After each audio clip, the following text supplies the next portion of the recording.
He's got it.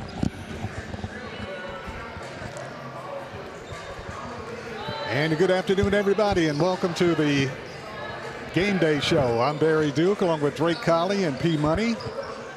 We're here in Spring Hill at the Spring Hill High School, the Raiders' domain, as Columbia Central Lions and Lady Lions take on Spring Hill here tonight at the Spring Hill Raiders Gymnasium. Yeah, Barry, I think we've got the Columbia Central Spring Hill High Classic 2.0. Let's call it. Exactly. As we were it was just what, 2 Saturdays ago, we were in Columbia Central in the Lions Den, and Spring Hill and Columbia were hooking horns for the McDonald's Classic.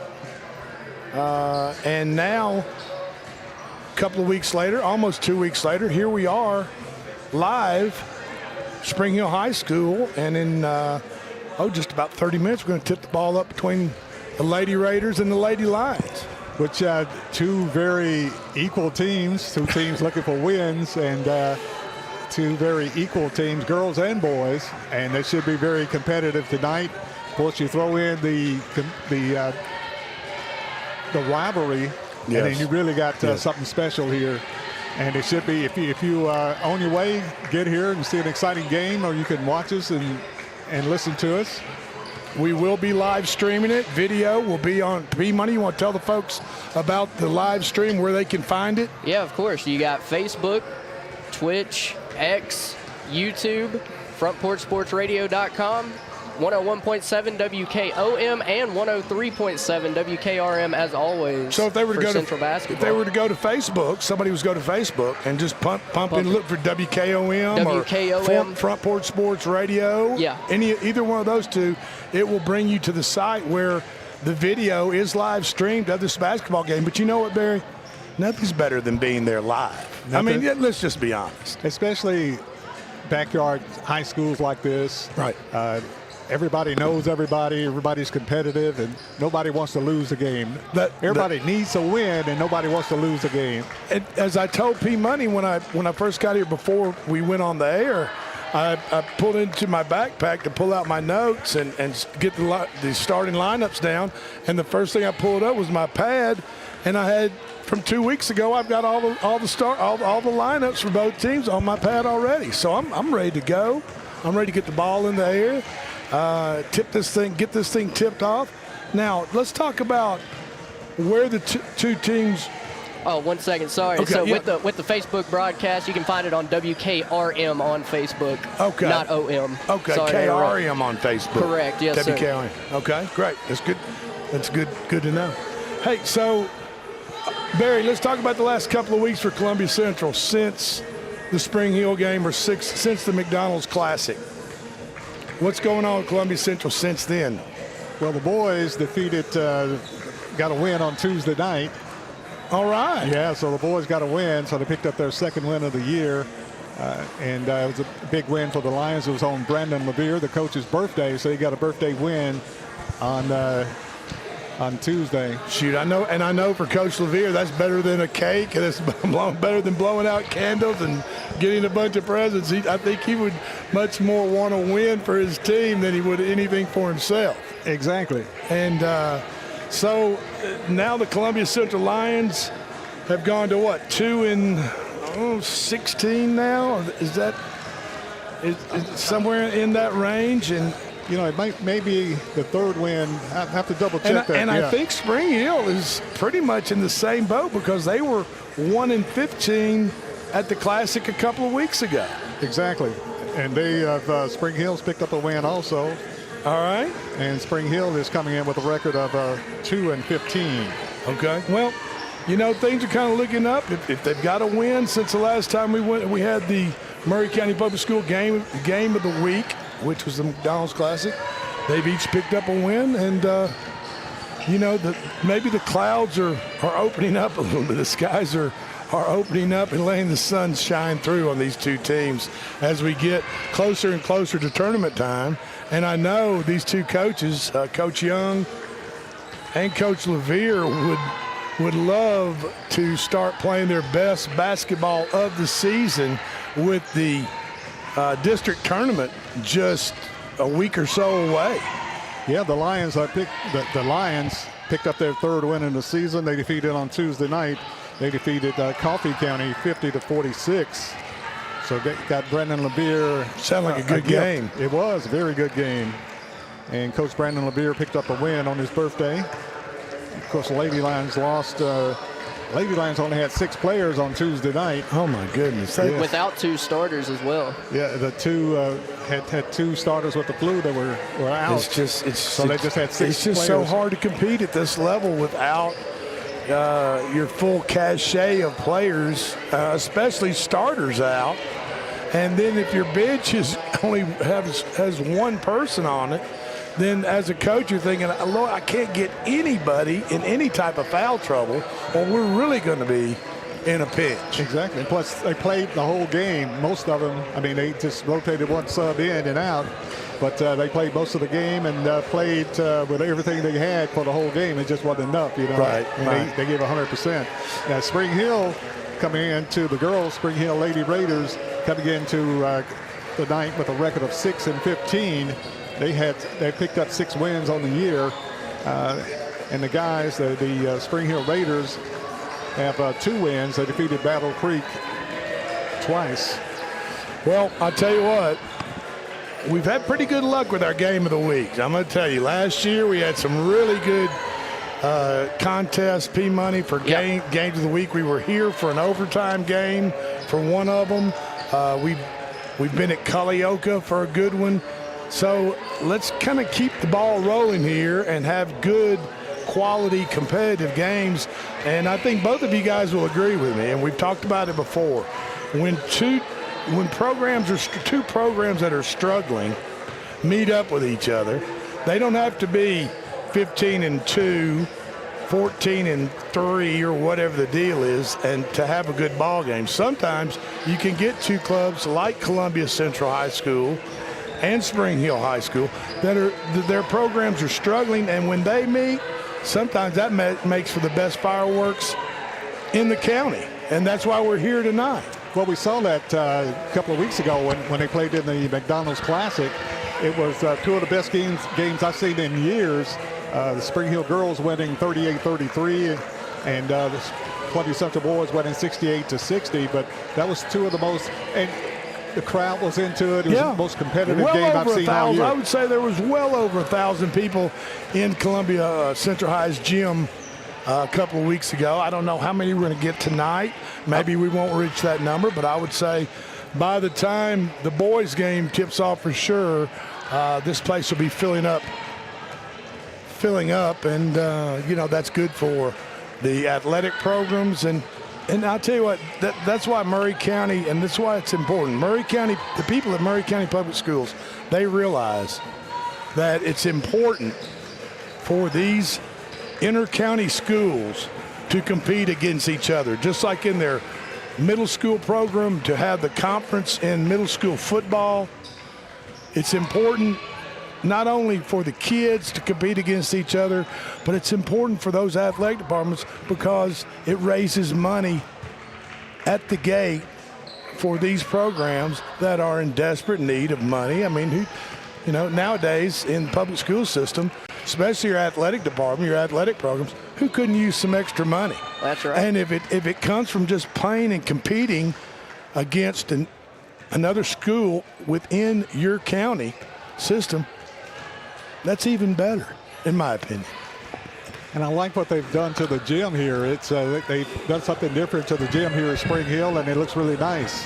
Well, what we're sitting, we're broadcasting, folks, from the upper level, or the back, what used to be the back bleachers or the top bleachers, the top level of bleachers on both sides of the floor.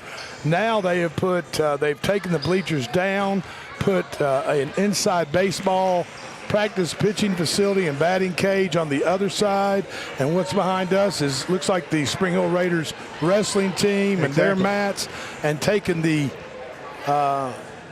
bleachers out. Now, whether those bleachers are gone permanently, I don't know, but we'll see. Okay, hey, we got to go to a break. You want to take us to a break? Yeah, let's take a break. You're listening to the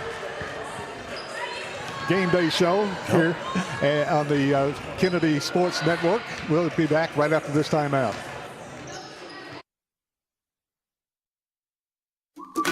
Hello, my name is Zach Maddox. I'm a proud third-generation owner-operator of Columbia Paint and Wall Cover, founded by my grandfather, Ralph Maddox, in 1946. We offer a variety of paint and wall covering products, but our passion is customer service. We can offer many personalized services and can come out to your house or business if needed. Come visit us at our Columbia location or our new Spring Hill location behind Church of the City, or visit us online at paintcolumbia.com.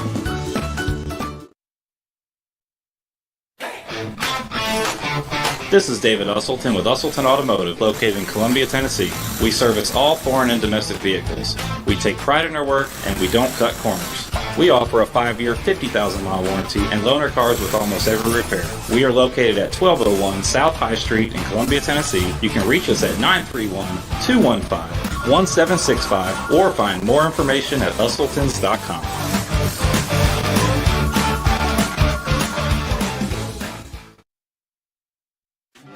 Don Pepe's, best Mexican food and margaritas in town. Fresh from scratch and served sizzling at your table. We welcome everyone, including large parties up to 60 people. Private room, outdoor patio, full bar, fresh guac at your table. Come enjoy a taste of Mexico. Don Pepe's Mexican Grill. 2 locations to serve you. 1202 South James Campbell Boulevard in Columbia and 1203 Murfreesboro Road in Franklin. Don Pepe's, the new taste of Mexican food.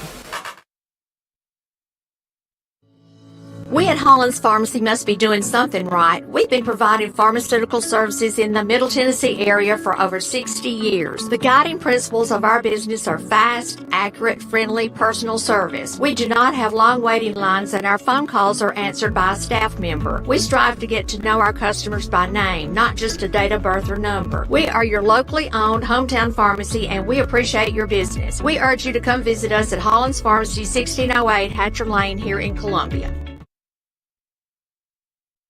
Bypass Deli, 1806 Shady Brook Street in Columbia. All fresh American food. We hand pat our patties daily so you can enjoy the best burgers in town. Come enjoy anything from our outdoor patio to a burger paired with a cold beer to a Reuben or even our ice cream floats and everything in between. Voted Muletown's best burgers. That's Bypass Deli, 1806 Shady Brook Street. Bypass Deli, serving Columbia since 1966.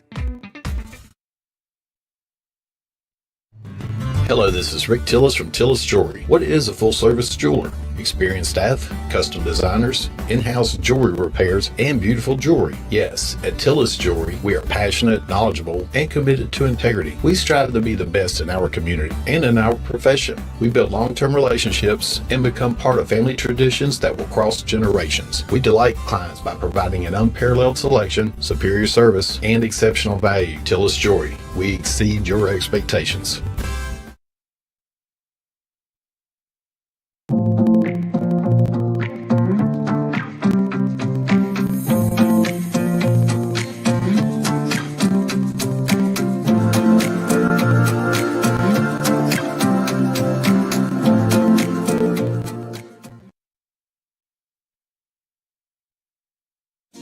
Got wings? Alex's Tacos and Wings, winner of the best Mexican food and tacos in Murray County. But did you know that we also have all kinds of the best chicken wings? What's your favorite flavor? Like 'em hot? Pair your meal with a drink from the bar. Delicious food for the entire family is moments away. Alex's Tacos and Wings, 2202 Circle Drive in Columbia. Visit alexstacosandwings.com or check us out on Facebook. Alex's Tacos and Wings. Come take a bite. And welcome back to the Murray County Public School Game Day Show. I'm Barry Duke along with Drake Colley and P. Money here at Spring Hill High School as we get ready for exciting basketball action tonight from the Spring Hill High School Gymnasium. Yeah, Barry, it's, I get it. It's Super Bowl Friday, right? But the Super Bowl is 2 days from now. And between tonight, we've got high school basketball. Tomorrow, we've got some great college basketball that's going to be played. And then Sunday, we're going to devote all day. You can devote all day Sunday from when you get up early, go to church, or whatever you do, grab some lunch. All evening, all afternoon, all evening, you can do the Super Bowl. But tonight, we've got high school basketball on tap, and we might want to let our listeners know and the viewers there on social media that are streaming these games live that Santa Fe High School, the boys, have already clinched their district. They are undefeated in that district. They beat Richland. Was it Tuesday night? I believe that's correct. They beat yes, sir. Tuesday night to remain undefeated and lock up their district over there. And congratulations to Coach Brad Slaughter and Auden Slaughter. And they just also picked up a win against Frank Hughes. I believe it was last night. They won state, I believe, a couple years ago. Yeah, last year. They went to the state last year. They were in the finals. Yeah, Frank Hughes. One of the smallest high schools in the state that ever went. They played Chattanooga Prep that beat Santa Fe in the semifinals. So, last year, yep. And so congratulations to the Santa Fe Wildcats. I'm sure that community is tickled to death, but, knowing them and knowing their run they made at the state last year, that community has got higher expectations and higher hopes than winning. They're glad to win the district, but they're ready to move on to the next big step, and that's hoist that big trophy in the glass house, right? Absolutely. There's a lot of steps in between, but they're taking the next step. Exactly. That's right. And of course, Spring Hill, Lady Raiders coming in with a record of 6-15, they're 1-5 in the district. They're coached by first-year head coach Kyle Shipley. Columbia Central's coached by first-year head coach John A. Stewart. Now, if I remember correctly, Barry, at the McDonald's Classic, they split. The Spring Hill girls won 38-33, and then the Columbia Central boys won 68-60. Okay, all right. Yeah. So they split those games, and Spring Hill's looking to turn that around tonight. Yeah. They don't like that. I mean, and they shouldn't like that. I understand when I was coming in, a lot of people leaving the junior varsity game. They were excited about the JV game. I just got in at the very end of that. That ended about 30 minutes ago. So I wasn't able to really watch much of it. But I'm telling you what, and let me tell you this, and we talked about it at the McDonald's Classic. Mr. Carter, that plays for Spring Hill High School, Mr. Miller, point guard that plays for Spring Hill High School. They are both sophomores. And I'm going to tell you something. Mr. Carter's got a couple more years to grow. 2 years from now, he's probably going to add at least, I would think, 4 to 6 inches to his height. And he's already a good probably 6'4". They list him at 6'5". Okay, well, let's say he adds another 4 inches. And he's 15, 16-year-old now. By the time he turns 17, 18 years old, 2 years from now, he's going to be something really, really special. I know Coach Young is looking forward to that time for a little bit more maturity. But I tell you what, I was impressed with Mr. Carter, but I was really impressed with Mr. Miller at point guard. He's got a quick trigger. He can shoot the ball from anywhere outside the arc. He doesn't mind going inside and taking it to the hole and looking for other players to feed the ball to in case the defense moves to him. And I know Coach Young is licking his chops, waiting till these two guys, and maybe in between now, next year, and the following year, adding a piece or two to that puzzle, depending if somebody moves into the area, a new kid enrolls here a new player here at Spring Hill High School. They could really have something special here in 2027. Exactly. And speaking of the previous games between Columbia Central and Spring Hill, in the girls' game, the Lady Lions didn't have an answer for Emma Sharp. Sharp had 18 points. And Alasia Harrison had 11 points as they defeated Columbia 38-33. So if you're a Lady Lion, you want to pay special attention to Emma Sharp. And in the boys' game, as I was just talking about, Miller and Carter, I want to say they combined for almost 45 or 46 points of the 60 points that were scored by Spring Hill. So you're talking about let's say 45 points by 2 players and then 15 points for the whole rest of the team. So that shows you, and these are 2 sophomores. You know, it's not like these guys are seniors and dominant, whatever the deal is. These are 2 sophomore players that they're just going to get better and better and better. They're already good. Well, you hit it on the nose. Landon Miller had 24 points, and Elijah Carter had 22 points. So you hit it right on the nose. Well, 46 points. I thought it was something like that, and I'm just, you know, I just can't say enough about these 2 young gentlemen. And tonight, not that I'm not excited about Columbia Central basketball. Don't get me wrong. I went to Columbia Central, graduated from Columbia Central. Columbia Central's had a very long history of terrific basketball teams through the decades, and really very special players also, from Fred Jenkins that played at UT to Larry Marks that played at the University of Arkansas. I mean, there have just been players. Ronnie Pillow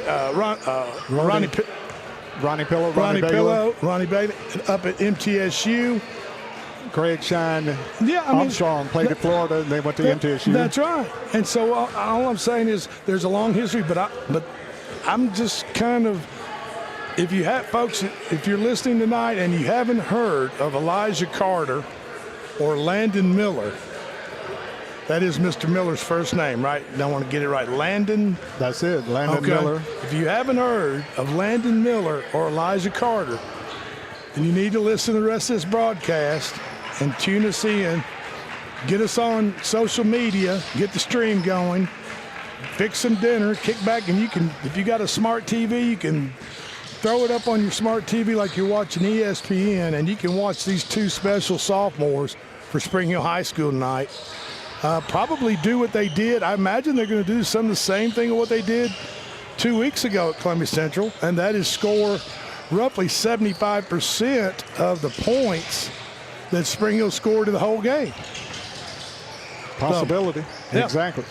So we've got a lot to get to tonight. We're going to have, in between games, no, it's going to be halftime. We're going to have Coach Young up here and a couple of players at halftime of the girls' game, I believe. Talk to him for a minute, see how he's doing. And hopefully we're going to have 2 quality competitive basketball games. If they were like they were 2 weeks ago, you folks are going to be in for a treat. Without a doubt. You're listening to the Maury County Public School Game Day Show. We'll take a break, and we'll be back with more right after this timeout.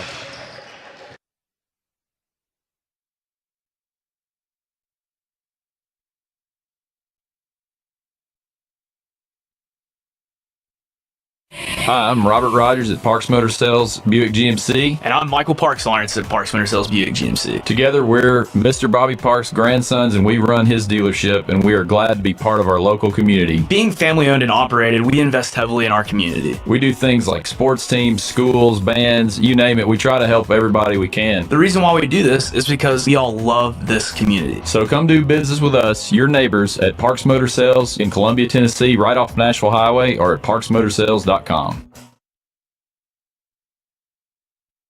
Columbia Foodland is a locally owned and operated family grocery store with a full line of dry, dairy, frozen, meat, and produce items. We focus on keeping the freshest hand-cut meat and produce items daily with the most competitive prices in town. We offer weekly ad specials as well as in-store weekly specials throughout the store. Located at 427 West 7th Street in Columbia in the former Harris Foodland location. Columbia Foodland. We are here and ready to serve the wonderful people of Columbia and the surrounding areas. Hi, I'm Chris Chumley, owner of Expert Landscaping, LLC. Located in beautiful Columbia, Tennessee, Expert Landscaping specializes in consulting and design for all your outdoor needs, as well as installations for landscaping, pools, patios, outdoor kitchens, fireplaces, irrigation, and lighting. Call us today at 931-374-1772. Expert Landscaping, where quality work is an investment in the future. Office space available in beautiful downtown Columbia. Kennedy Broadcasting Company, WKRM and WKOM, has 3 offices for rent in its downtown building. Each office is approximately 18 by 18, and each includes a closet-type storage area. Included are utilities, Wi-Fi, and communal break area. Contact Station Manager Clayton Harris at 931-626-3131.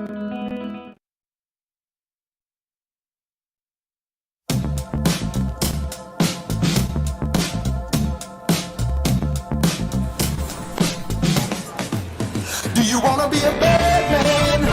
Yes, you do.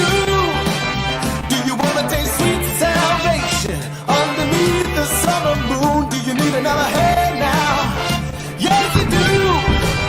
Go see Miss Josie down on Columbus Avenue. Alright, Columbus Avenue.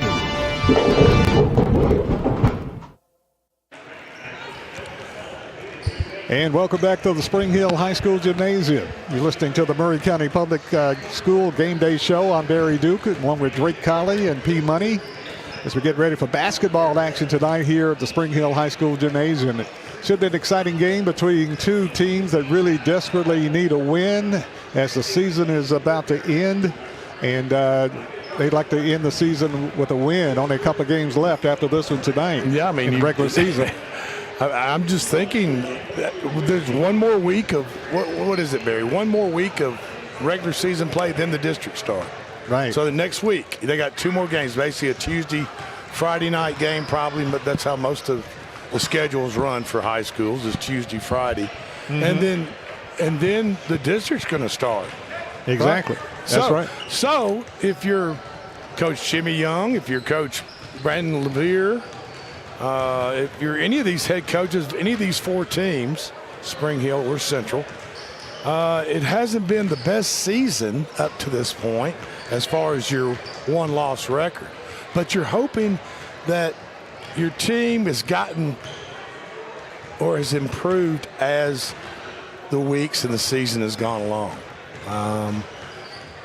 And as you work up to the district tournament, because everybody knows, and all the coaches will tell you, when the district's tournament starts, everything that happened prior to the season doesn't matter anymore. Exactly. Season starts over, and in a lot of cases, it becomes a one-game season. You either win or you go home, in most cases. That's it. And you as a player, especially seniors that are on the team, you know, they don't want, I promise you this, those seniors, whether it's been a difficult season and you only have a couple of wins or 4 or 5 wins under your belt as a team, the last thing you want to do is walk off that court in the district tournament not knowing that you did not give 100% or everything you had in your especially your last season as a high school basketball player. Precisely. Exactly. So that's what they're facing. We're only about 2 minutes away from tip-off here at Columbia.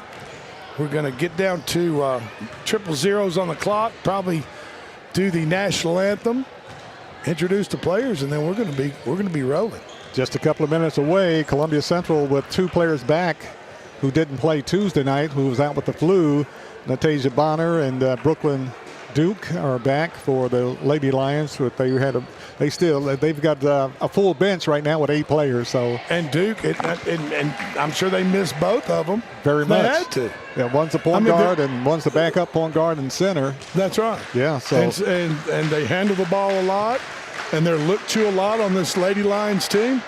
So and then believe me, when you're running short of players, and they only had 6 the other night. That is correct. With those 2 out, you just can't afford to have those type of players not available to you. Exactly. We are just about ready for a tip-off in just a couple of minutes. We're at Spring Hill, and you've been listening to the Maury County Public School Game Day Show. We'll be back with the game right after this timeout.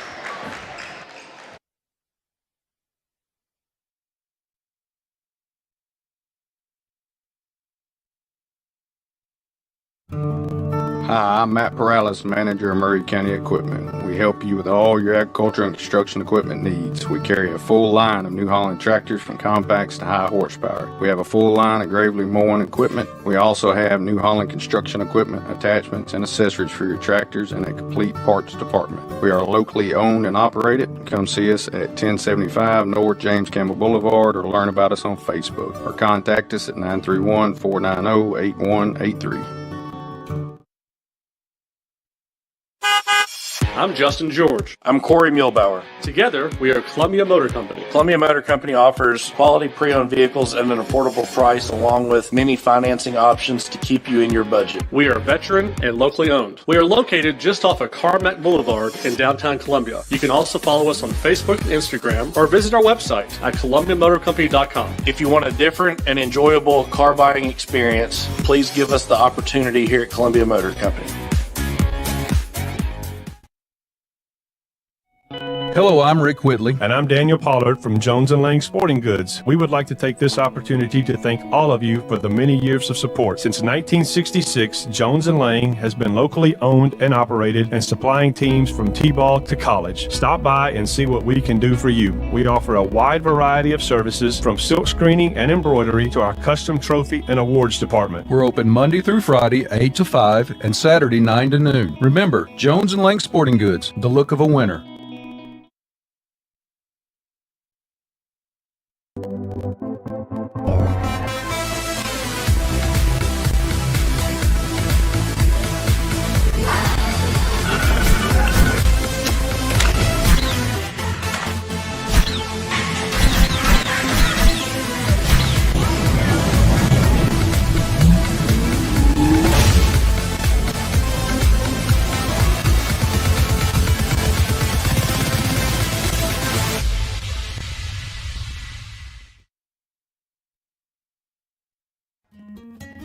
This is Hal Landers, owner of Landers Insurance Agency. We are an independent agency representing the famous Erie Insurance Group. Landers Insurance Agency has been committed to providing great rates and great service since 2002. Whether it's home and auto or business or life insurance, we've got you covered. 24/7 in-house claim service, we've got that too. Visit Landers Insurance at 514 North Garden Street, Columbia. Call us at 931-380-2003. Our website is landersinsuranceagency.com and follow us on Facebook and Instagram.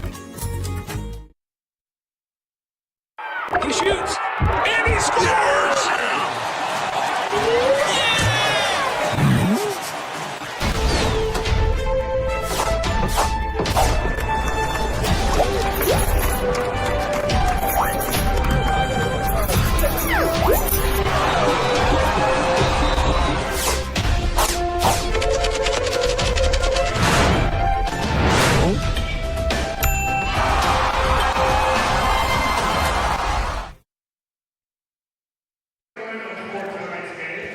And good evening and welcome back to the Spring Hill High School Gymnasium as we get ready for the starting lineups. First for the visiting Columbia Central Lady Lions.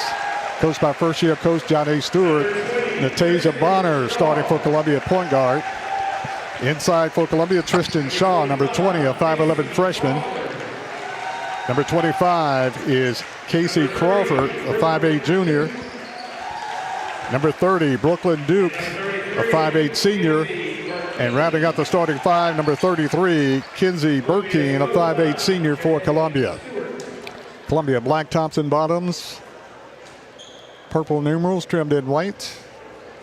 Now the starting lineup for the Spring Hill Lady Raiders, coached by first-year coach Kyle Shipley. White tops and bottoms, maroon numerals trimmed in black. With gray down the side.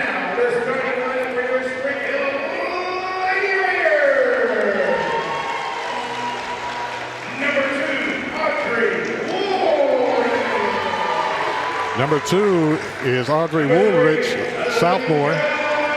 Number 3 is Alasia Harrison, a junior. Number 12 is Emma Sharp,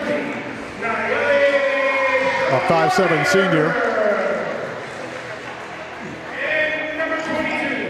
Number 22 is Kirsten Patton. They changed the numbers up on me here. Try to find out who number 20 is.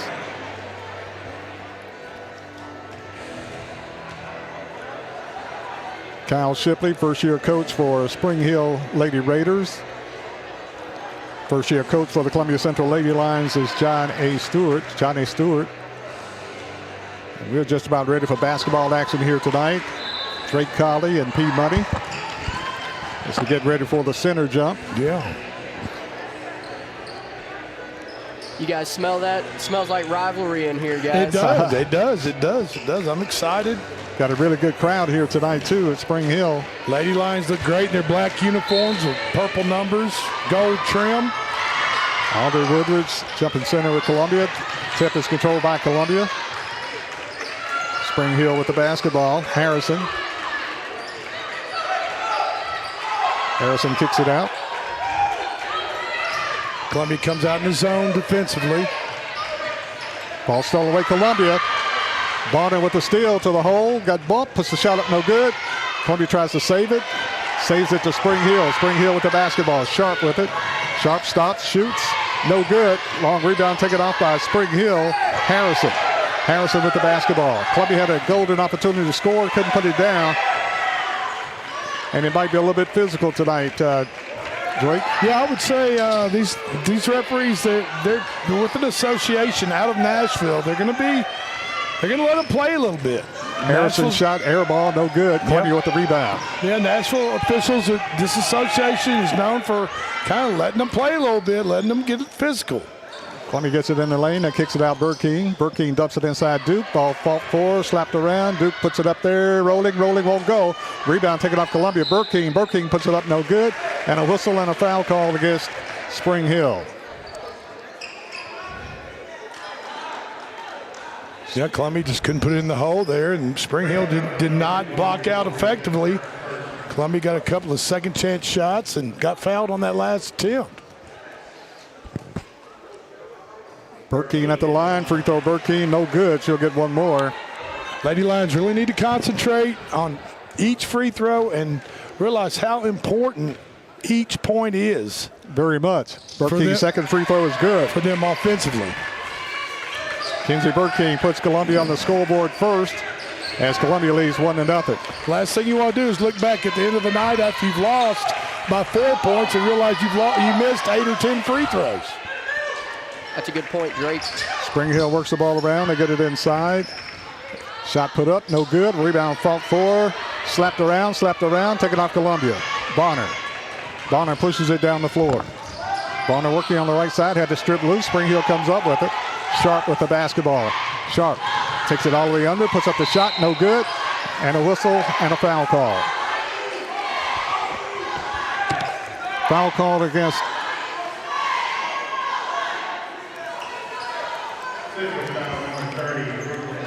Brooklyn Duke commits the foul.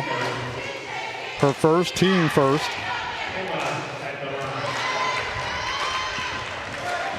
Sharp at the line, free throw in the air is good.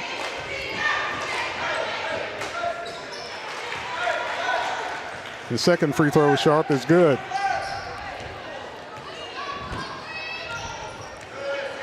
Columbia back the other way, trailing 2-1. Bonner with it to Duke, to Burking on the left wing. Dumps it inside Duke, kicks it off to Shaw. Shaw spins it off the glass, is good. Tristan Shaw with the first two, and Columbia takes a 3-2 lead.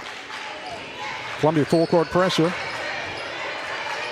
Harrison with it on the left side, being trapped, and a foul called Columbia. And I think they called it on Brooklyn Duke again. And Columbia does not need her in any type of foul trouble. Yeah, they called it on Bonner. Natasia Bonner commits the foul. Or Bonner for that matter. 3-point shot, no good. Spring Hill, ball tipped out. Spring Hill with it, tries to save it, saves it to Columbia. Shaw with it to Duke. Duke pushes it in the front court. Gives it off to Bonner. Bonner on the left wing, goes between the circles. Out on top, Duke. Duke trapped. Gives it off to Shaw. Shaw tried to get it inside to Crawford. Ball knocked out of bounds. Just going to stay with Columbia. And Columbia Barriers are doing exactly what they need to do. When that defense collapsed on there, they're looking to the weak side and trying to get that ball down low to the weak side. Columbia gets it inside. Shaw puts up the shot, no good. Rebound taken off Spring Hill. Spring Hill with the basketball. Patton to Sharp in the front court. Kicks it over to Harrison. 3-2. Columbia Lady Lions on top. Spring Hill working it. Sharp for three. No good. Rebound chase pulled off Harrison. Spring Hill. Spring Hill has done a great job on the boards tonight. Yeah. Columbia, when that ball goes up, you're a Columbia player or a rebounder, find somebody and get them on your backside. Harrison to Sharp in the corner, dumps it inside. 3-second count against Spring Hill. Goes against Spring Hill. 4:31 left in the first quarter. Columbia leading 3-2. Lady Lions will have the basketball. Yeah, number 20 for Spring Hill just camped out in the lane, waiting for a pass or a shot to go up, and neither came. Columbia kicks it on the right side. Crawford with a shot, no good. Rebound taken off Spring Hill. Spring Hill, Harrison pushes it in the front court. Harrison has had it taken away by Columbia. Duke to the hole, puts up the shot, got hammered away. Ball loose on the floor, fight for it. Shaw turns around, shoots, no good. Fight for the rebound. Bodies flying all over the place. Columbia with it, puts up the shot, no good. Rebound taken off by Crawford. Over to Bonner. You weren't lying, Drake. Oh, shot blocked away. Columbia comes up with it. Shaw with it. Shaw pushed in the back. Foul call. You were not lying, Drake. They're letting them play here tonight. Now, for a minute, it was like, okay. But now it's, pretty physical. Foul called on Patton, her second. Actually, her first foul. Team second. Columbia drives all the way under, puts the shot up, no good. Foul call on Spring Hill.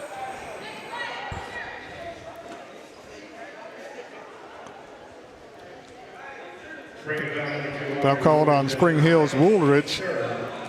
Woolridge picks up her second foul. At the line for Columbia, Natasia Bonner shooting two. Bonner free throw, back rim, no good.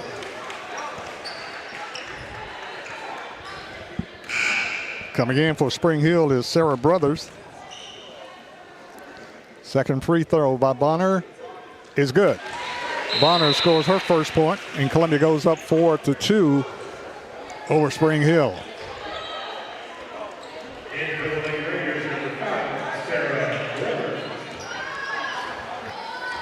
Spring Hill with the basketball. Sharp gets it in front court to Harrison. Harrison with it, very quick. Tries to stop at the key, now backs it out. Back to Sharp.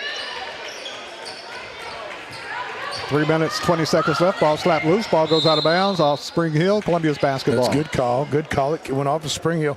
Right now, Spring Hill looks like they're content just working the ball around the perimeter, the 3-yard, trying to get an open three-point shot. They don't care about looking inside at all, which is, I'm sure, fine with Columbia. Shaw with it, puts up the running shot, no good. Rebound saved by Columbia's Burkeen. Gets it off to Bonner. Bonner in the lane to Shaw. Columbia working around the perimeter. Shaw with it, spins, shoots, puts up the shot, no good. Rebound Columbia.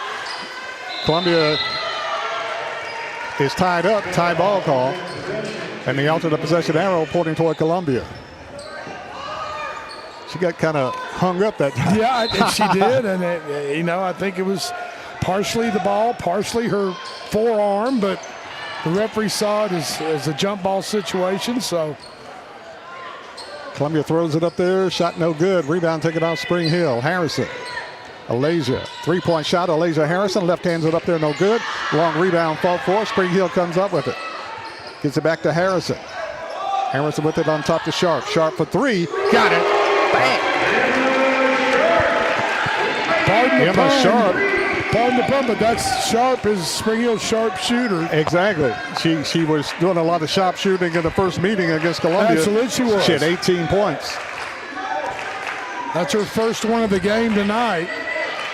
Columbia drives the lane, puts up the shot. It's good. Natasia Bonner. Yeah, that looked good from Bonner. She just caught the ball at the free throw line, took one dribble, put a little teardrop up, and went in. Columbia regains the lead. Sharp with it in the lane. Kicks it out on top. Solinger. Work the ball around. Ball almost stolen Columbia. Spring Hill grabs it back. Good solid pressure by Columbia. They're in a man-to-man now. Defensively. Solinger with it. Works around the perimeter. Good switching by Columbia's defense. Duke just now switched to 2 different players in about a 5-second period. Spring Hill throws it up there and it goes in. Alasia Harrison. Nice shot for her first two. Really nice shot by Harrison. Strong to the bucket, up and in. Ball deflected. Spring Hill with it. Got to runs the break. Harrison with it. Harrison puts up the shot. No good. Harrison gets it back. Puts up. Rolls it in. Good. Harrison got a couple of shots at it. Rolls it in. It's good. And Spring Hill goes up 9-6. Columbia needs to take care of the ball a little better. Martin for 3. No good. Rebound. Columbia. Harrison puts it up and goes to the floor and whistle blows. And they call a foul on Spring Hill. Shaw got fouled right there. She put the ball up the right side of the lane. Harrison picks up her first foul, team fourth foul. They said she wasn't shooting. Yeah, they said she wasn't in the act for some reason of shooting, so they're going to put it in bounds underneath their own goal. Columbia gets the ball into Martin. To Bonner. Bonner drives, puts up the jumper, and scores. Natasia Bonner. Tough shot. I like that little jump shot. She has a little hesitation to it to make sure she clears, the defender clears out of the way, and she just confident and puts it in. Good steal by Columbia. Columbia. Burking down the lane, puts up the shot short. Rebound, Columbia puts it back. Crawford puts it up and in. There you go. Casey Crawford got the ricochet and puts it back for her first two. Solid offensive rebounding. Second opportunity, second chances, paid off. Columbia regains the lead, 10-9. Ball slapped loose, fought for it. Spring Hill saves it. Then backcourt to Columbia. Bonner with it to the hole. Bonner pump fake, puts it up. Ball goes out of bounds. I couldn't tell from right here, Barry. I couldn't tell whether she got act. Okay. Now, in your opinion, she got act. I couldn't tell really, but ball goes out of bounds. They originally gave it to Spring Hill. They give it to Columbia now. There's timeout on the court, but the score with 9.8 seconds left. Columbia leading 10-9. We'll be back right after this.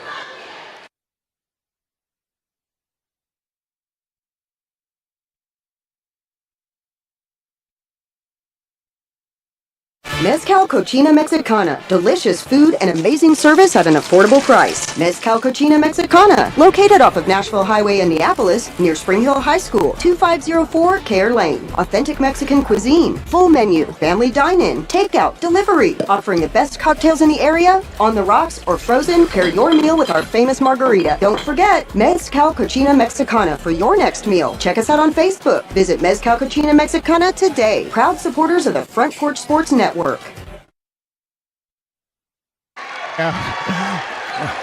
Columbia comes to inbound the ball. The official puts it on the floor. He started the 5-second count before Columbia stepped up to even throw the ball in.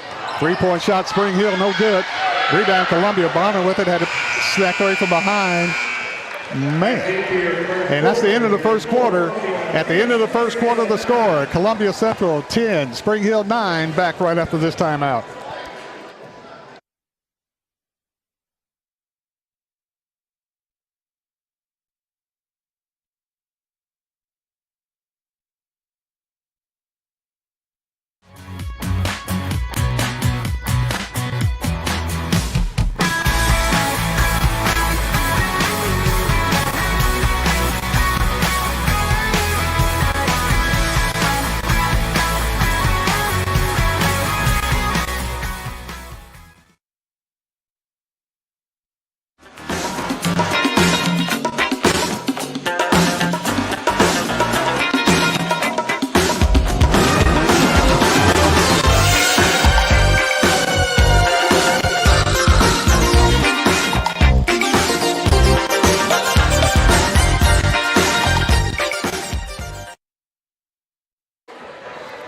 Back at Spring Hill, that was a quick 5-second count, Drake. Well, you're coming out of a timeout. I get it. The referees you've already had the second, the warning horn, the second horn. It's time to put the ball in play. But if you see the players walking, coming out of the huddle and walking towards you, running, just wait on them. You don't have to set the ball down and start the count as they're coming to you. Just give them a couple seconds and say, hey, be ready to play by the time the second horn blows. Spring Hill with the basketball to start the second quarter. Columbia leading 10-9.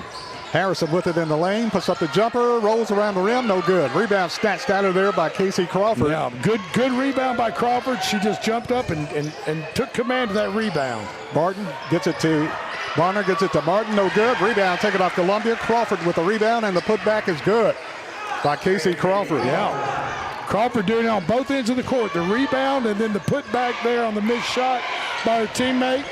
Spring Hill trapped in the backcourt, did a good job getting it back. Ball slapped in by Columbia. Spring Hill with it. Brothers slaps it over to Spring Hill's Patton. Spring Hill resets the long three-point shot by Sharp. Almost went in. Harrison falling out of bounds, throws it away, and Columbia tries to save it and run the break and loses it out of bounds. That three-pointer was like Steph Curry distance. I mean, that was a long way from home right there. It was a pass. It was a logo three. I'm telling you, she might need to put a little postage on that ball as far as it was good to travel. She's got all kind of range. Columbia turns it over. Spring Hill's basketball. Harrison quick, very quick. Gives it off to Spring Hill's Sharp. Sharp had it slapped away by Columbia out of bounds. Spring Hill will inbound it. Compared to what we saw 2 weeks ago, Barry, Spring Hill just not looking as sharp as they did at Columbia Central a couple of weeks ago. Would you agree so far in the game? Well, they've got their big post player, Mimi Goodman, missing. Okay. I think she's on the end of the bench. I think she may be injured. So Mimi Goodman, their post player, is missing. Ball slapped loose. Columbia comes up with it. They get it off to Crawford. Crawford got a 1-on-3 break. Got a hammer. Ball slapped loose. Columbia comes up with it. Martin is tripped. Chases the ball down. Taking away Spring Hill. Jump ball. Yeah, in my opinion, the official right there on that breakaway, you've got to protect the shooter in that situation. You know, your main focus on two players, the defender and the shooter. And if there's contact, you've got to protect the shooter and send her to the line. And she could have been sent to Shaw. Could have been sent to the line. Drives to the lane, got slapped away. Ball goes out of bounds. No whistle, no call. Goes out of bounds to. At least they do. They give it to Columbia. Okay. It's a lot of contact. Well, Bonner with the basketball. As we said, that's what you're going to get out of this Nashville officiating crew. They pride themselves on physicality and letting the players play, and sometimes that can result in some shenanigans on the court, if I'm just going to put it that way. That time they call traveling. Columbia turns it over to Spring Hill. Harrison with the ball, slap loose, goes out of bounds. And they give it to Spring Hill. I don't know why. I don't know why the center official on the opposite side of the court is looking at the lead official. The ball went out at half court. Sharp with the basketball, and I'm like Sharp. They're gonna let all that contact go. I'm gonna shoot it from the logo where nobody's out there. Well, I'm gonna shoot it where there's no contact. That or your coach is gonna start coaching you to set screens and be as physical as they're gonna allow you to be. Harrison, did you walk? Yes. Spring Hill turns it over, steps. The Hall of Fame coach Rick Insel for the Chevrolet Eaglettes. He would figure out who the crew was calling the basketball game, and he would tell his girls to be as physical as you can early on, and then if they start calling the fouls, then you back up a little bit and lighten up a little bit. When he gets it inside Shaw puts it up, no good. Whistle and a foul call. Let's see what this is. Foul call, Spring Hill. Kirsten Patton commits the foul. That's her third. Well, they say second. That's her second foul. Columbia gets the ball to Duke. Had it deflected away, taken off Columbia. Shot put up Columbia, goes out of bounds. Bodies fly, and it goes out of bounds off Columbia. Spring Hill's basketball. Both teams going to be sore after this one. Tell you what, it's just survival of the least injured. Probably by the time this game's over with, but a fight hasn't broken out yet, thank goodness. Spring Hill with it, gets it in the front court. Harrison, top of the key. Ball slapped loose. Harrison gets it back. Harrison drives the lane, got bumped, and a foul call. Foul called on Columbia. They'll call it on Casey Crawford, her first. Yeah. Crawford reached in and bumped her right there, trying to steal the ball. Team first. A good call by the official. Oh, excellent call. I'm going to give credit where credit's due. Spring Hill gets the ball inbounded. Harrison very quick. Harrison jacks up a three-point shot off the glass, no good. Rebounds taken away by Columbia. Brooklyn Duke with it in a triple trap. And a whistle.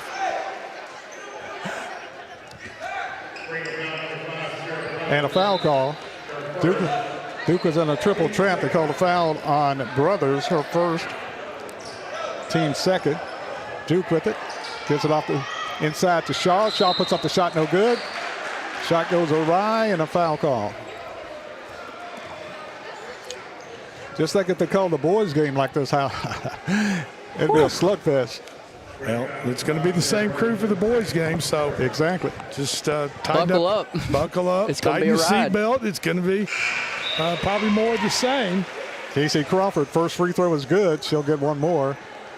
Brothers comes out. Back into the game for Spring Hill is Patton. Now, one of the problems is in a very physical, officials letting a game get very physical. Free throw no good. Shot put up Columbia, no good. Put it up again, it's good. By Bonner. Bonner scores her 7th point. Is the longer the game goes on and the less fouls that are called, the more physical the players get. Harrison gets it in the front court. Takes a step, puts it up. And Harrison scores. I guess in Nashville, you're allowed 3 steps before you put it up and in. How about Duke with it for Columbia. Duke goes all the way under, puts up the shot. It's good. Duke splits the double team, bangs it off the glass, and scores her first 2. Makes it a 17-11 ball game. Harrison with it. Struggling with Bonner. Loses the handle, picks it up. Gives it off to Schlesinger. Back to Harrison. Long 3-point shot. Air ball. Spring Hill tries to save it. Can't. Goes out of bounds to Columbia. Harrison on the floor wondering what in the world, and Columbia player picks her up. This last time down the court by Spring Hill, the trail official missed an over and back. You know why? Because when it happened, he was about even with the back free throw line. He hadn't gotten up to the half-court line. Spring Hill reaches through the body, grabs the ball, and tie ball call. And the alternate possession arrow pointing towards Spring Hill. And it's good that both teams, the young ladies, have good temperament.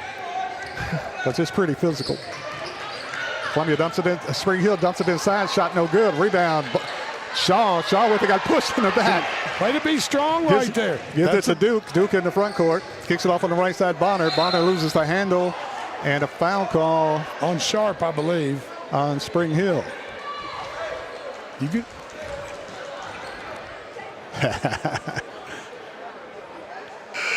Columbia will have the basketball. Drake, you look like you want to officiate this game. What's going on over there? It's just the mechanics of this crew. And I know we're harping on the officiating a lot.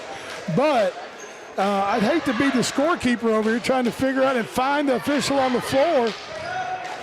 Columbia gets inside Duke, puts up the shot, no good. Fight for the rebound. And tie ball call? No, call a foul. Yeah, I was about to say, it looked like she got bear hugged there. Yeah, it looks like she was on the back of her reaching around to get the ball, and that was a foul on Columbia. Tristan Shaw commits her first foul. And probably one of the better calls, correct calls they've made so far. Spring Hill in the front court, trapped. Gives it off to Sharp. Sharp with it, working the baseline. Now backs it out. Looking to lob inside. 3-point shot. It's good. Audrey Woolridge knocks down the tray, makes it a 17-14 ball game. Nice shot by Wooldridge right there. Martin with it in the corner. Trying to get it inside. Ball slapped. Foul call, Spring Hill. And Spring Hill just has no inside presence. Without Mimi Goodman, they're just not even looking to the inside. It's just going to be all perimeter shooting, it looks like. Called a foul on Sharp, her second, team fifth. And Tristan Shaw at the line for Columbia, shooting 2. Free throw Shaw, in and out, no good. She'll get one more.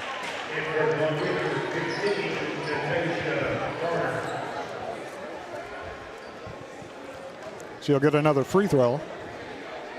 Second free throw, Shaw, no good. She missed everything. That's a violation. There you go. You've got to hit iron on a free throw. If you don't hit iron in the free throw, the ball does not hit iron, then it's a violation automatically. Spring Hill with the basketball. Columbia extends their defense. Sharp is trapped. Ball slapped loose. Stolen Columbia. Crawford to the hole. Puts it up. No good. Foul call, Spring Hill. Looks like Sharp again. That'll be her third. Sharp commits the foul. And that is her third. They can't afford to lose her. No, perhaps their best shooter and ball handler, too. Without Mimi Goodman on the inside, Sharp is their scorer from the outside. So, and from a Columbia perspective, they have to hit their free throws. First free throw by Crawford, no good. Sharp comes out. Back into the game is Harrison. So Crawford will get another free throw for Columbia. Free throw, back rim, no good. And there's a whistle, and Columbia will get the basketball. I'm not sure why. No. Lane violation. Lane violation. He pointed Columbia's direction. What he meant says they get another. Yeah. He pointed like he was going to give the ball back to Columbia to inbound. She gets another free throw. Crawford gets another free throw. Free throw, Crawford, in and out, no good. Rebound, fault for Shaw with it for Columbia. Kicks it out to Duke. To Bonner. Bonner dumps it inside. Shot put up, Columbia, no good. Whistle and a foul call, Spring Hill.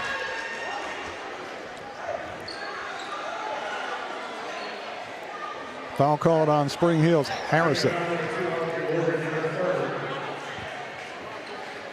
They're going to call this one on Spring Hill's Wooldridge. Wooldridge picks up her third foul. Free throw is good by Shaw. Tristan Shaw scores her third point. 18-14. Wooldridge goes out for Spring Hill and replaced by... Second free throw, no good, off the rim. Number 5, Brothers. Spring Hill with the rebound. Harrison brings it in the front, trying to bring it in the front court, in the trap. That's a foul. Whistle and a slap around, foul call Columbia. Foul called on Bonner. Yeah, she's a little too aggressive right there at about the half-court line. Bumped her with her hip, hooked her a little bit with her thigh, and knocked her to the floor. So that was a good call. Coming out is Bonner. And coming in is Burkeen. Burkeen and Duke, rugby players, and you need a rugby background for this game so far tonight. Spring Hill with it, throws it away, taken off by Columbia. Burkeen with it to Martin. Martin pushes it down the right side, lob inside, goes out of bounds. Last touch, Spring Hill. Should be Columbia's basketball, and it is. You know, as officials, you can try to let the teams get a flow of the game by not blowing as many fouls early. But if you don't blow the whistle at all, then it's going to get way too physical, and you'll find yourself in trouble. Columbia drives, puts up the shot, scores.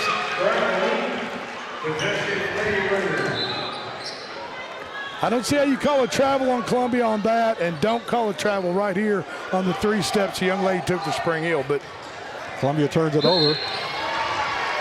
Reach-in foul called on Columbia. Crawford commits the foul. That's her second. And maybe the team with the deepest bench will win the ball game. Crawford picks up her second foul, team fourth. Yeah, Columbia's defense at half court is being a little too aggressive right here at the end of the second quarter. Minute 20 left in the first half. Columbia leading 18-14. Spring Hill loses the ball out of bounds off her knee. Columbia's basketball. 18-14. Lady Lions up by 4. Duke with the basketball. Brings it in the front court. Columbia has a 14-game losing streak. Duke to Crawford, back to Duke. Trying to pump it inside. Crawford with it, tried to ill-advised pass, taken off Spring Hill. Spring Hill with the basketball. Harrison with it. Harrison in the front court. Kicks it off on the left side. Get the ball to Brothers. Back to Harrison.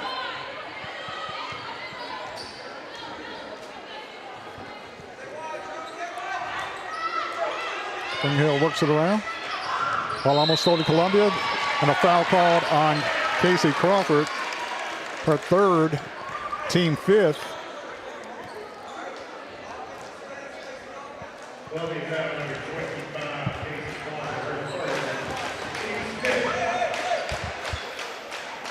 Spring Hill at the line.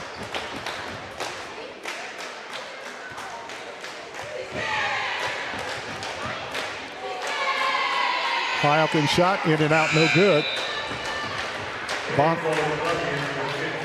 Bonner will come back in for Columbia.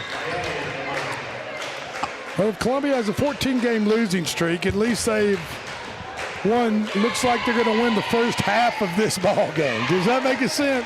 He says, I understand you had to put two halves together, but it looks like they played better than Spring Hill, better team basketball this first half of this game anyway. Absolutely. They took a good first step into breaking the 14-game win streak. There we go. Second free throw, no good. Columbia with it. 13 with it. Clock down to 12. Columbia dumps it inside Shaw. Shaw puts up the shot short. Fight for the rebound. Columbia with it. Tries to put it back up. Taking away Spring Hill. Spring Hill with it. And that's the end of the first half. It's halftime. Halftime score, Columbia 18, Spring Hill 14. We'll take a break and we'll be back with more right after this timeout.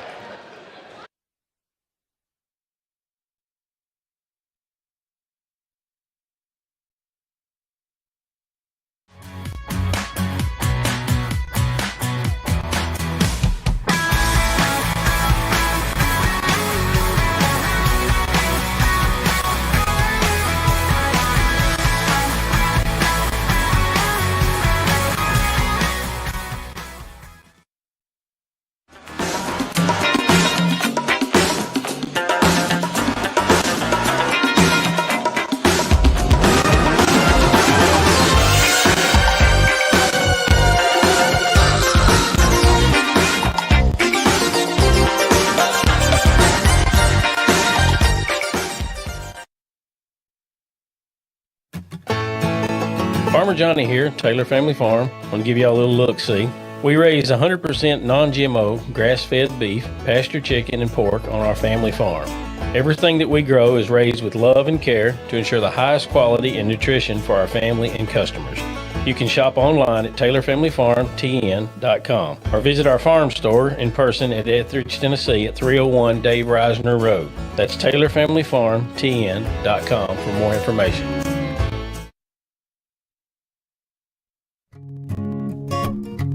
This is Trip Stoltz, owner and manager at Columbia Ace Hardware.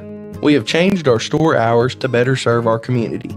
Columbia Ace Hardware is now open from 7 to 7 Monday through Friday, from 8 to 4 on Saturday, and closed on Sunday. Come see us at 112 East James Campbell Boulevard and let us show you customer service that can only be found at Columbia Ace Hardware. Ace is the place with the helpful hardware, folks. Back in the Spring Hill High School Gymnasium, I'm Barry Duke along with Drake Colley and P. Money. It's halftime. Halftime score, the Columbia Central Lady Lions 18, Spring Hill Lady Red Raiders. Lady Raiders are 14. 18-14, Columbia on top. In a very unusual physical ball game, P. Money. It absolutely, these players on both sides are going to be feeling this one tomorrow and the rest of the weekend. Hopefully the tensions don't rise with a physical game like this. The good thing, there's good news and bad news. The good news is they're calling it badly for both teams. Right. Well, not badly, but physical for both teams, where when you go inside, you got your life at stake on both sides. It's really physical, and it affects the shooting. It affects everything. the mentality. And what's the bad news? Well, the good news is both teams, they're letting them play. I put it like that. There you go. But it affects the quality of the basketball. I agree, Barry. I agree. Halftime, Columbia on top, 18-14 over Spring Hill. For Columbia, Natasia Bonner has 7 points, 2 points Brooklyn Duke, 5 points Casey Crawford. Tristan Shaw has 3 points, 1 point from Kinsey Burkeen. For Spring Hill, Alasia Harrison has 6 points, Emma Sharp has 5 points, and 3 points from Audrey Woolridge for Spring Hill. It's halftime. Halftime scored, Columbia 18, Spring Hill 14. Drake Colley joining us now as he took a short break. I was telling P. Money that there's good news and bad news. I had to take a little pause for the cause real quick. Now we're ready to go. What was the good news, bad news? That they're calling it bad on both sides. Well, yeah. That's the good news. Yeah. The bad news is it's affected there's no finesse. When you go for a shot, there's no continuity. You can expect to get hammered. So there are about 8 different basketball officials association that are represented by regions across the state of Tennessee. South Central is one of that handles everything basically from, say, Page High School south down to the Tennessee-Alabama line, all the way from Franklin County, Winchester, Sewanee, all the way west over to Clifton, Wayne County. Now, and the OIA has always been, and I called for 29 years, that when you go to play basketball up in the Nashville area, which is Nashville north to the Kentucky-Tennessee line, it's going to be a physical basketball. You better get your team ready to move to play through contact. Don't worry about the officials. Don't let them not calling a contact, some type of physical contact. Don't let that get in your head. You just got to block it out and play through it as a team, because you're not used to having it called that way anywhere else in the state of Tennessee. So it's just the way it is. These officials are going to let you play, let the contact happen, and let the ball and the points and the winner just be what it is. Yeah. I mean, exactly. And that's exactly what we're seeing tonight. I mean, you know, some of the fouls that we've seen up here and some fouls that have gotten called are obvious fouls. There are other obvious fouls that we feel the whistle should blow, but it doesn't. So you really can't, and the old saying goes, you can't cry about spilled milk. Play through the contact. Tell your players to play through the contact, because this is the way the game's going to be called tonight. Exactly. Have to make those adjustments. You have to adapt, because they're going to call it that way. I mean, if you're a player or a coach and you're sitting there just getting frustrated and more upset of the way the game's being officiated, then it's going to take away your attention from playing basketball, running the proper offense, playing proper defense, free throw shooting, whatever it is. If you let it bother you, what you have to do as a player and a coach in this situation is rise above all that and tell your assistant coaches and your players, hey, don't worry about the officials. We can't control that. What we can control is what we've got on our team and how we play. So here we are. And we got a good ball game right now, Barry. Yeah, it is. 4 points. I mean, Columbia Central looking to break that streak. And it's get that monkey off their back. But it's anybody's game right now. 18-14 halftime. Columbia up by 4, but it's they're playing hard. Both teams playing very hard. You want to take a quick one and then come back, or you want to stay here? You want to? Yeah, let's take a break. It's Columbia up by 4 at halftime. Columbia 18, Spring Hill 14. We'll take a break, and we'll be back with the start of the second half right after this timeout.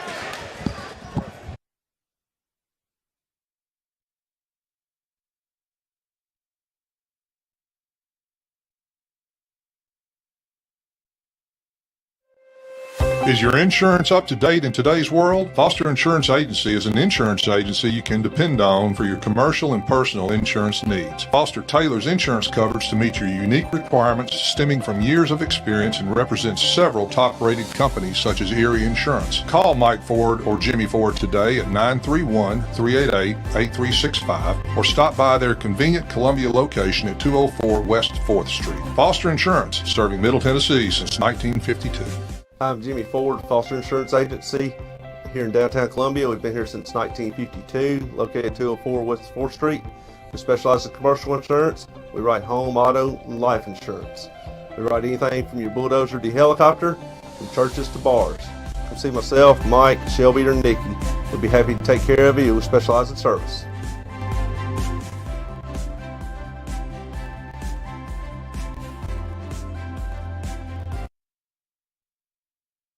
Some people are just obsessed with their lawns. They'd cut their grass with a pair of scissors if they could. Thanks to Gravely, they don't have to. You see, Gravely makes not only the best built and most comfortable lawnmowers, they also leave your house looking like a doggone country club.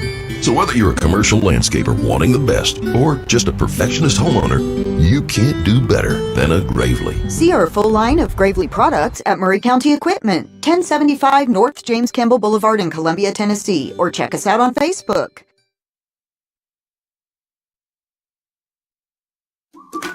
Hello, my name is Zach Maddox. I'm a proud third-generation owner-operator of Columbia Paint and Wallcover, founded by my grandfather, Ralph Maddox, in 1946. We offer a variety of paint and wallcovering products, but our passion is customer service. We can offer many personalized services and can come out to your house or business if needed. Come visit us at our Columbia location or our new Spring Hill location behind Church of the City, or visit us online at paintcolumbia.com.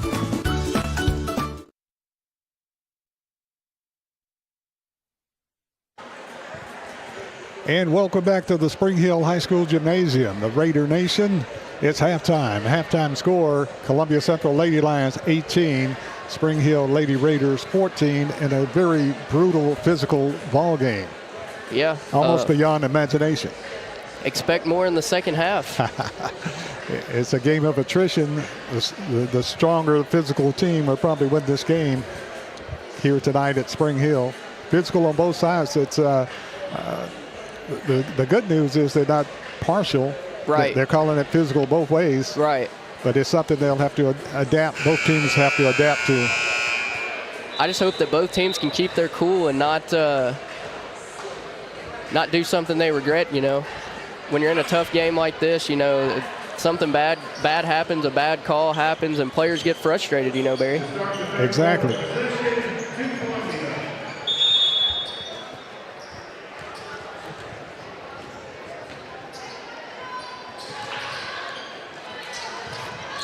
Columbia has the ball to start the second half. They get it in the Shaw. Burking puts the shot up. No good. Foul call, Spring Hill.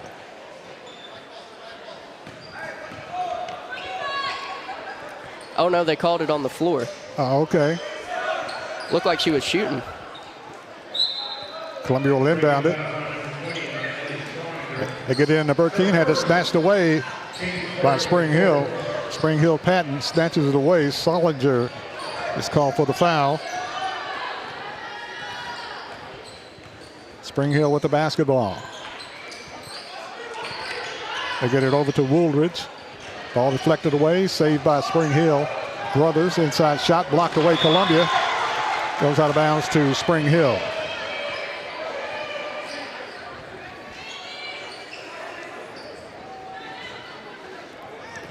Spring Hill will inbound it underneath their basket. Sharp gets it into Harrison. Harrison drives the lane, puts up the shot. It's good. Harrison scores. Alicia Harrison drives all the way under, puts up a shot, scores. 2-point game. Columbia up by 2. Duke with it. Drives the lane, puts up the jumper, short. Rebound taken off Spring Hill. Harrison. Really, if you're Columbia, that's not what you want to do, is drive into the teeth of the 2-3 defense. You want to move the ball around the perimeter, get it to the weak side, get that open shot, square up, and take it. Sharp with the ball for Spring Hill. Work it around. Harrison with it. Very quick. Columbia in a 2-1-2 zone. Then he kicks it off on the right side. Sharp with the shot, no good. Rebound, fault force, slapped around. Off Spring Hill. They give the ball to Spring Hill. Columbia tried to save it, went airborne, bounced it off 2 Spring Hill players. They give the ball to Spring Hill. Sharp, the inbounder. Counts on, Sharp. 5-second count. Yeah, I was about to say, if they're going to call 5 seconds on Columbia, they be consistent, call 5 seconds on. They just gave a bench warning to Columbia's head coach. That's her first unsportsmanlike warning. Columbia with the basketball. Bonner brings it in the front court, the freshman. Bonner looking at it. Back to a cut from Duke. Duke with it. Try to go up with it. Can't. Shaw with it. Puts it up short. Rebound fall for Burking with it. Burking puts it up. Rolls it in. Good. Good. Way to be strong. Way to be strong right there. Good rebound. Kenzie Burking with our first points. Good board work by Columbia. Harrison with the ball. Kicks it off on the right side. Spring Hill. Woolridge. Back to Sharp.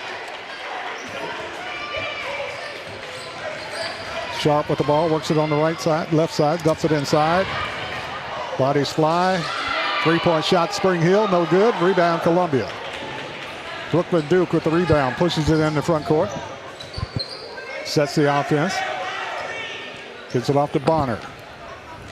Bonner with the basketball. Left side pass to Crawford. Back to Bonner to Crawford. Columbia to Duke. Trying to get Shaw open. Lob pass to Crawford. Crawford puts it up, no good. Rebound Columbia. Shot off the glass, no good. Whistle and a foul call. It's like on number 2, I believe, Audrey Wooldridge. Wooldridge commits the foul. That's her 4th. Now, I might be mistaken. No, they're going to call it on Harrison. They're going to get it on Harrison. I didn't even see her near the play, but maybe she was. Harrison commits the foul. That's her 2nd. Martin comes in as Crawford goes out. And we're being joined by Maury County Athletic Director Chris Pointer. How you doing, Chris? I'm great. How you Give guys us a doing? There you go. All right. We're doing great, man. Glad to be here. Forgive my tardiness. I had to take care of family stuff. I understand. Family first, baby. That's what it's all about. I'm telling you, we totally understand. Shaw free throw, no good. Rebound taken off Spring Hill. We got Columbia in the lead right now. Sharp with the shot, no good. I see that. Long rebound, Columbia. Martin with it. To Duke in the front court. They're trying to end that nasty streak. Bonner with the shot. It's good. Bonner knocks down the 2-point shot for Columbia on the left wing. And Columbia leads 22-16. Spring Hill Sharp. Shot no good. Rebound slapped around. Bodies fly to the floor. Traveling call. It's been a physical game, Chris. I believe it. Yeah, I believe it's been physical. Beyond imagination physical. For both sides, it's consistent. Well, yeah, they're letting both teams go at it pretty good. And that's the good news. I can't say they're favoring one team over the other. Exactly. Unlike the accusations being thrown in the Super Bowl about the differences in the Super Bowl. But we won't get into that right now. Bonner directing traffic between the circles. Gives it off Duke on the left side. Duke almost had to pick the weight, then taken away Spring Hill. Spring Hill with it, pushes down to Sharp. Sharp with the shot, scores. Columbia turns it over and Sharp makes them pay. Sharp scores her 7-point, 22-18, 4-point ball game Columbia. Duke with it to Bonner. Bonner drives, had it taken away, and a foul call. Harrison, I believe, picks up her 3rd. Yep. Harrison commits the foul, that's her 3rd. And this is a little officiating 101. The official far away from the place didn't make the call, but the official about 10 feet from it didn't make the call. The one across the way made the call. And it was the right call either way, but I agree. Bonner with the free throw is good. She has 10 points for Columbia. Conventional wisdom would tell you the referee 6 feet from it sees the play a lot easier than the play the referee 26 feet from it. You would think so. Shaw over the back, rebound taken off Spring Hill. Harrison being pressured. Gives it off to Sharp. Sharp with it in the front court for Spring Hill. Drives the baseline, goes all the way under. Tried to get it to Brothers. Ball goes out of bounds off Spring Hill to Columbia. 23-18. Columbia up by 5. And both teams really need to knock down free throws if they want to win this ball game. Both teams. Bonner with it, trapped in backcourt, gets it in front court. Rips a pass to Shaw, to Duke. Inside to Crawford. Crawford with the shot, no good. Columbia puts it up, no good. Fight for the rebound. Look at Columbia fight for the rebounds. That's what you got to do to win ball games, is fight for that ball. Get in there and rebound that basketball. Duke with it, gets it to Martin. Martin with it to Duke. Give your team another chance to score. Off to Martin. Martin for 3 off the glass, no good. Long rebound chase pulled off by Spring Hill's Woolridge. Woolridge trapped in backcourt. Ball goes out of bounds off Spring Hill, and Spring Hill gets the basketball. Because I saw it go off Spring Hill's knee. I don't know. Not sure what the official was looking at, but that's all right. He's giving it to Spring Hill. Maybe Columbia will get it on the other end. And to his credit, he had a bird's eye view. He was 3 feet away, but I don't know. Sometimes you can see things better from a distance. 3-point shot, Spring Hill, no good. Fight for the rebound, goes out of bounds off Columbia. And Columbia gets the basketball. Oh, Columbia's basketball. Columbia could have gotten the break right there. So, exactly. You know the old saying, it all comes out in the wash, right? So both teams score when you can. Bonner drives all the way under. Fall away shot off the glass, no good. Rebound taken off Woolridge. Spring Hill. Spring Hill with the basketball. Harrison. Bonner needs to distribute the ball a little bit better than that. That wasn't a very good shot she took, and I feel Coach probably feels the same way too. She needs to get. Harrison with the shot, no good. Rebound shaken loose by Columbia. Ball goes out off Columbia. Spring Hill's basketball.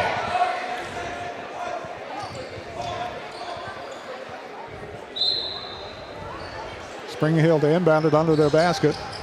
Get the ball in. Ball slapped to loose. Taken Spring Hill. Spring Hill on the left wing. Drives the lane. Woolridge puts it up there, no good. Rebound, Spring Hill. Saved by Columbia's Duke. Yeah, Columbia's basketball. Columbia calls a timeout with 2:13 left in the third quarter. Columbia 23, Spring Hill 18. We'll be back right after this timeout.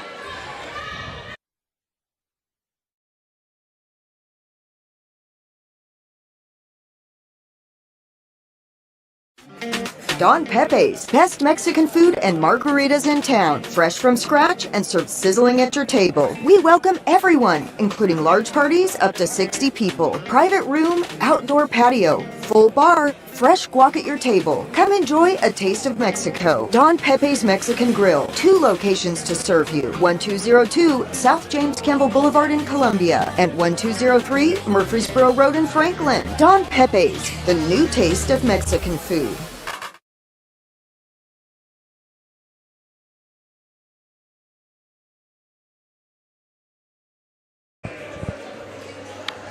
(23-18). Lady Lions up by 5 with 2 minutes and 13 seconds remaining in the third quarter. And P-Money, very interesting ball game. It's been a slugfest since opening tip. Both teams playing hard and physical.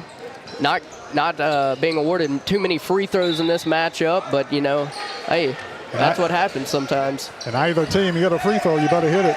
That's right. If you get a chance to go to the free throw line, you better make the best of it. That's it. Ball slapped loose. Columbia picks it up. Shaw with it. 3 people hanging on the back. Shot put up.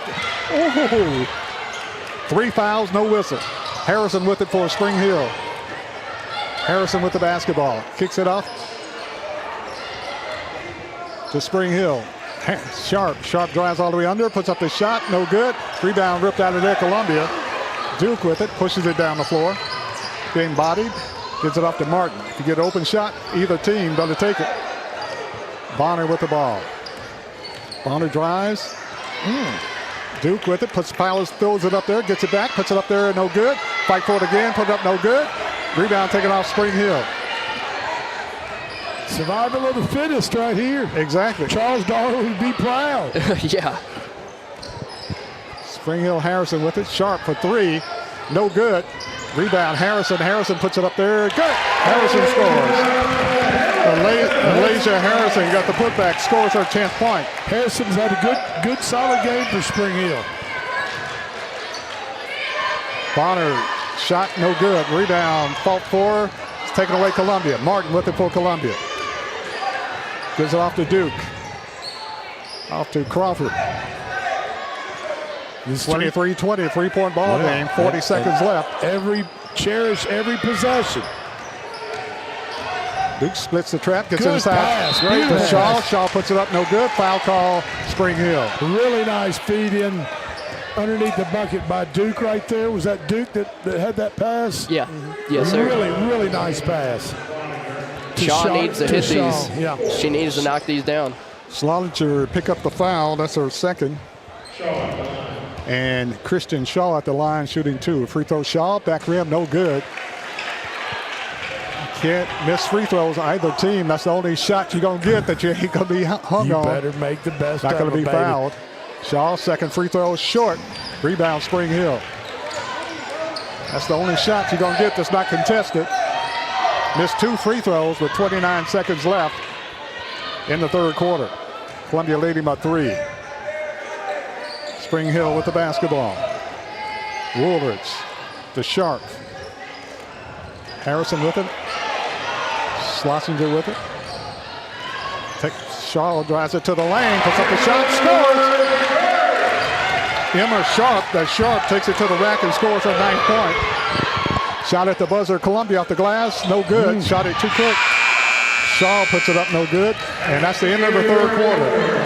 At the end of the third quarter, the score is Columbia 23, Spring Hill 22. We'll be back right after this.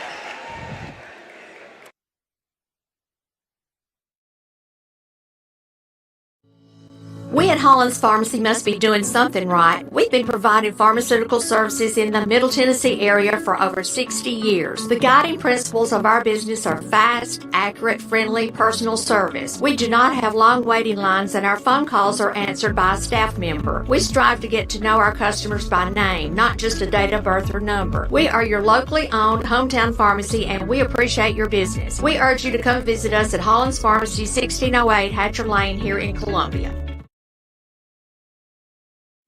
Bypass Deli, 1806 Shady Brook Street in Columbia. All fresh American food. We hand pat our patties daily so you can enjoy the best burgers in town. Come enjoy anything from our outdoor patio to a burger paired with a cold beer to a Reuben or even our ice cream floats and everything in between. Voted Muletown's best burgers, that's Bypass Deli, 1806 Shady Brook Street. Bypass Deli, serving Columbia since 1966.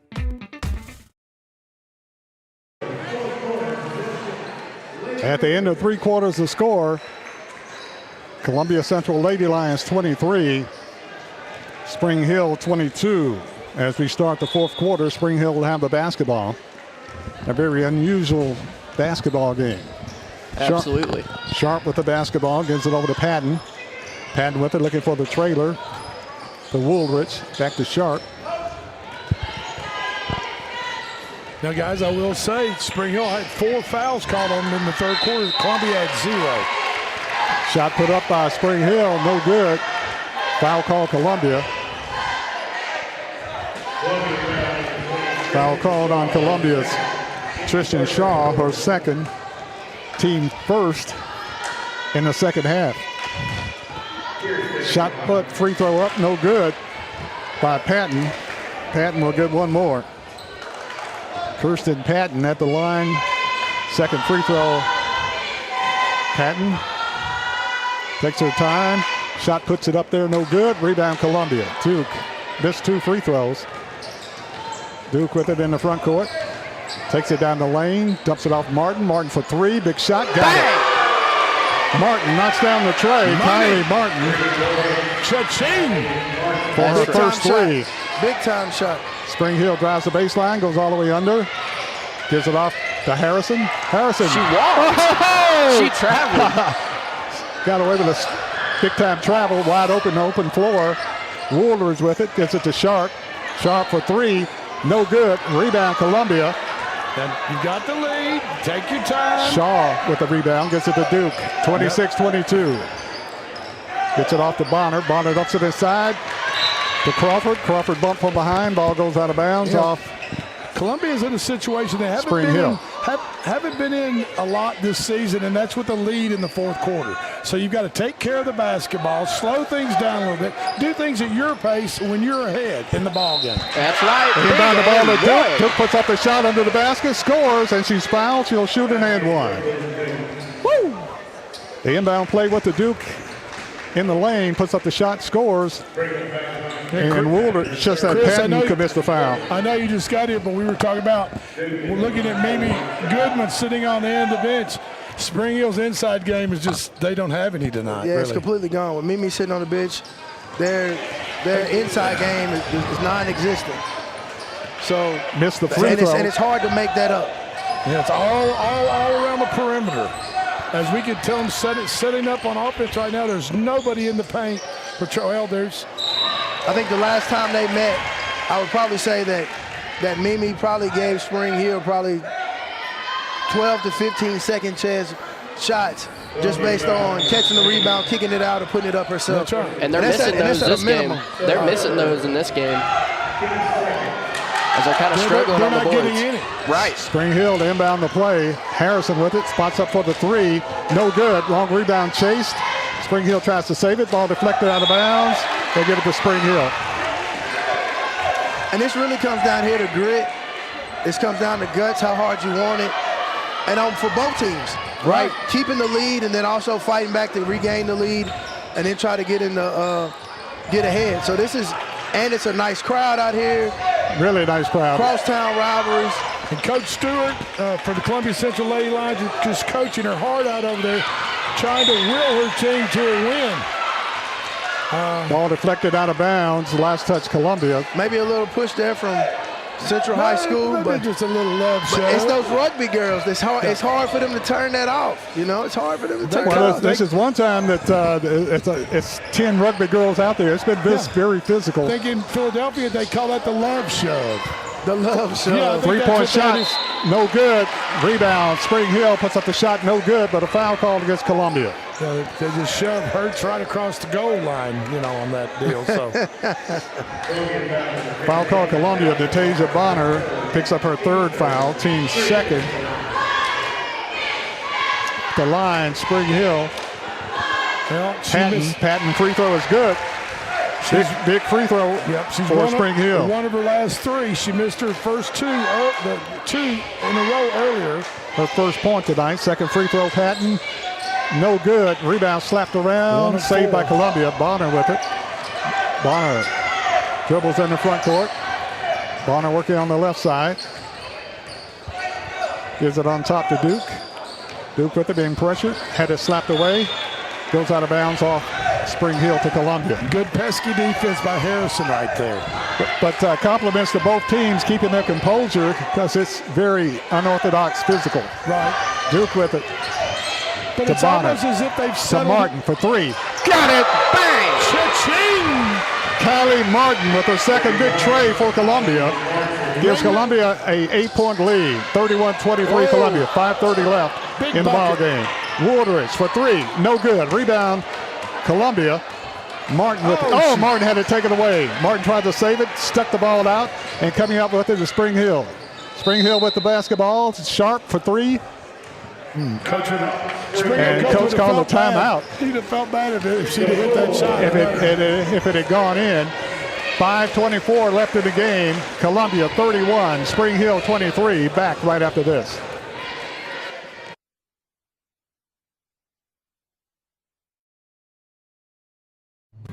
Hello, this is Rick Tillis from Tillis Jewelry. What is a full-service jeweler? Experienced staff, custom designers, in-house jewelry repairs, and beautiful jewelry. Yes, at Tillis Jewelry, we are passionate, knowledgeable, and committed to integrity. We strive to be the best in our community and in our profession. We build long-term relationships and become part of family traditions that will cross generations. We delight clients by providing an unparalleled selection, superior service, and exceptional value. Tillis Jewelry, we exceed your expectations.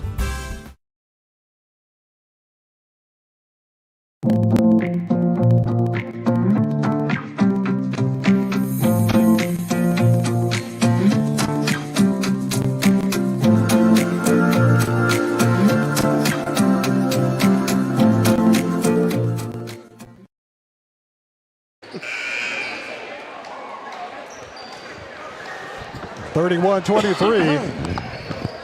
Here we Columbia go. on top with 5:24 remaining in the ball game. Spring Hill will have the basketball. Yeah, Spring Hill's going to have to get hot from three-point land in order to get back in this ball game. That's the only way. With Mimi Goodman sitting on the bench, Traveling call. Got his ball to Harrison. Harrison tried to go inside. Steps call on the pass. Yeah. I mean, Spring Hill is in such dire straits on the inside. They're moving Sharp, their outside sharpshooter, posting up underneath the bucket right there to try to get the ball. So that just shows you what kind of dilemma they're in with no inside game without Mimi Goodman. Columbia gets the ball inside. Shaw off the glass, no good. Rebound taken off Spring Hill. Big miss that time. Gotta have those. She was waiting on the contact and blew a shot. Sharp with it, drives, scores, but she traveled before she got to the basket. Columbia missed a gimme. Looks like she was thinking about pulling a jump shot right there and changed her mind. Maybe she was so wide open it just kind of. That's a possibility too. She's waiting on the contact. Yeah. She's like, where is everybody? Ain't no contact. Columbia with the basketball, throws it away. Spring Hill with the ball. Sharp, cross-court pass. The Slotzinger gets it up to Harrison. Harrison for three. It's in and out, no good. Rebound fault for Spring Hill with it. Spring Hill puts up the shot, blocked away Columbia. Spring Hill gets it back. Harrison with it. Harrison drives, top of the key. Sharp for three. No good. Rebound fault for, slapped around. Spring Hill with it, puts it up, no good. Rebound, battle for, coming out of it is Duke. A lot of contact, whistle and a foul. Goes against Spring Hill. Spring Hill just missed a foul on the rebound. Fourth foul on Wooldridge. Wooldridge commits her fourth foul. And Columbia will have the ball. 4:10 left in the game. Columbia gets it in the front court. Rips a pass to Duke. Throws it away. Taken off by Spring Hill. Harrison. Harrison with the basketball. Harrison being pressured. Harrison drives the lane. Banks it out. Gives it off to Sharp. Sharp for three. No good. Rebound tapped away. Taken off Columbia. Tie ball call. And alternate possession arrow pointing toward Columbia. Columbia's basketball. 3:51 left in the game. And whatever team wins this game will have earned it. Absolutely. 31-23 is the score. Timeout on the floor. 3:51 left. We'll be back right after this.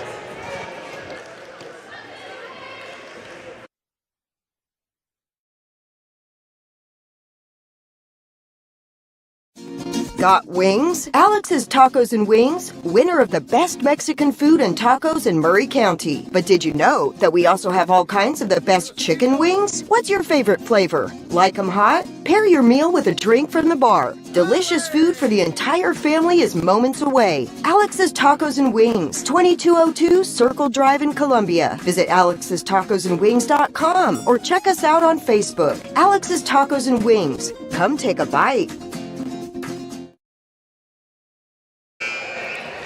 3 minutes and 51 seconds remain in the ball game. Columbia leading by 8, 31-23.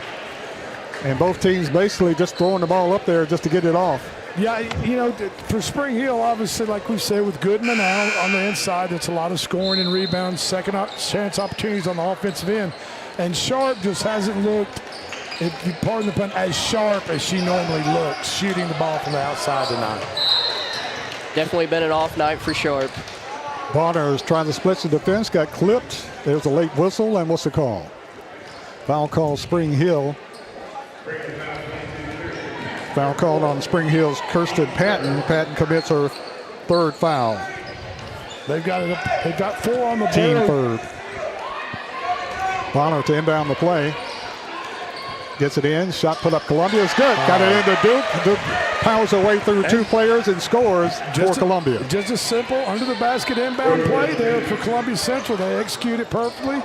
Little up and in bank shot. Correction, Drake. There was nothing simple tonight. Spring Hill got the ball. Could have been fouled. Shot no good. Rebound Columbia. Duke with it. Duke can chase from behind. Get the ball to a guard. Gets it up to Bonner. Bonner dumps it inside Shaw. Shaw with it. To Martin, three-point shot. Martin got it. Martin knocks down the shot for Columbia. Kylie Martin with her third three-point shot tonight, and Columbia goes up by 13 with 3 minutes left in the game. The Lady Lions are feeling it. Wide open. Columbia leaves a wide open. Shot put up no good. Ball slapped around. Rebound taken off Columbia. Martin with it. They come from behind. Barner with it. Slaps it over to Barner. Columbia with the basketball. 2:45 left in the game. Columbia up by 13. Inside Shaw. She was wide open. She didn't even realize. To Martin. Martin puts up the shot. No good. Air ball taken off by Spring Hill. Sharp. Sharp with it. Gets it to Harrison. Harrison in the front court. Yep. Harrison to Sharp. Sharp with the jumper. Got it. Sharp with the shot. Emma Sharp scores her 11th point. Makes it a 36-25 ball game with 2:20 left. A whole lot in a short period of time. Bonner drives, puts up the shot, got hammered. Late whistle and a foul call.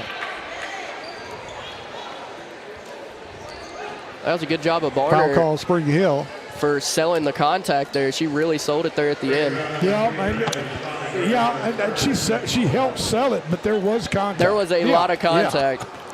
Yeah. As she kissed the floor. And she fell to the floor, and she kind of sat up and said, hey, and then about that time the whistle sounded. So free throw Bonner, back rim, no good. Hey, better late than never on foul call. That's it. Wooldridge comes out of the ball game. And into the game for Spring Hill is Herring. Second free throw, Bonner. Back rim, no good. Rebound, Columbia. Crawford put back, no good. Rebound taken off Spring Hill. Harrison dribbles in the front court. Clock down to 2:10. 3-point shot, Sharp. Got it. Sharp knocks it down. Sharp will bring them back to the game. It's an 8-point game now with 2 minutes left. Columbia with it to Martin. Martin for three. No good. Rebound chase goes out of bounds off Columbia to Spring Hill. I thought she was going to be 4 for 4 right there, but I don't know if I take that shot. I mean, it's 2 minutes. You got an 8-point lead. You're trying to put to bed a 14-game losing streak. Pull the ball out and let's make them foul you so you can go to the line and score points. Yeah, I think that's just a little being. She was feeling it. Okay. It's not sticking within the game plan. And Sharp with it again, loses a dribble. Gets it off to Schlesinger. Back to Sharp. Sharp drives the baseline, goes all the way under, loses the handle. Loses it out of bounds and get the ball to Spring Hill. Spring Hill's basketball with 1:35 left in the game. Columbia up by 8. Spring Hill with the basketball. Sharp to inbound it. Gets it into Harrison. Harrison goes all the way under, puts up the shot. Blocked away by Columbia's Shaw. And a foul called on Shaw. Wow. Looked like a clean block. But we're 20 miles away. And they call it on Shaw. Wow. Third foul on Shaw. But remember, guys, things look different from the floor level. I totally agree. Things look different from the floor level. I promise you, being a former official, you can see a lot better from 4 feet than you can 84 feet. Harrison free throw is good. She has 11 points tonight. Big call either way. Trying to make this a 6-point game with 1.5 to go. Second free throw, no good. Rebound, Spring Hill puts up the shot. It's good. Spring Hill got the ricochet. Kirsten Patton with the putback scores her 3rd point. Makes it a 5-point game. Handle the ball. Just handle it. And Columbia calls a timeout. We're going to keep it right here, though. Yeah. 1 minute 17 left in the game. Columbia up by 5, 36-21. Columbia has possession of the ball. Well, both teams have 14 fouls this quarter, so the next foul, if it's not offensive by that team, will send either team to the free throw line. So what Columbia wants to do here is they want to inbound the ball, get the clock rolling, get the ball to their guard, Bonner, let her handle the ball. Also, give her different options to pass the ball away. Move to the ball. If you're on the wings, you need to be moving in and out and giving her a clean line of sight to your hands so she can get rid of the ball if she needs to. And especially if there's a 5-second closely guarded call on, or they're waiting on the foul from Spring Hill to send her to the line. And when they get to the line, they better convert. They have to better. knock them down. They have better. to. But that's good. That's good information under normal circumstances. Look, but tonight, but I do agree. If you get to the line, you better hit it. Both teams. In a perfect world, that's the way things have happened. Exactly. With 1:17 remaining, I mean, Spring Hill has gone on a 6-0 run in the last 40 seconds. So. Spring Hill knows how to score. They've got Sharp as an outside shooter. She's a good shooter. So let's see what happens with 1:17 to go. It all comes down to if you got the ball, you better be strong with it. That's it. Bonner with it inside, puts up the jumper, no good. Rebound, Crawford. Time ball call. Now ultimate possession pointing toward Spring Hills. So only 7 seconds went off the clock. Columbia got a shot. I am still surprised that they went and tried to score so quickly versus finding dead space. Holding the ball out and just going. Harrison down the lane, splits the defense, rolls it in, it's good. Harrison scores. There's 59 seconds left in the game, and Spring Hill trails by 3. Columbia 36, Spring Hill 33. We'll keep it here again. It's getting interesting, guys. It is. And look, and the thing about it now for Coach Stewart is that if you're going to tell your team and you try to take the air out of the ball and rush some clock, Make them foul you. The score's too tight now. That's kind of going against your philosophy of winning the basketball game in a three-point game. You're kind of playing into the other team, into Spring Hill's hands by running that clock off, getting the clock down. Then they commit a turnover or cause a turnover, and they're within 1 3-pointer of tying the ball game up. Precisely. One possession game. When you were up by 8, about 35 seconds ago, you were up by 8. That's when you start taking the air out of the ball. That's when you start working the clock and running the clock down. Not now. And they were up by as much as, 11, 12 points? With 1:57 to go, they were up 11 points, and now there's 1 minute to go. And they're up by 3. Just under a minute left in regulation. Columbia 36, Spring Hill 33. Ironically, the last score in Columbia in the McDonald's Classic was 38-33, Spring Hill. Right now the score is 36-33 with less than a minute to go. Columbia with the basketball. Spring Hill full court pressure. Bonner with it in the front court. Bonner with it, loses the handle. Ball goes out of bounds. And let's see who they give the ball to. They give it to Columbia. Spring Hill got what they wanted right there. The ball just kicked the wrong way. But again, I'm still surprised. They're being so aggressive offensively. Get the ball out here around the horn. Just stand there. Now look. Oh, trap is on. Columbia turns it over. 41 seconds left and in regulation. What do you do in this situation? Well, obviously, if you got a wide open 3 with your sharpshooter, you take it. But if you don't, you got to try to get it 2. You try to work the ball to Sharp. And Sharp's got the ball. Number 2. And Harrison wants to take it to the lane. Foul call Columbia. That's their team 5th. So she'll be shooting 2 free throws. That's a quick 2 if she makes both of them.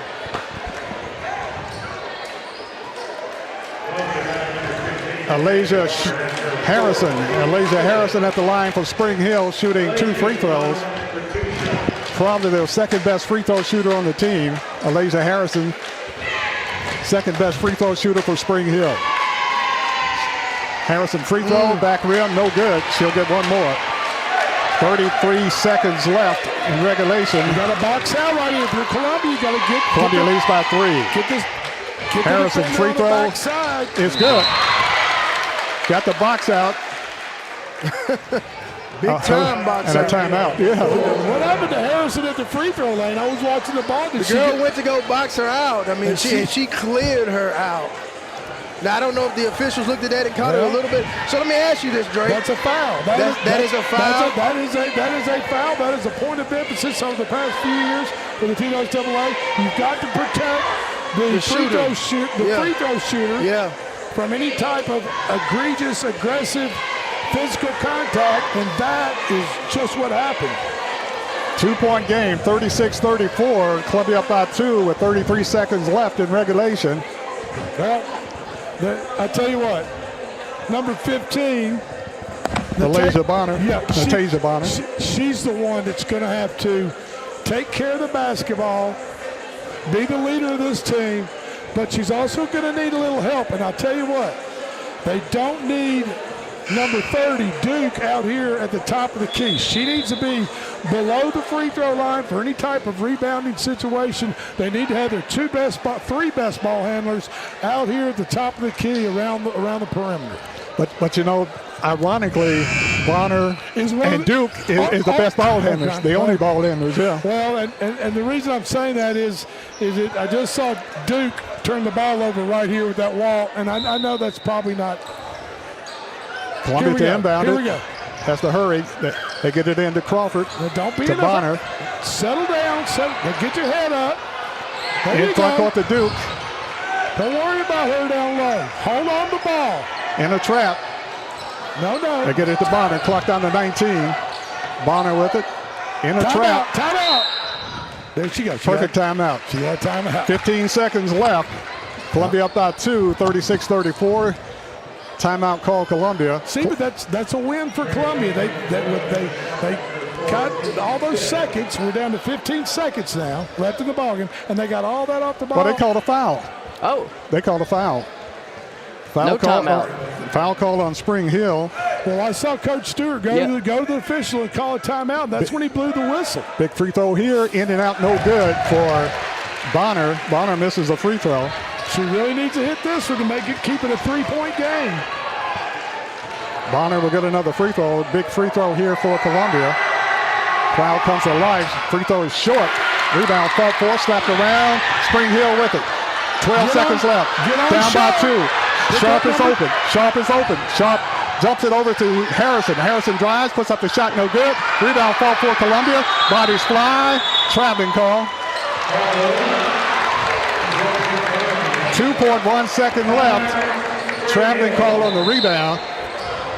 And Spring Hill calls a timeout. Spring Hill will have the ball on their end of the floor with 2.1 seconds left. Well, Columbia Central is going to be set up because Spring Hill's inbounding the ball underneath their own goal. Columbia Central will come out and set up in a 2-3 zone like all defenses do. They need to get big, get their arms up. Don't move out and allow an inside pass to go for a cheap bucket right up underneath the goal. And make sure you know where number 12 is for Spring Hill, Sharp on the court at all times. Yes, absolutely. And it's good to point out that Columbia has 2 timeouts, so they can see what Spring Hill's going to come out here and try to do, and then call a timeout and adjust their defense. I'd almost say. And a top ball goes to Columbia. The arrow is pointing toward Columbia. Spring Hill will have a ball under their basket. Kirsten Patton will inbound it for Spring Hill with 2.1 seconds left and a 2-point ball game. Spring Hill gets it into Harrison. Harrison with the shot. Got it! Got it! No! Oh my goodness! Was it a 2 or was it a 3? Was it a 2 or was it a 3? That was a 3-point shot. This ball game is over. No, the refs are waving 2. It's a 2. It's a 2-point shot.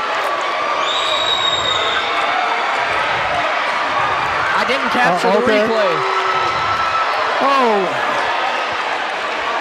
Was it a 2 or was it a 3? I didn't get the replay. The officials go to the scores table to say if it was a 2 or 3. 2. It's a 2-point shot. So we're tied. We're tied. Who hit the shot? Was it Harrison? Who made the shot? It was Harrison, number 3. Okay. Harrison knocks down her 13th point to tie the game, and we're going into overtime. Did the clock expire though? They gave him the points. It was 2.1 seconds, and it took a long time. I think she got it off. But they said 2 points, so it's a tie game. Harrison got the shot off in time. I feel as though she was behind the 3-point line. It looked like a 3 from here. But they gave her a 2. She was double teamed. Because they didn't know. They couldn't clarify it. So we're going into overtime, folks, and 36-36. Oh, my. This is a Murray County Public School Game of the Week classic right here. Yes, it is. Big time. I love these Murray County School Game of the Week. Me and you got that. We work. It's magical when we work these games, P-Money. This season we've had fantastic games. Wow. What a shot by Harrison, number 3, from the corner. literally no time left on the clock, right? And there was no doubt that it was going in. The ball had basically no arc on it. It was kind of a line drive, and it just hit the back of the rim from the corner and dropped through. Spring Hill was screaming it was a three-point shot. The referees waved it off and called it a 2. And that knocks it up at 36-36. So here we go with 4 extra minutes of free basketball. And one feather in the officials' cap was that they weren't sure. Oh, a technical foul. Free throw is good.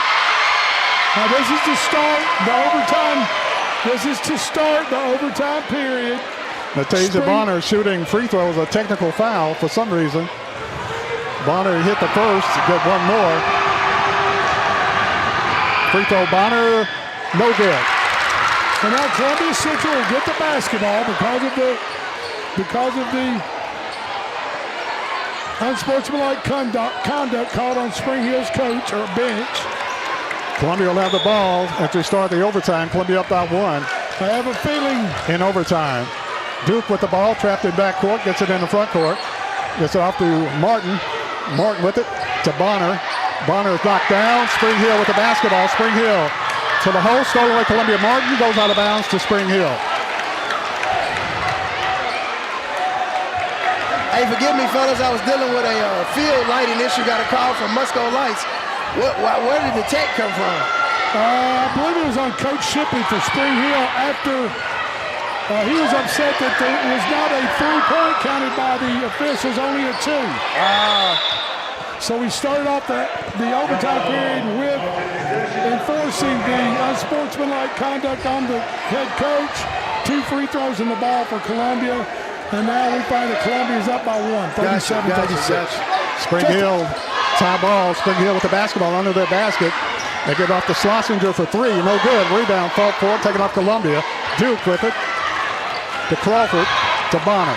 Bonner to the hole, loses the handle. Ball loose on the floor. Spring Hill comes out with it. Schlesinger gives it up to Harrison. Harrison with it in the front court. Should be a 5. It should be a closely guarded count right there on that. 37-36. Columbia up by 1.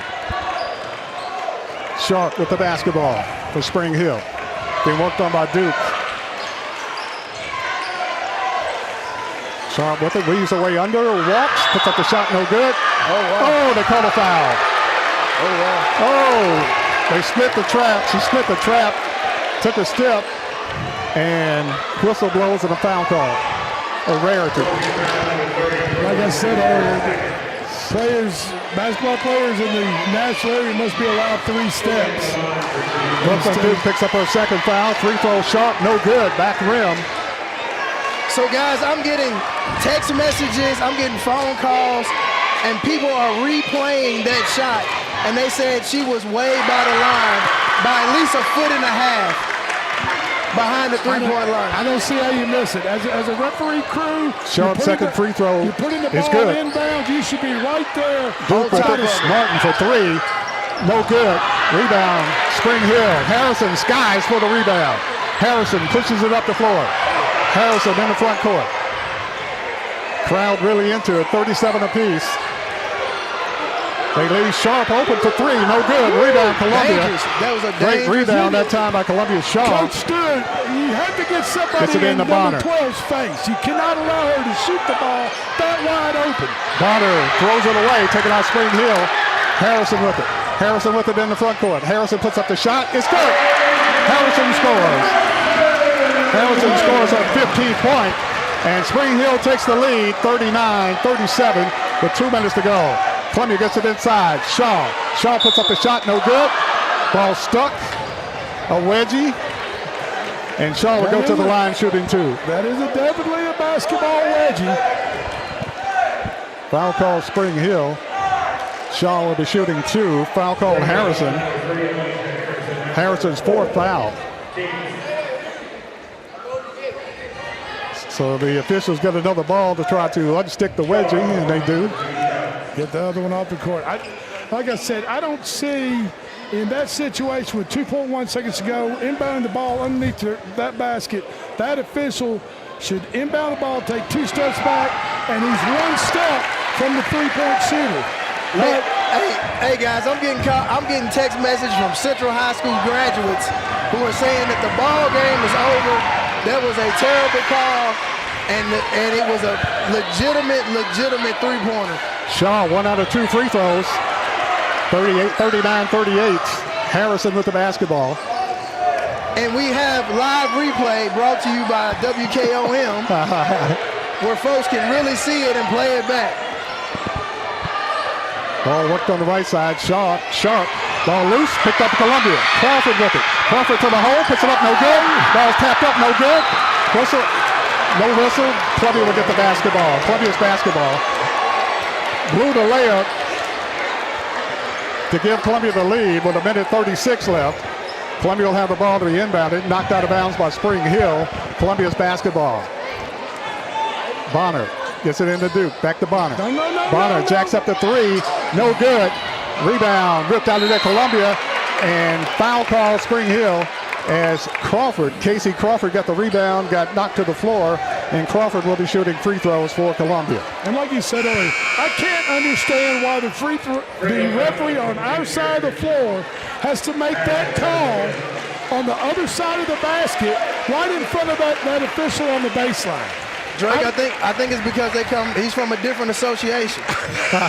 I don't understand why he's not calling the ball. Well, he's not.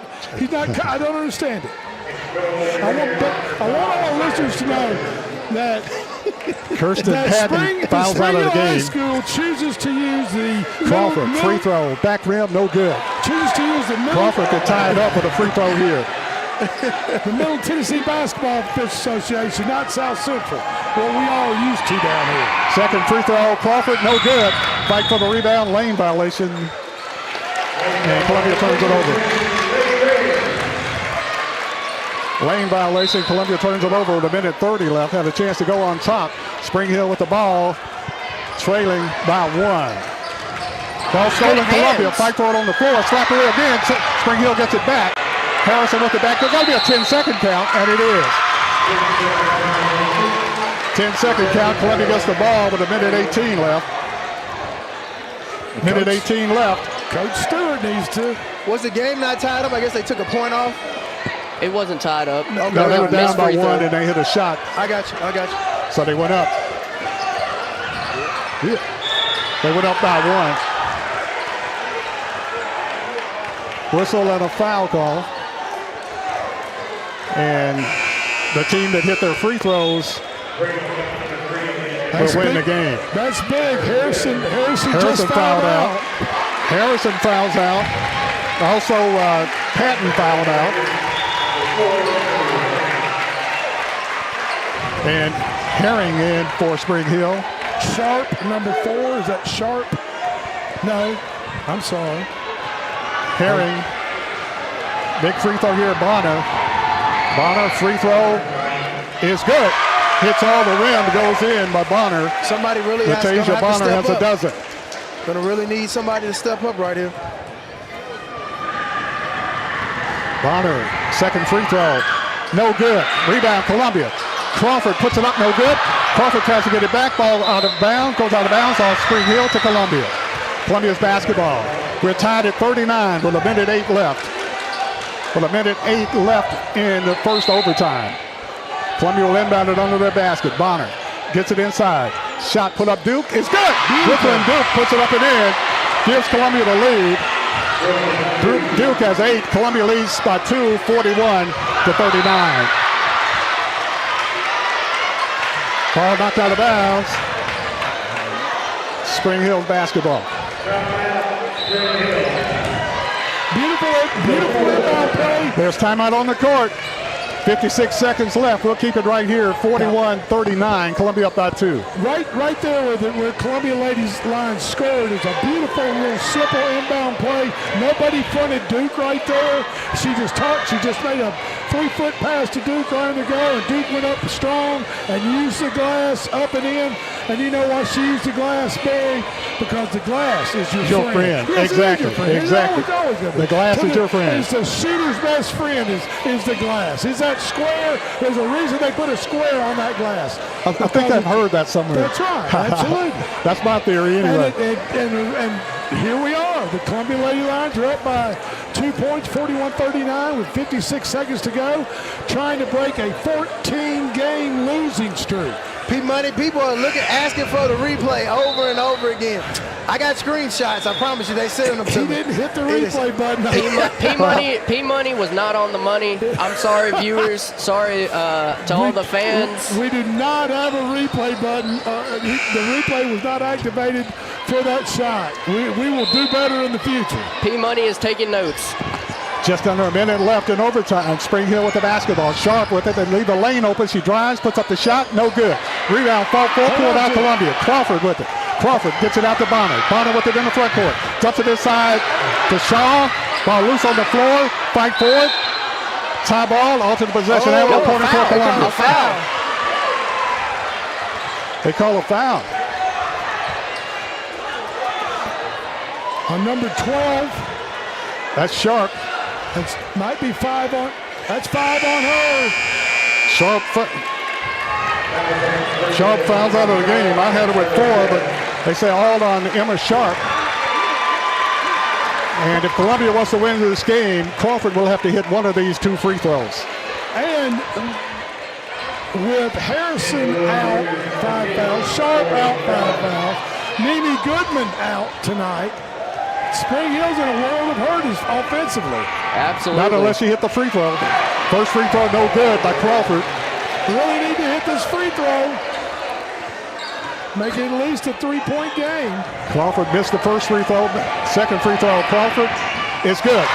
Crawford knocks down 1 out of 2 free throws for her 6th point and the first point in the second half. Spring Hill trapped in backcourt. Throws it away, and a late whistle and a foul call. And which official made that call, Drake? The chair official made that call on Bonner. They're reaching in. I didn't see it. I've seen a lot more contact not called than I saw called on that. And that's all on Bonner. Bonner fouls out of the game. And they bring Martin back in. They bring Burkeen into the game. Free throw, Spring Hill. No good. Rolls around the rim, won't drop. Spring Hill. 34.9 seconds left in the first overtime. Spring Hill will get another free throw. Free throw, no good. Rebound, fought for, slapped around. Columbia with it. Duke with the basketball. Brooklyn Duke with it. 30 seconds left. Duke with it in backcourt. Duke being pressured. Help her out. Somebody flashed to the ball right here. And Duke is fouled. How many times did she foul? I don't know, but it was a good thing she did because there were no Columbia players flashing to her to receive the pass. Help. She's looking to get rid of the ball, and nobody's coming to her. Fortunately for the Lady Lions, she was fouled. 23.7 seconds left in overtime. Duke at the line. Free throw, Duke. Rolling, no good. Missed the free throw. Free throw here could probably seal the deal for Columbia. 1 free throw. Duke will get another free throw. Free throw, Duke is good. 1 out of 2 free throws. Brooklyn Duke for her 9th point. And Columbia leads by 4 with 20 seconds left. Spring Hill with the basketball, loses the handle. Loose on the floor, Duke picks it up. Clock down to 15. The streak might... Clock down to 10. That's... No! They call up. That was so weak. Offensive foul. Oh, my goodness. That was terrible. Oh! You can't make up calls Without a flop or what? I guess they like staying out here, the officials. But you can't make up. But you can't make up calls for the make-up calls for the make-up calls. Spring Hill with the basketball. I mean, if you've let the stuff go, looking for the cutter, shot put up, blocked away Columbia. If you've let it go the whole game, and they call a foul. They call a foul with 6.5 seconds left. Spring Hill will go to the line, shooting 2 free throws. My philosophy is this: if you let it go the whole game, why start calling it now? Especially in overtime. Crawford picks up her 4th foul. Free throw in the air, no good by Schlesinger.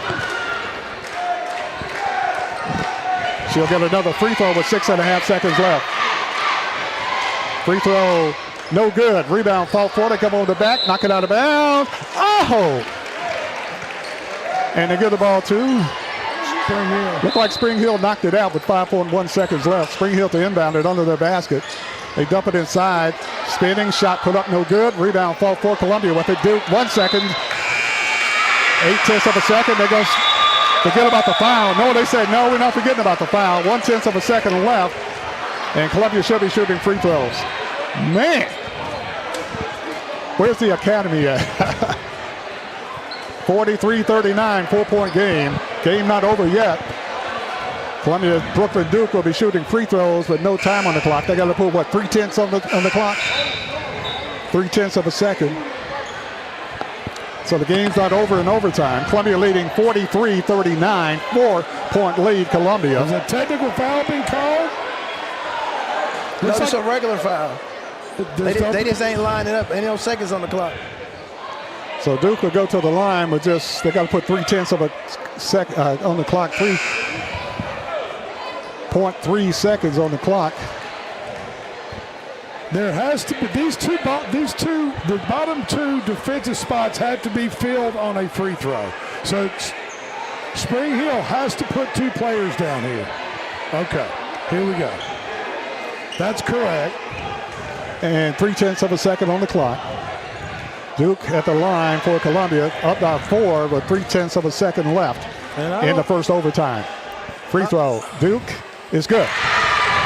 Brooklyn Duke scores her 10th point tonight, and Columbia leads by 5. And she'll get one more free throw. Free throw, Duke, no good. Gets on rebound, puts it back, scores. Will it count? They say no. He said no. It definitely counted. It doesn't matter. Columbia wins. Lady Lions win. Lady Lions win 44-39. 44-39, Columbia Central Lady Lions win. In overtime, Columbia 44, Spring Hill 39 in a hard-fought ball game in overtime. Final score, Columbia 49, Spring Hill 39, 44-39, Columbia. We'll be back right after this.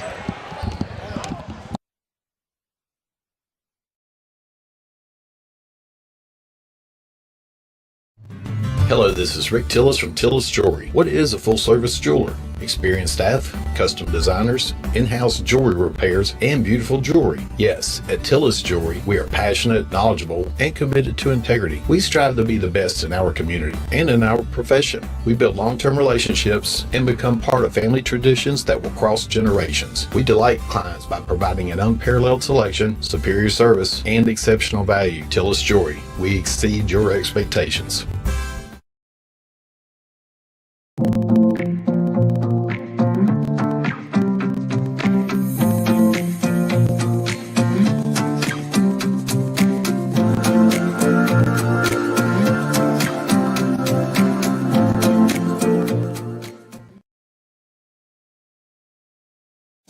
Got wings? Alex's Tacos and Wings, winner of the best Mexican food and tacos in Murray County. But did you know that we also have all kinds of the best chicken wings? What's your favorite flavor? Like 'em hot? Pair your meal with a drink from the bar. Delicious food for the entire family is moments away. Alex's Tacos and Wings, 2202 Circle Drive in Columbia. Visit alexstacosandwings.com or check us out on Facebook. Alex's Tacos and Wings. Come take a bite.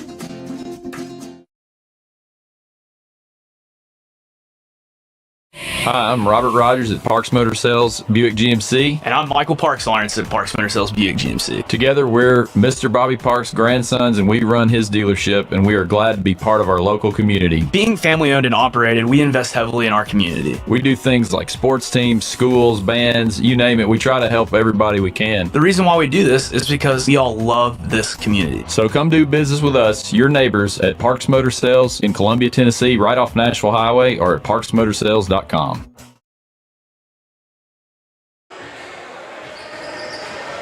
Back at Spring Hill in the Raider Nation gym. Final score. Stunned.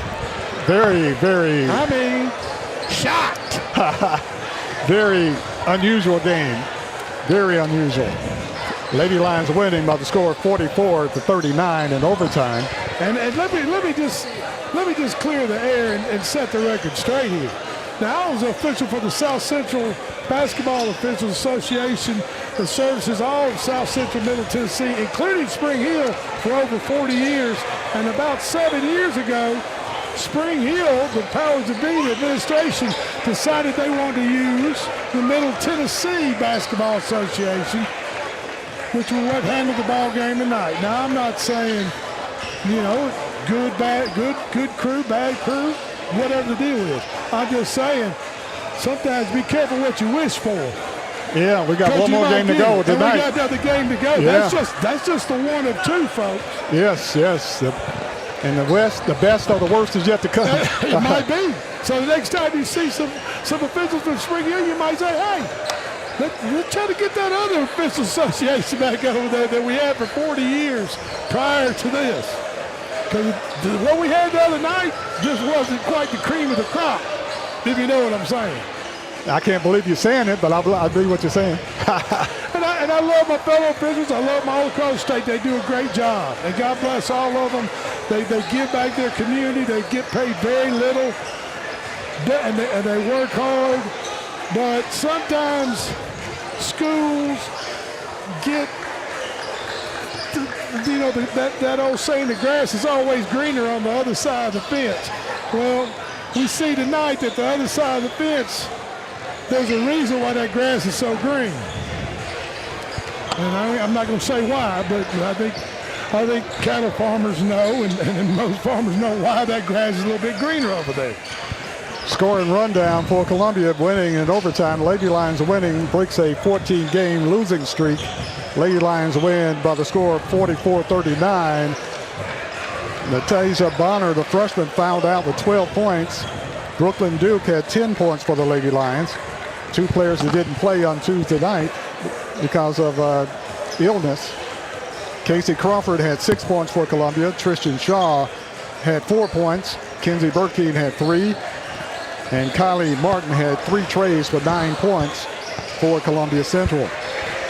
For Spring Hill, Alasia Harrison fouled out of the game with 15 points. Emma Sharp fouled out of the game with 15 points. Kirsten Patton fouled out of the game with 3 points. And 3 points, Audrey Woolridge.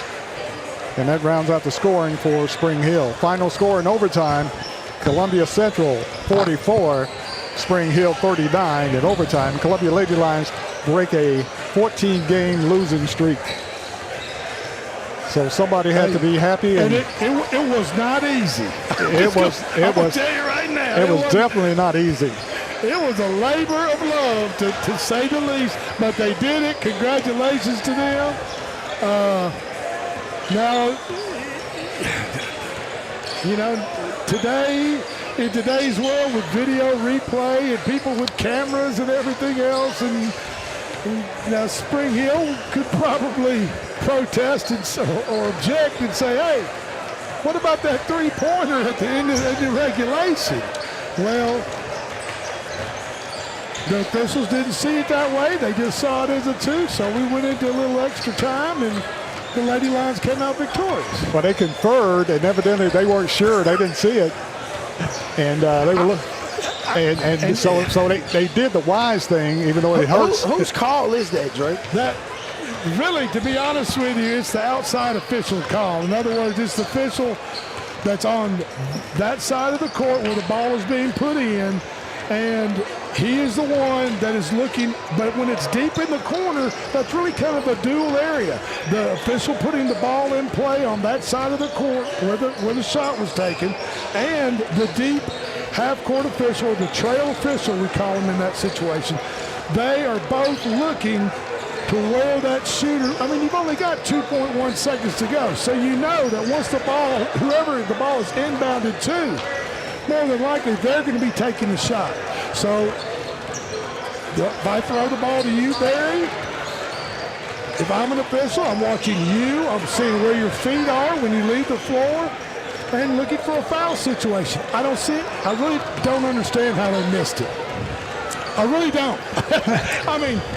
And looking at the replay, how far behind the line she was. It wasn't even close. I can understand if she was near the line, but she was almost out of bounds towards the bench. Absolutely. Well, let's just hope, I believe in redemption. Oh, yeah, absolutely. First of all, I believe in forgiveness, and I believe in redemption. And I think everybody deserves a second chance.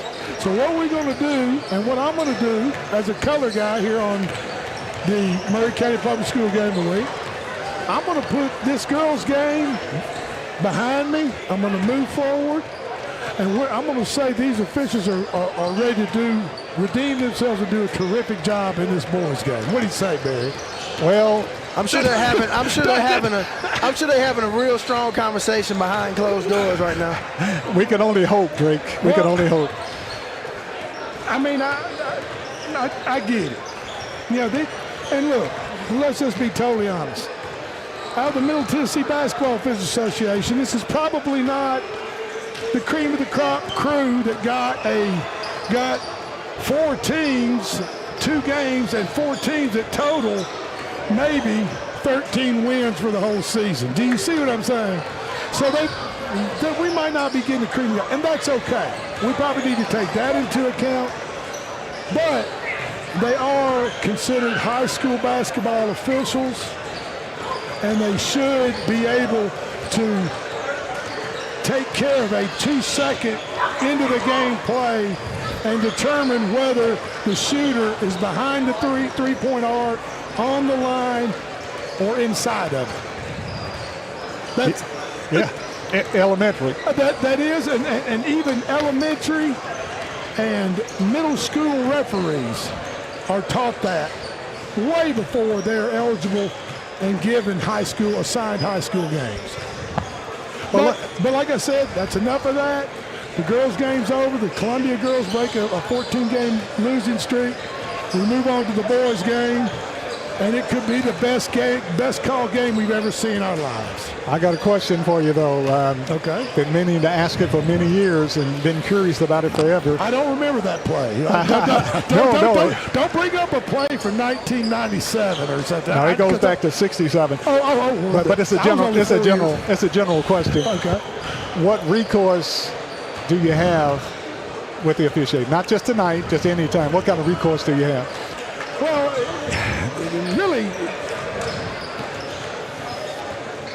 really, there's none. You could get in touch with the head of officials for TSAA office. You can send them videos of horrendous calls or non-calls or whatever happened on the court regarding the officials and the officiating. But ultimately, any type of non-assigning or unassigning, that all relies within the Basketball Officials Association, wherever they come from. In this case, it's Middle Tennessee. In my case, we were South Central. We were south of Nashville, so we handled all that. The shot that the Spring Hill girl made that would have won the game behind the three-point arc, at this point in time, you can send all the video you want, but I'm going to promise you, it's not going to change the outcome of this game. It can be put on file. The head of officiating at TSAA can call the head of assigners and supervisors at that association and say, hey, this is what happened Friday night at Spring Hill High School in the Columbia game. This girl, 2 seconds left. This young lady was well behind the line. She got rid of the shot before the clock ran out. It went in. However, your team didn't see it. And missing that type of shot with 2 seconds to go is an egregious mistake by that officiating crew. And why? Well, because that simple mistake or that egregious mistake cost Spring Hill Lady Raiders a win. Yeah. But instead, they called it a 2-point game. And here we are. Lady Lions broke the 14-game losing streak. They're the winners, and we move on. And I would like to issue an apology to everybody watching live stream. Did not hit the replay button. And you know what? Even you, P-Money, learned running the video here for the live stream that to click the replay button when we get down that close in a big game, right? That's right. So it will replay it or will record it, right? That's right. There you go. P-Money, if they had needed us to show them live action, we wouldn't even been ready, Pete Money. And do you know that the only time that video replay is allowed in Tennessee State high school games to determine an outcome of a game is in the last seconds of the state tournaments. So that's the only time. If you're in a sub-state game or below, you cannot use video replay to determine whether she was behind the line or on the line or whatever the deal is. It's only in state tournament play in the final seconds on a final shot does that make a difference. Could you imagine losing the state tournament like that? Well, there'd probably be a lot of law enforcement on the way up to up to Spring Hill, Tennessee is all I can tell you with that. So, well, we got another game coming up. That's between the Columbia Central Lions and the Raiders of Spring Hill High School. Columbia Central coached by second-year coach Brandon LeVere. Lions coming in with a record of 2-17. And Spring Hill coached by veteran coach Jimmy Young in his 28th year here at Spring Hill. Spring Hill coming in with a record of 2-15. Actually, the Lions are 3-17. And Spring Hill coming into the game with a record of 2-15, 0-7 in the district. So it should be an interesting game. Lions won the first meeting between Columbia Central and Spring Hill in the McDonald's Classic. Columbia Central winning that game by the score of 68-60. Columbia led by 16 points in the third quarter, led 51-35, actually 14 points in the third quarter in the first meeting. And tonight, Columbia takes on Spring Hill tonight at Spring Hill. We'll take a short break, and we'll be back with the starting lineups and more right after this short timeout.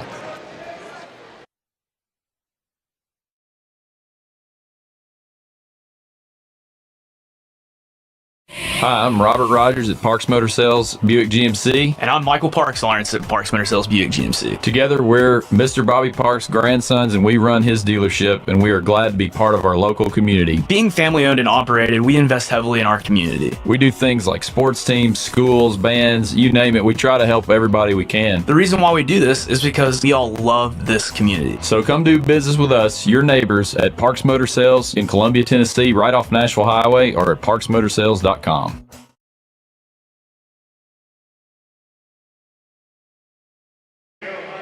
Starting,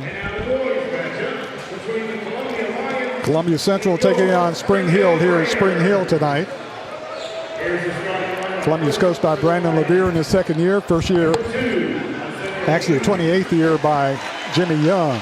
Starting for Columbia, number 2 is Isaiah Humes. Humes, a 6'1 junior.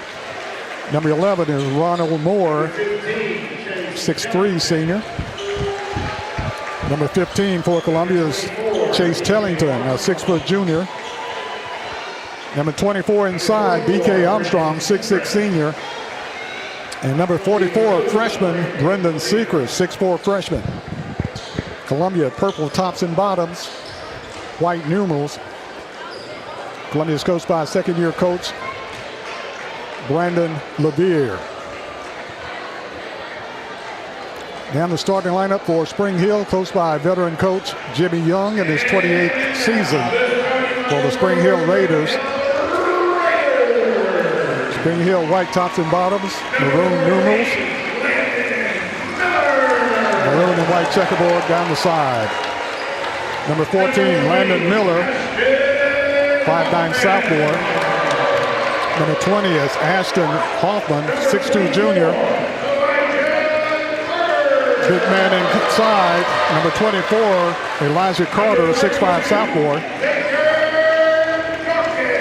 Number 32 is Xavier Dawkins, a 6-foot junior. Number 44, Jalen Knight. Jalen Knight played the first half of the year with the Columbia Central Lions. Jalen Knight starting for Spring Hill. I was about to say, he looked familiar. He played. He looked familiar to me. Jalen Knight didn't. But last time I saw him, he was wearing purple earlier this season. That is true. Jalen and his family made a a move to Spring Hill High School, and he's now he's a Raider. He's a Spring Hill Raider now. Center jump controlled by Spring Hill. Nobody touched the ball, so you got to retoss that ball. Spring Hill with the basketball. Miller gives it off to Dawkins. Out on top to Hoffman. Back to Miller. Spring Hill with the jumper in the lane. It's good. Got the roll. Xavier Dawkins from the 15-footers. Puts it up and in. Spring Hill 2-3 zone. Tellington with it. Works it on the left side. Gives it off to Brendan Sechrist. Off to Tellington. Knight has to know all of Columbia's plays. Tellington works around the perimeter. Gives it off to Sechrist on the high post. Dumps it inside Armstrong. Turnaround shot Armstrong, no good. Rebound taken out of there by Spring Hill. Coming out of there with it is Hoffman. Now, I will say that Jalen Knight does give them another weapon on the floor that they didn't have. Obviously, Jalen Knight was starting for Columbia Central High School, and then it's Spring Hill and now started for them. So he is a good player, and so that's going to give them one extra weapon to use on the floor that they didn't have during their first time playing against each other. Shot put up no good. Blocked away Columbia Sechrist. Knight with it on the right side. Gives it off to Dawkins. Back over to Miller. Very interesting scenario. It certainly is. Hoffman. And I just wonder. Spring Hill puts the shot up, no good. Rebound, Armstrong. Out to Tellington. I just wonder how the young man that Mr. Knight took his starting spot feels. Columbia gets the ball inside to Armstrong. Spring Hill up 2-0. Tellington with it. Three-point shot, Humes. No good. Rebound, Columbia. Sechrist puts it up, no good. Ball slapped around, taken off Spring Hill. Knight to Miller. Miller kicks it off to Hoffman. Miller, who is a very, very good player. He showed a lot the last time they played. He and Carter for sophomores are tremendous. Hoffman with the shot, no good. Good rebound that time. Armstrong, Columbia. Humes pushes it down the floor, gives it off to Tellington. Back to Humes. Humes for three. No good. Rebound. Columbia taps it up at the end. It's good. Ronald Moore. Yeah, that was Moore, number 11. Moore with a nice tap back for Columbia. We're tied at 2. Spring Hill in the front court. Miller gives it off to Dawkins. Dawkins with the basketball. Directing traffic. Back on the top to Miller. Miller, 5'9" point guard. Takes it to the hole. And there's a whistle. Carried the ball. Or a carry. Spring Hill turns it over. Palming, carry, same thing. I am surprised they put Central High School student section directly behind the Spring Hill High School bench. Yeah. Where is the Spring Hill High School student section? Normally they're down here to our left. But they have been in years I would have thought they would have put past. them on this far end over here. 5 minutes left in the first quarter. We're tied at 2. And you can already tell, guys, it's going to be a physical ball game. Oh, absolutely. If it's anything like the girls' game, we just pray that a fight doesn't break out on the court. Columbia with some unusual uniforms looking there. Have you seen this? Have you seen this uniform before? I think so, but one similar. Tellington with it, dumps it inside Sechrist. Sechrist to the hole, puts up the shot, scores. Tough layup there. Brendan Sechrist. Nice, tough post move that time, Columbia. Only a freshman. Second year playing basketball. That's what I understand. That's unbelievable. He's got that dog in him. He does. Knight with it. Knight under the basket. Good Dumps pass. it inside. Ball slapped loose. Taken off Columbia. They're taken back by Spring Hill. Spring Hill's Knight with it. Gives it off. Shot from 3. No good. Gave it off to Carter. Coming back the other way. Moore with it. Moore is fouled on the play. You know, so Sechrist is and you'll like this, Barry Duke, is the son of Marcus Gant. Yes, Thunder Gant, yeah. Folks are showing up at middle school games just to watch him dunk. Tremendous athlete. Foul call, Spring Hill. Dawkins is first. R.J. White into the game for Columbia. Also, Elijah Foster Phillips in. Columbia gets it into Armstrong. Also, K.I. Hunt into the game. Hunt being pressured. Hunt drives, puts up the shot, short. Rebound, take it off Spring Hill. And ripping it out of there is Spring Hill's Carter, Elijah Carter. Right there, Hunt needs to use the glass right there. Exactly. Wide open. Miller to Knight. Back to Miller, ball slapped loose, taken off Columbia. Columbia pushes it down the floor. Columbia puts up the shot, no good. K.I. Hunt had the breakaway, put the shot up, no good. Rebound taken off Spring Hill. And that's two right there that you got to finish right there. It's an 8-2 ball game. Two gimmies, Knights with it in the lane, puts up the shot, no good. Rebound Columbia, Armstrong. Nice step through by Knight, he just couldn't finish at the bucket. Hunt with the basketball, Columbia's deep. Also into the game is Jeremiah Vaughn. Columbia basically put a whole new four in the game. Actually, three new players. Armstrong, fall away shot on the baseline, it's good. Armstrong knocks down the shot on the baseline, scores. Corner shot good. 6-2, Columbia. I like Armstrong's ability to go inside or out. It's a big plus. Miller with it. Kicks it off on top. Get up to Hamlin. Spring Hill throws it away. Columbia's basketball. Elijah Foster Phillips into the game for Columbia. Columbia will have White, Armstrong, Vaughn, Foster Phillips, and Hunt. Vaughn with it. Three-point shot. Columbia gets over to Foster Phillips. Shot no good. Rebound taken off Spring Hill. Spring Hill with the rebound. Carter to Miller. Elijah Carter's been quiet so far tonight. In the front court. Ty Kennedy into the game for Spring Hill. Spring Hill running some motion, moving screen. Spring Hill jumps it off. Inside Hamlin. Ball deflected, goes out of bounds. Off Columbia. Spring Hill's basketball to be inbounded underneath their basket.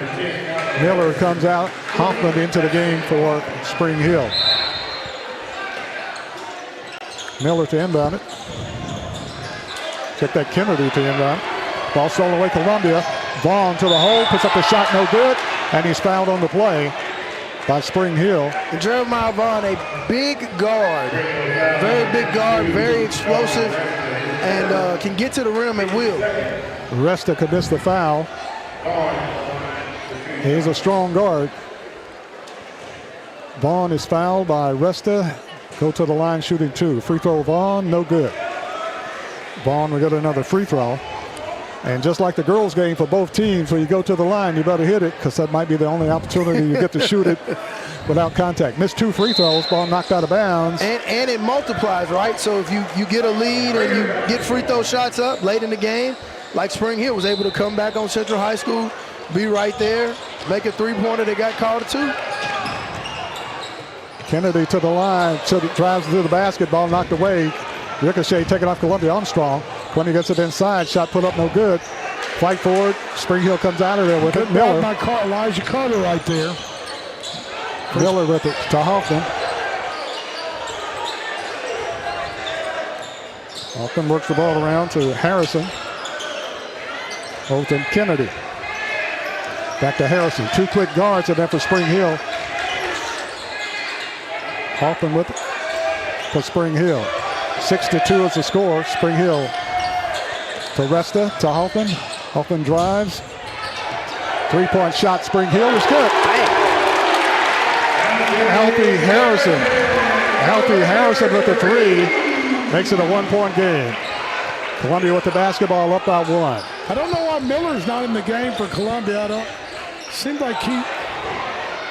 Armstrong with this three-point shot, no good. White with the rebound, puts it up, got pushed under the basket, no call. Rebound taken off Spring Hill. Spring Hill with the basketball. Hoffman drives, jumps it up to Spring Hill. Did he walk? Yes. A lot of contact, the traveling call. Columbia will bring Brendan Seekers back in along with Tellington. and Humes. 1 minute, 1 second remain in the first quarter. 6-5 is the score. Columbia with the basketball. Tellington works it to the left side. Tellington kicks it off to Hunt. Jumps it inside to Sechrist. To Tellington. To White. White to Humes. Humes with the jumper. No good. Rebound. Take it off. Fault forward. Goes out of bounds. Off Columbia. Spring Hill basketball. Where is Miller? I don't understand why Miller is not in the game for Columbia Central. He's a great outside shooter.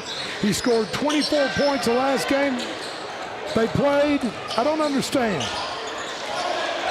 You mean for Spring Hill? No. I'm talking about for. Oh, I'm sorry. Yes. For Spring Hill. Where is he? He may be resting. He's been out the whole half, basically the whole first quarter. 31 seconds left in the first quarter. Columbia leading 6-5. Spring Hill with the basketball. He might be in Coach Young's doghouse. I think he may be. I don't know. But he had, over 20 points in the last meeting. I don't know why he wouldn't be on the court now. Harrison with the basketball to Hoffman. They work the ball around to Resta. Back to Hoffman. Hoffman loses the handle, punched away, taken back by Spring Hill. Spring Hill with the basketball, dumps it inside. Shot put up Spring Hill, no good. Rebound ripped out of there by White. White had it ripped loose.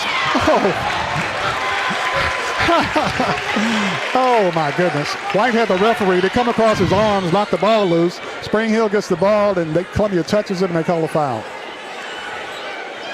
Foul call Columbia. Man. R.J. White is called for the foul. That's his first, team first. At the line for Spring Hill is Alfie Harrison. Harrison free throw, rolls it in, it's good. Harrison scores his fourth point. And Harrison will get another free throw.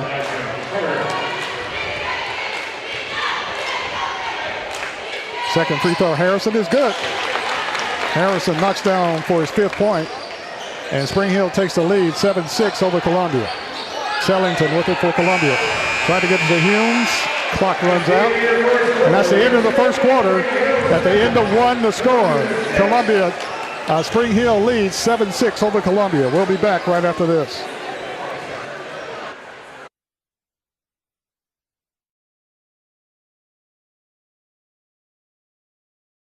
Columbia Foodland is a locally owned and operated family grocery store with a full line of dry, dairy, frozen, meat, and produce items. We focus on keeping the freshest hand-cut meat and produce items daily with the most competitive prices in town. We offer weekly ad specials as well as in-store weekly specials throughout the store. Located at 427 West 7th Street in Columbia in the former Harris Foodland location. Columbia Foodland. We are here and ready to serve the wonderful people of Columbia and the surrounding areas.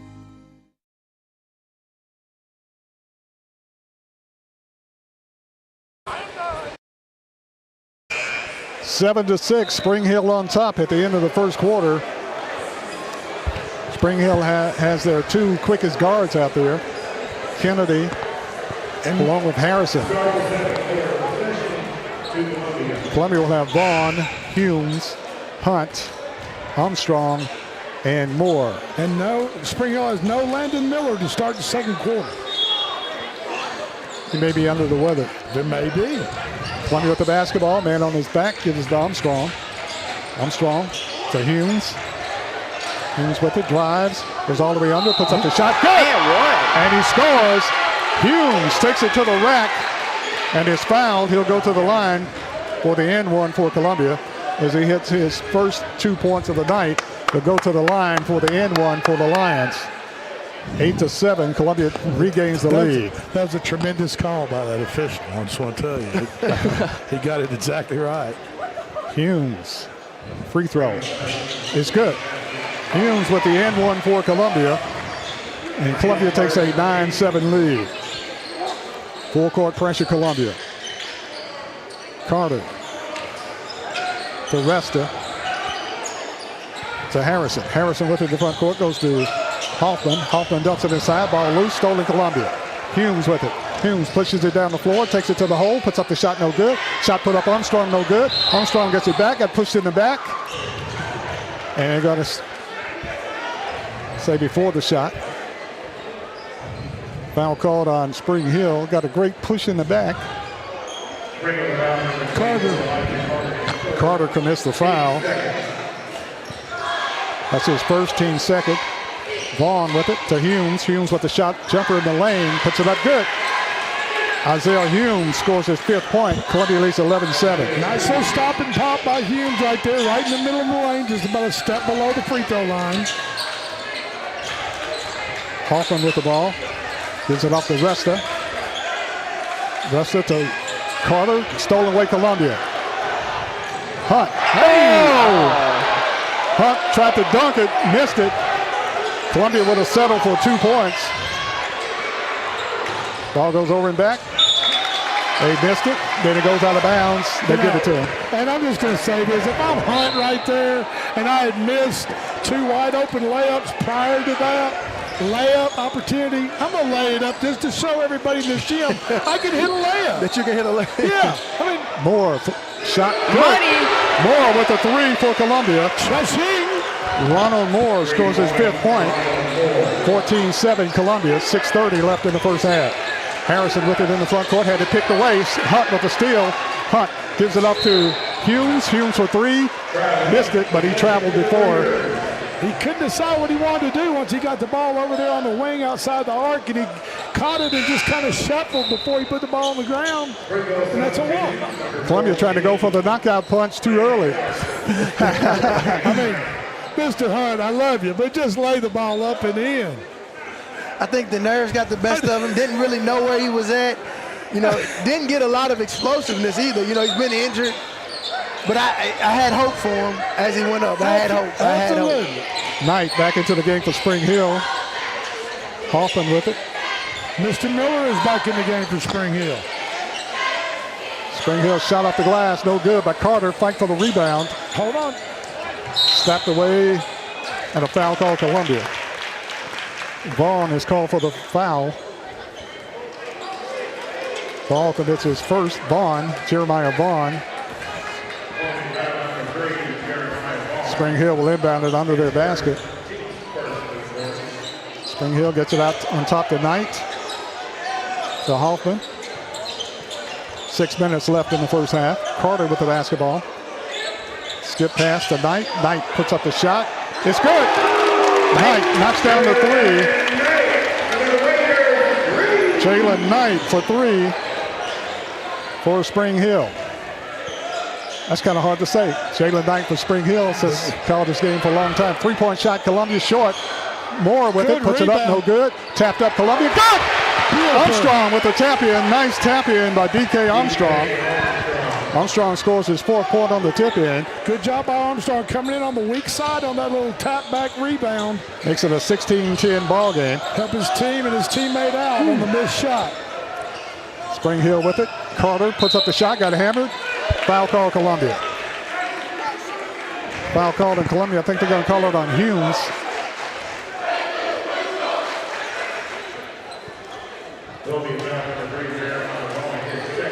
Jeremiah Vaughn commits the foul. That's his 2nd. And Elijah Carter at the line shooting free throws. Free throw Carter, no good. Carter will get another free throw. Coming into the game for Columbia is Booker. Kingston Booker, 6'5" freshman. Carter just doesn't look, Elijah Carter just doesn't look as engaged tonight as he was in Columbia a couple of weeks ago. 2nd free throw, Carter is good. Carter hits his 1st point tonight. Also in for Columbia, Josh Green, 5'10" freshman point guard. Carter goes out of the ball game. Green brings the ball in the front court for Columbia. 16-11 is the score. Columbia with the ball in the lead. Humes with it to Booker. Booker drives, puts up the shot, no good. Gets a rebound, Armstrong. Armstrong puts it up, got hammered, foul call. Foul called, going to the line, shooting 2 is DK Armstrong. Foul called on Jalen Knight, his first foul. Team 3rd DK Armstrong at the line, shooting 2 for Columbia. Free throw Armstrong, good. Armstrong scores his 5th point. Coming out is Ty Kennedy, and back in for Spring Hill, Xavier Dawkins. Armstrong, 2nd free throw, no good. Rebound slapped around, taken off by Spring Hill. Spring Hill comes out of the pack with it. Spring Hill puts up the jumper, no good. Rebound ripped out of there by Columbia's Hunt. Hunt with it, gets to the Green. Green loses the handle, fight for it on the floor. They don't call a tie ball, they call a foul on Columbia's Green. Josh Green commits the foul. On the loose ball, tried to tie it up, he's called for the foul. Yeah, unfortunately for Green right there, he just kind of lost his balance and fell over the top of the Spring Hill player, and the official got the foul on him. Spring Hill with the basketball. Miller gets it in the front court. Gets it to Knight. Knight tries, loses the handle. And the official looks at each other and they say, no, it's out on Spring Hill, Columbia's basketball. Green brings it in the front court for Columbia. Kicks it off to Humes on the right side. To Booker. To Hunt. Hunt, top of the key, being pressured. Tie ball called and the alternate possession arrow, jump ball called. Alternate possession arrow pointing towards Spring Hill. 17-11, 4:18 left in the first quarter. In the first half. Miller quick, puts up the shot, got it, Landon Miller. Nice layup. Nice there. move, nice layup, nice move. Humes back the other way for Columbia. Humes with it, gets it off to Booker. Booker in the lane to Hunt. Hunt alley-oop to Armstrong, shot no good. Armstrong is fouled on the play. And almost said by Columbia's Jalen Knight. I'm so used to saying that, but Knight commits the foul. Spring Hill's Knight. Spring Hill's Jalen Knight. Knight commits his 2nd foul. And what might be so odd to listeners that listen to Columbia Central High basketball is that just a week or so ago, or earlier this year, Knight was on the Columbia Central High basketball squad. And I still have him on my Columbia Central High School roster. Playing for Columbia Central High. Now he is literally playing for Spring Hill. Arch nemesis. Against his old team from earlier this year. Armstrong first free throw, no good. Moore tap it in, it's good. Moore tapped it twice on the miss. And Ronald Moore taps it in for his 7th point. 20-13, Columbia up by 7. Spring Hill with the basketball. Miller. Miller's quick on quick. Being worked on by R.J. White. Spring Hill, 3-point shot, no good. Rebound, Booker. Gets it to Armstrong. Armstrong pressure, still in backcourt. Now dribbles across the timeline and is tripped on the play, and a foul call, Spring Hill.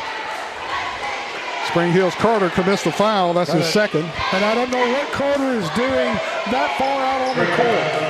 He needs to get underneath the goal. Coach Young needs to instruct him. That is a ridiculous foul for Carter to have on him out there at the half-court line. DK Armstrong at the line, shooting 2 for Columbia. That's the 15th foul on Spring Hill. That looks like he might have injured himself. Columbia up by 7.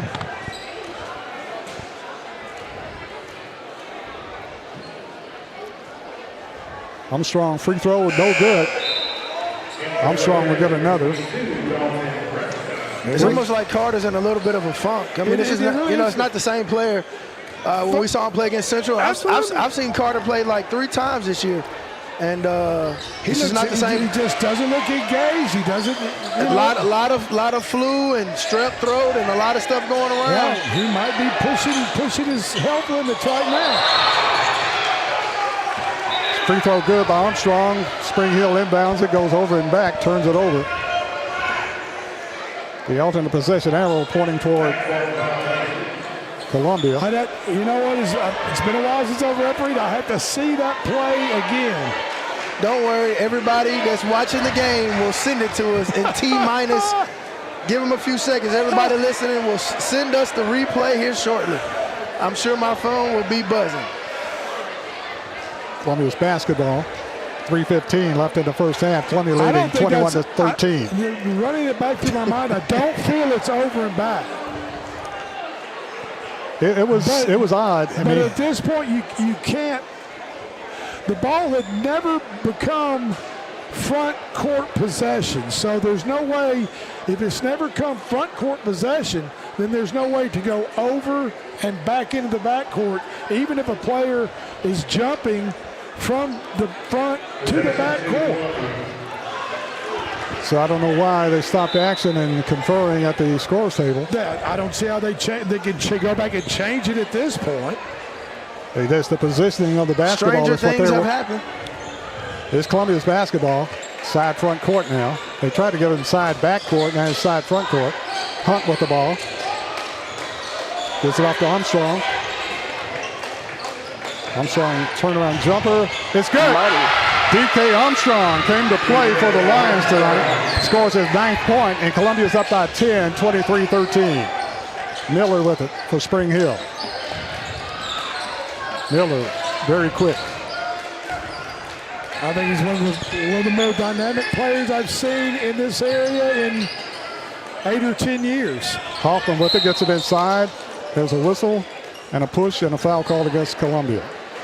Especially the way he played against Central. I mean, he was absolutely lights out, unstoppable. I mean, beside Arden Slaughter, I would probably say point guard, 6-point guard position. He's probably one of the best ones I've seen in quite a while.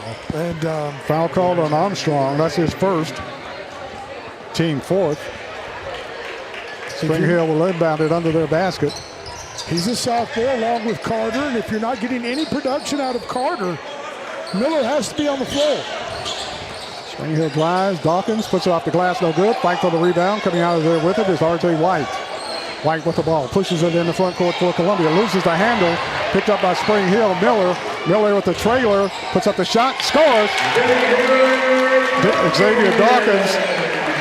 Miller to Dawkins, and Dawkins scores. Humes with it for Columbia. Columbia's lead is cut to 8.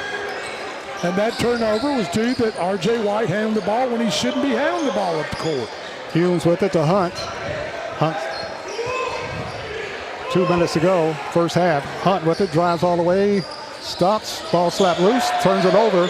Spring Hill comes up with it. 2 turnovers, Columbia. Spring Hill to Hoffman in the front court. Hoffman with it, 3-point shot. In and out, no good. Rebound, Columbia. Brendan Sechrist. Sechrist with it, trapped in backcourt. Tried to get it to Humes, there he does. Humes with the basketball. Gets it in the front court to Moore. Moore spins around. Hunt tries, fall away shot, Hunt. No good. Ball deflected, take it off Spring Hill. Hoffman. Hoffman to Miller. Miller, 3-point shot. No good. Rebound fought for, slapped around, take it off Columbia. Hunt. Hunt with the basketball. Columbia wants a timeout. 1 minute, 12 seconds left in the first half. Timeout on the court. It's Columbia 23, Spring Hill 15. We'll be back right after this.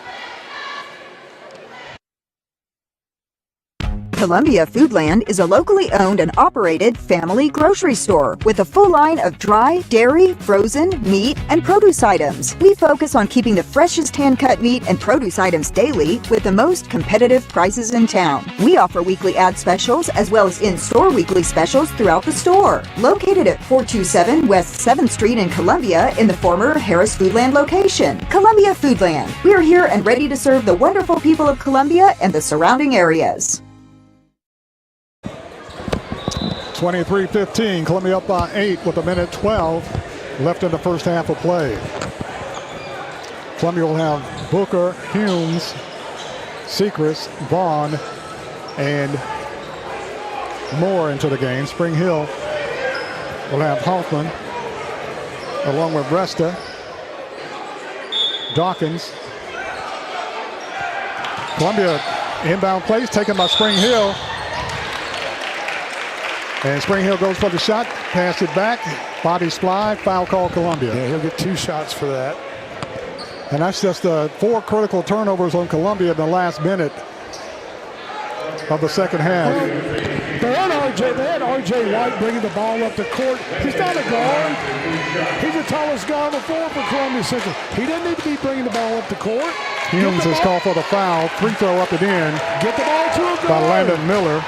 Miller scores his third those point. turnovers are the difference in, it cost him cost Columbia 2 points on the other 6 end. points. I mean, second free throw, Miller is good. Miller has 4 points.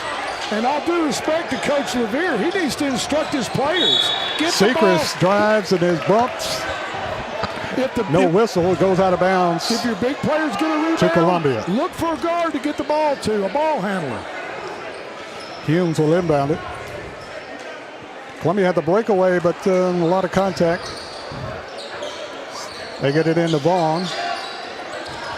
Vaughn to Humes. Humes drives, stops. Out on top to Vaughn. Vaughn had to slap away. Ball loose. Step back. Now taken by Spring Hill. Spring Hill with the basketball. Dawkins out on top to Miller. Columbia turns it over again. Miller with the ball to Hoffman. Hoffman to the hole. Puts it up. No good. Tapped up. No good. Miller gets it back. Ball deflected. Taken off Columbia. Vaughn is hammered on the play, and there's a whistle. 38 seconds left. Columbia's turning the ball over, making it easy for Spring Hill. Some of these turnovers, they just might as well just went on the other side and just handed them the ball. I mean, you've got to cherish each possession more and care about possession of the ball more than Columbia is right now. Jeremiah Vaughn at the line, shooting 2 free throws. Foul called on Spring Hill's Resta. I mean, you worked hard to build up a 10-point lead. Why give it all back on silly turnovers? Free throw in the air is good by Jeremiah Vaughn, his first point tonight. Both teams shuffling players in and out. Second free throw, Vaughn, no good. Rebound, Spring Hill. Lane violation. Columbia will get another free throw.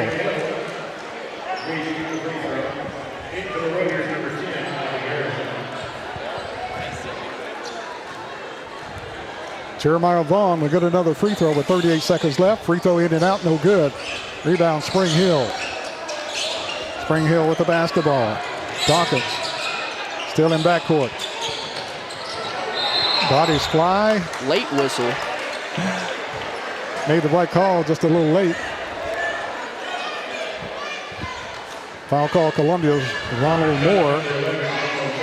We need to get a little bit more hustle out of 1 or 2 of these officials to get themselves in position to make the proper right call. You can't make the proper call as an official trailing the play. You have to get yourself up in position and look in between the players. Harrison free throw is good. Ridiculous. He has 6. Harrison will get another free throw. 24-18. Free throw Harrison is good. And I'm not just talking about on Spring Hill's end or Columbia's end for Columbia. I'm talking about on both ends of the court. Hustle is hustle. You don't have to know how to officiate to hustle. Full court pressure. Columbia turns it over again. Spring Hill's press causing Columbia's problems. Hoffman drives, puts up the shot, scores. Ashton Hoffman with his first 2. Columbia with the ball. Vaughn trapped in backcourt. Gets it in front court to Seacrest. Seacrest is wrapped up on the play. The late whistle and the foul call. And Columbia will go to the line shooting 2. Brendan Seacrest. 24-21. Columbia's lead is cut to 3, which was 10 at one point. Until they just turn the ball over. Hamlin can miss the foul. Free throw. Seacrest, no good. Seacrest will get another free throw. And if a basketball team turns the ball over at that rate, nor should they expect to have a 10-point lead. Seacrest will get another free throw. Free throw Seacrest, no good. Rebound Columbia. Vaughn puts it up there. Good. Vaughn slips in, got the rebound.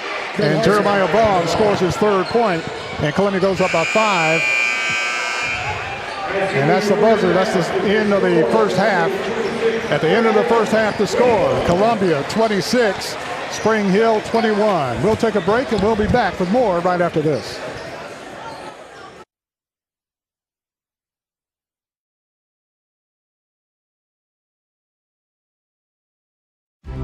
Hi, I'm Chris Chumley, owner of Expert Landscaping LLC. Located in beautiful Columbia, Tennessee, Expert Landscaping specializes in consulting and design for all your outdoor needs, as well as installations for landscaping, pools, patios, outdoor kitchens, fireplaces, irrigation, and lighting. Call us today at 931-374-1772. Expert Landscaping, where quality work is an investment in the future. Office space available in beautiful downtown Columbia. Kennedy Broadcasting Company, WKRM and WKOM, has 3 offices for rent in its downtown building. Each office is approximately 18 by 18, and each includes a closet-type storage area. Included are utilities, Wi-Fi, and communal break area. Contact Station Manager Clayton Harris at 931-626-3131.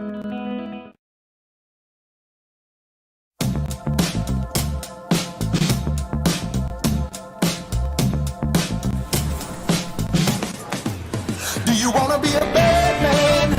Yes, you do. Do you wanna taste sweet salvation underneath the summer moon? Do you need another hand now? Yes, you do. Go see Miss Josie down on Columbus Avenue. All right, Columbus Avenue.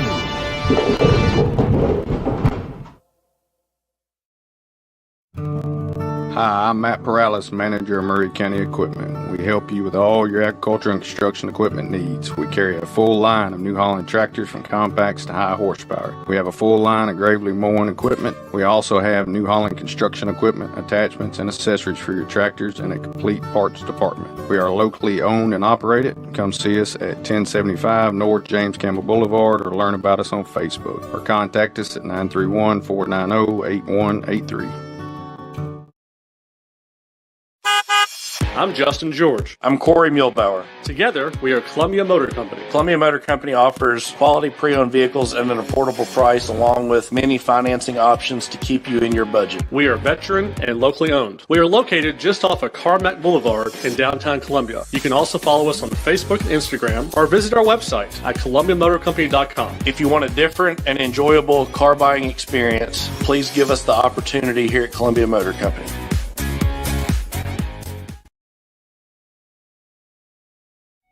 Hello, I'm Rick Whitley. And I'm Daniel Pollard from Jones & Lang Sporting Goods. We would like to take this opportunity to thank all of you for the many years of support. Since 1966, Jones & Lang has been locally owned and operated and supplying teams from T-ball to college. Stop by and see what we can do for you. We offer a wide variety of services from silk screening and embroidery to our custom trophy and awards department. We're open Monday through Friday, 8 to 5, and Saturday, 9 to noon. Remember, Jones & Lang Sporting Goods, the look of a winner. It's halftime. Halftime score, Columbia Central Lions 26.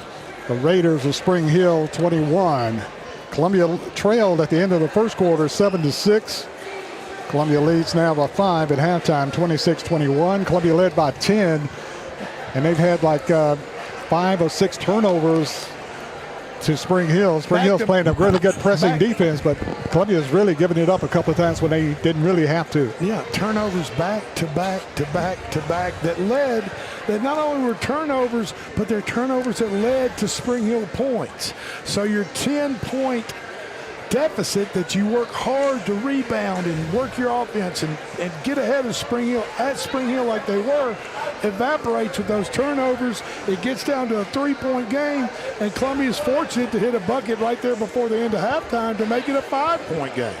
I'm just saying, you sometimes you're your own worst enemy, and Coach Brandon Levere knows that, and he has to settle his guys down and say, hey, look, we're in a dogfight here. This is Spring Hill. This is bragging rights. These guys aren't going anywhere. They're going to fight until the very end, and we have to too, and we have to take care of the darn basketball when it's in our possession. Without a doubt. Jeremiah Vaughn has 3 points for Columbia in the first half and 2 personal fouls. Isaiah Humes has 5 points, 1 personal foul.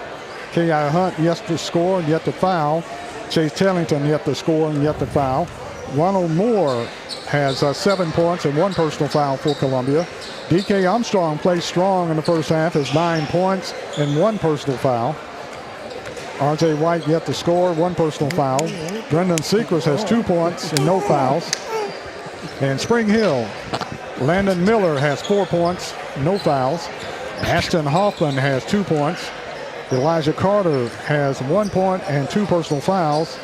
Xavier Dawkins has 4 points and 1 personal foul. Sheldon Hamlin, 1 personal foul. Dalton Resta for Spring Hill has 2 personal fouls, no points. Alfie Harrison has 7 points for Spring Hill, no personal fouls. Also, Jalen Knight has 2 points tonight and 2 personal fouls. Yeah, I mean, and look, Landon Miller, Elijah Carter, right? 2 weeks ago, we're in Columbia Central. Those 2 players, 75% of Spring Hill, 60 points. Tonight at halftime, what they got, Barry? A total between the 2 of them, 5 points.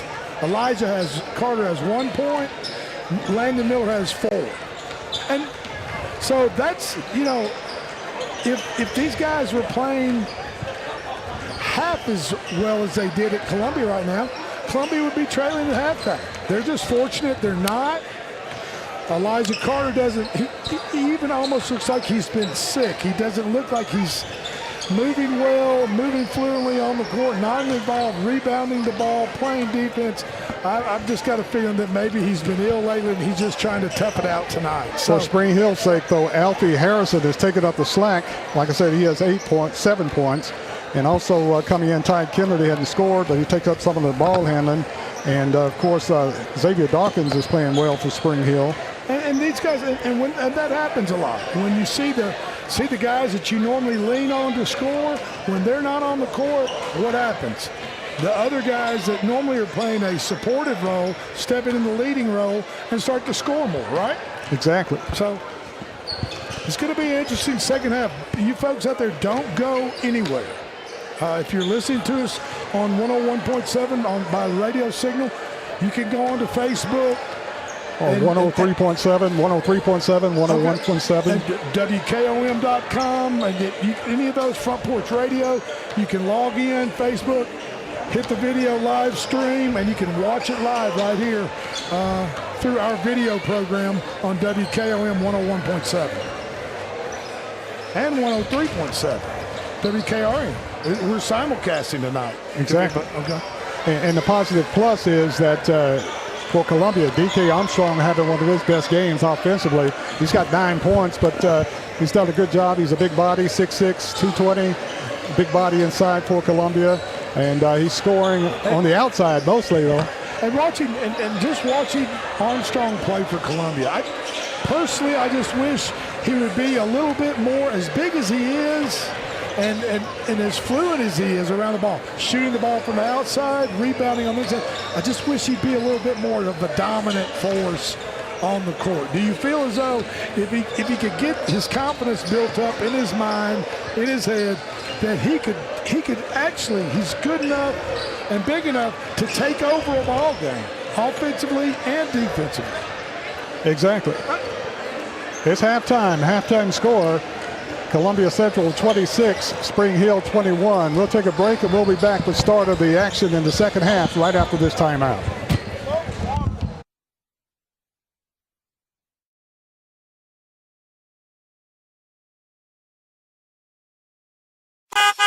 I'm Justin George. I'm Corey Muehlbauer. Together, we are Columbia Motor Company. Columbia Motor Company offers quality pre-owned vehicles at an affordable price, along with many financing options to keep you in your budget. We are veteran and locally owned. We are located just off of Carmack Boulevard in downtown Columbia. You can also follow us on Facebook and Instagram, or visit our website at columbiamotorcompany.com. If you want a different and enjoyable car buying experience, please give us the opportunity here at Columbia Motor Company.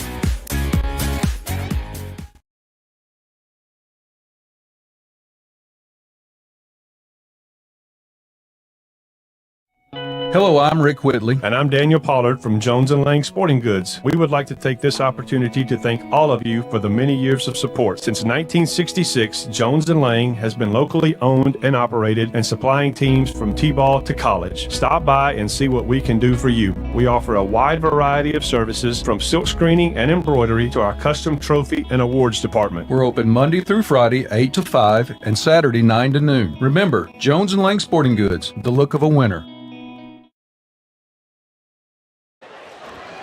Back at the Spring Hill High School Gymnasium, I'm Barry Duke along with Drake Colley, P. Money, and Chris Pointer, bringing you Maury County Public School high school basketball game action tonight. Yes, and I don't want to jinx the officiating crew, but pretty solid first half. I mean, come on. But, I mean, there was only one way to go from the girls' game, and that was up. As far as I agree to that. And I think that they're on their way to redemption. So Columbia will have the basketball start the second half. I just hope I didn't jinx them. Columbia Secrets, Tellington, Humes, Armstrong, and Moore. Tellington with the basketball, looking at a 2-3 zone.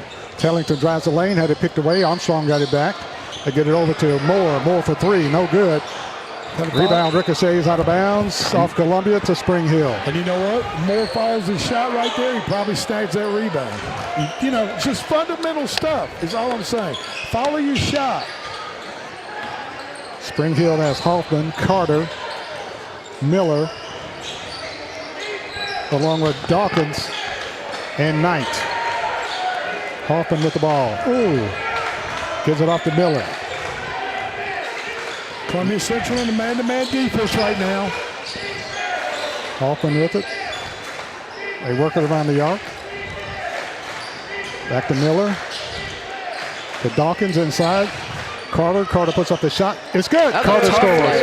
Tough. Elijah Carter bangs it in for his third point of the night. Coach, I'm trying to get Elijah Carter involved early here in the second half as he just put in two from the right-hand side of the goal. Tellington to Humes in the lane. Kicks it off to Moore. Moore with the shot. No good. Rebound Columbia. Secrets grab. Puts it up. Spins. Turns. Fires. Scores for Columbia. Brendan Secrets scores his fourth point. 28-23. Columbia's lead is 5. Spring Hill gets it in the front court. Breaks the Columbia press. Miller with it. Miller dumps it off Dawkins. Dawkins dumps it inside to Carter. Carter in the lane for a long time. Spins, shoots, blocked away Armstrong. Carter gets it back, goes up and down. And great defense that time by D.K. Armstrong. Carter had nowhere to go that time. No. Carter was denied at the goal by Armstrong. Resta back into the game for Spring Hill. As Hoffman goes out. Armstrong sent that ball back from whence it came. That he did. Tellington with it to Humes. Ball broken away, stolen away to Spring Hill. Miller to Dawkins to Knight. Cross-court pass, Resta for three, no good. Rebound Columbia, Armstrong. DK gets it to Humes. Humes across the timeline to Tellington. Tellington with it on the right side to Humes. Humes with the basketball. To Moore, ball slapped loose, taken off Spring Hill. Spring Hill, Knight to the hole. Knight puts up the shot, no good, blocked away. What a block. Are they calling goaltending? He blocked that before he got to the glass. He blocked it off the glass. Oh, my goodness. Goaltending call. And I don't understand why the lead official is calling goaltending there. The only two officials that can see that or are supposed to be looking at that play up top are the two outside officials, not the official under the bucket. That would mean that official has to be looking up in the air instead of at the players. Vaughn with it, kicks it off to Foster Phillips. Dumps it inside Armstrong. Armstrong turns, fires, his grab, shot won't go. Foul call, and Armstrong will be shooting 2 free throws for Columbia. D.K. Armstrong will go to the line shooting 2. Foul call, Spring Hill. And they're going to call it on Carter, and that's Carter's third foul. Elijah Carter commits his third foul. Maybe that's why he was sitting out in the first half. He had 2 fouls. Armstrong, free throw, no good. Armstrong will get another free throw for Columbia. 28-25. Free throw Armstrong short again. Missed 2 free throws. Rebound Carter. Got to knock down free throws. There's been a lot of missed free throws this game. Exactly. Miller with it. Spins top of the key. Puts up the shot. Off the glass. No good. Rebound. Spring Hill. Carter got it back in. And Columbia had it stolen away. Picked back by Columbia. Columbia pushes it down the floor to Sechrist. Sechrist wanted to dunk. Got fouled on the play. Dangerous dunk attempt by Brendan Sechrist. Missed the shot. But he's fouled on the play by Spring Hill. Dawkins commits his second foul. Team second. And Brendan Sechrist will go to the line for Columbia, shooting 2 free throws for the Lions. What year is Armstrong buried? He's a senior. Okay. Sechrist, free throw, no good. Sechrist will get one more. Columbia has shot horrendously from the free throw line tonight. They're as cold as Breeze homemade ice cream. Exactly. From the line. Just not as good. Absolutely. You know, Michael Jordan said the easiest shot in basketball is the free throw. Did you know that? It looks pretty difficult for the Lions tonight, though. I understand. Sechrist, second free throw, no good. Rebound, Spring Hill. 5 minutes left in the third quarter. Columbia up by 3. Missed a ton of free throws. Hoffman down the lane. Kicks it off. Knight for 3. No good. Rebound slapped around. Take it off Spring Hill. Now take it back by Columbia Armstrong. And Armstrong is fouled on the play. And foul called on Spring Hill's Dawkins. That's his 3rd foul. And he was the one on the floor. No, Michael Jordan did say that the easiest shot in basketball is a free throw. He says you're 15 feet from the goal. You're only 15 feet from the goal, and there's nobody guarding you. And especially tonight, there's no contact. I mean, so he said, how much easier can a shot get in basketball? They were so easy for Jordan, he hit them with his eyes closed. That's right. He did. Long with it. Foster Phillips a 3, no good. Rebound Columbia. Humes kicks it back out to Foster Phillips. Works it on the right side to Hunt. Hunt with the basketball goes inside Armstrong. Armstrong triple team. Ball knocked out of bounds. Armstrong drew 4 players that time in the post. He had 4 players reaching and grabbing. Ball knocked out of bounds off Spring Hill to Columbia. He's a big dude. And Massive. He's close to the goal right there. They get it into Armstrong to Vaughn. To Humes. Humes with the basketball. Foster Phillips with 3. Got it. Elijah Foster Phillips knocks down the tray for Columbia. Big shot for the Lions. Makes it a 31-25 ball game. Approaching 4 minutes left in the third quarter. Knight with it on the right side for Spring Hill. Ball stolen away Columbia. Foster Phillips gets it to Hunt. Hunt runs the break. Hunt takes it to the hole, puts up the shot, scores. Offensive foul call on Hunt. Hunt is called for the offensive foul. Yeah. That was a good call there. A little bit out of control. You know, defensive player had established his legal guarding position and was run over. So Spring Hill to inbound. They're looking at full court pressure from Columbia. Hoffman calls the time. Spring Hill calls the timeout. There's timeout on the court, with 3:54 left in the third quarter. It's Columbia 31, Spring Hill 25. We'll be back right after this timeout.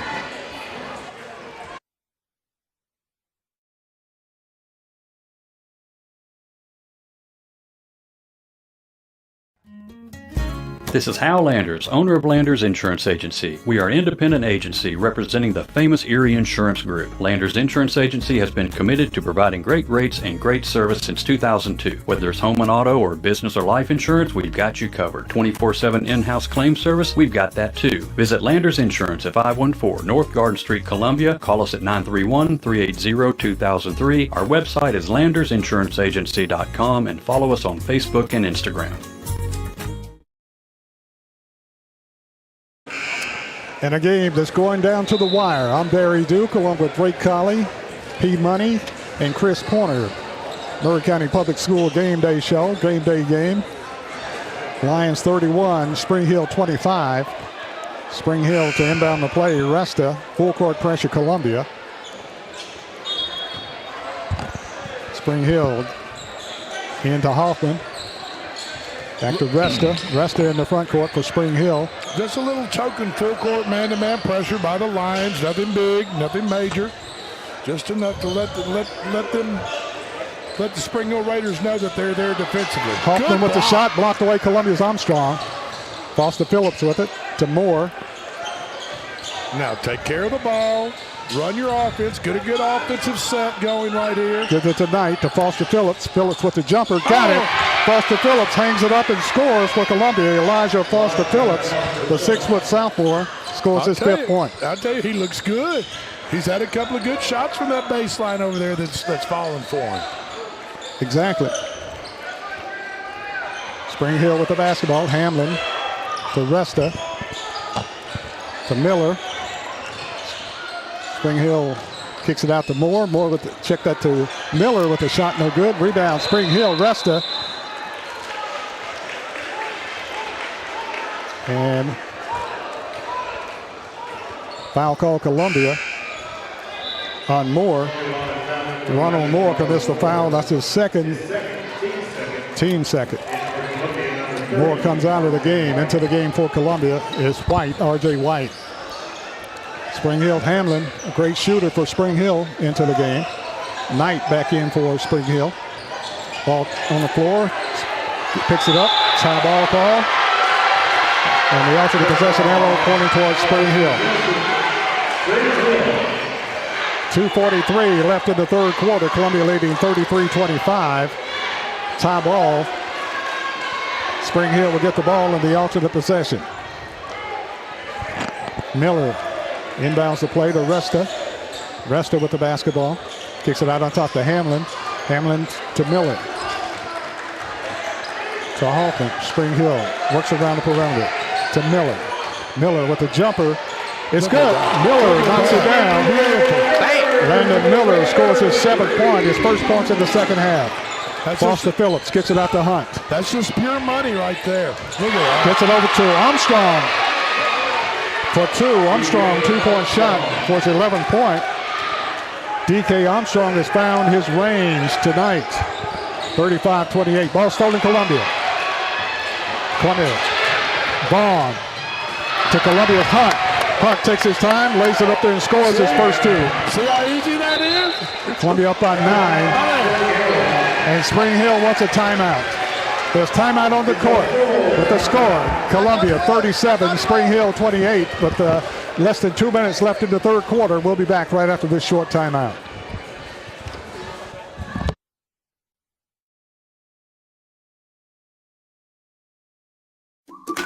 Hello, my name is Zach Maddox. I'm a proud third-generation owner-operator of Columbia Paint and Wallcover, founded by my grandfather, Ralph Maddox, in 1946. We offer a variety of paint and wallcovering products, but our passion is customer service. We can offer many personalized services and can come out to your house or business if needed.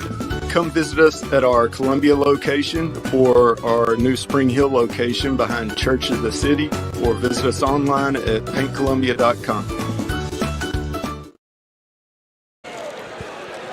1 minute, 56 seconds remain in the third quarter. Lions up by 9, 37-28.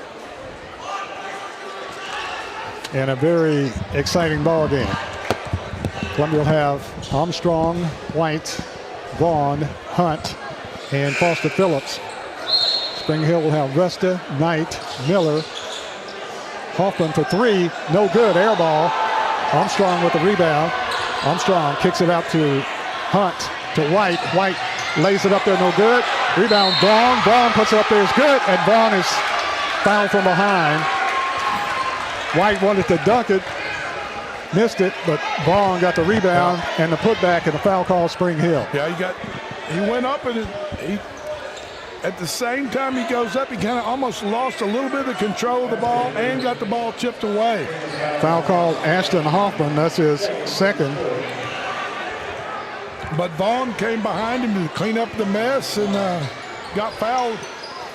Free throw. Putting the ball back in the hole. Free throw, Vaughn, no good. Columbia's not shot free throws well at all tonight.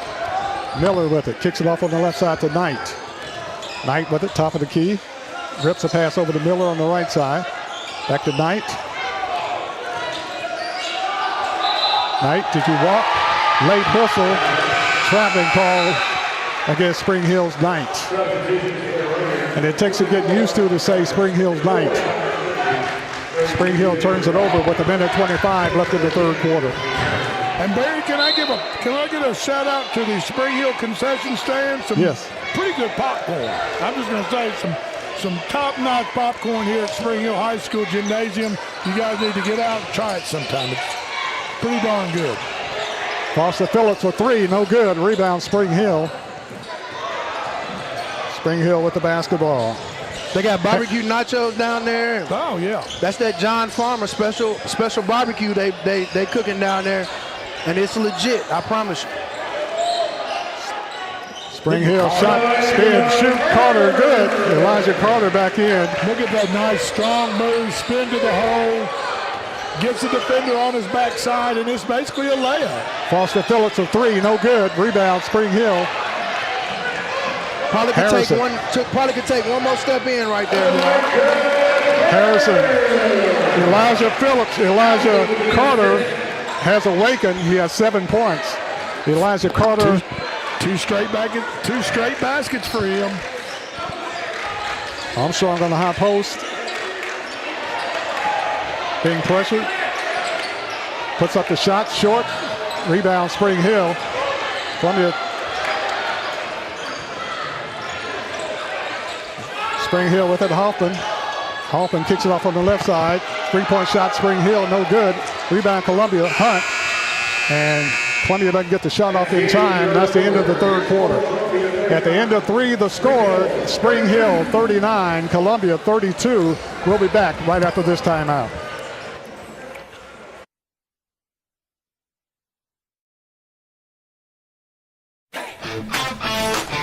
This is David Usselton with Usselton Automotive, located in Columbia, Tennessee. We service all foreign and domestic vehicles. We take pride in our work, and we don't cut corners. We offer a 5-year, 50,000-mile warranty and loan our cars with almost every repair. We are located at 1201 South High Street in Columbia, Tennessee. You can reach us at 931-215-1765 or find more information at usseltons.com.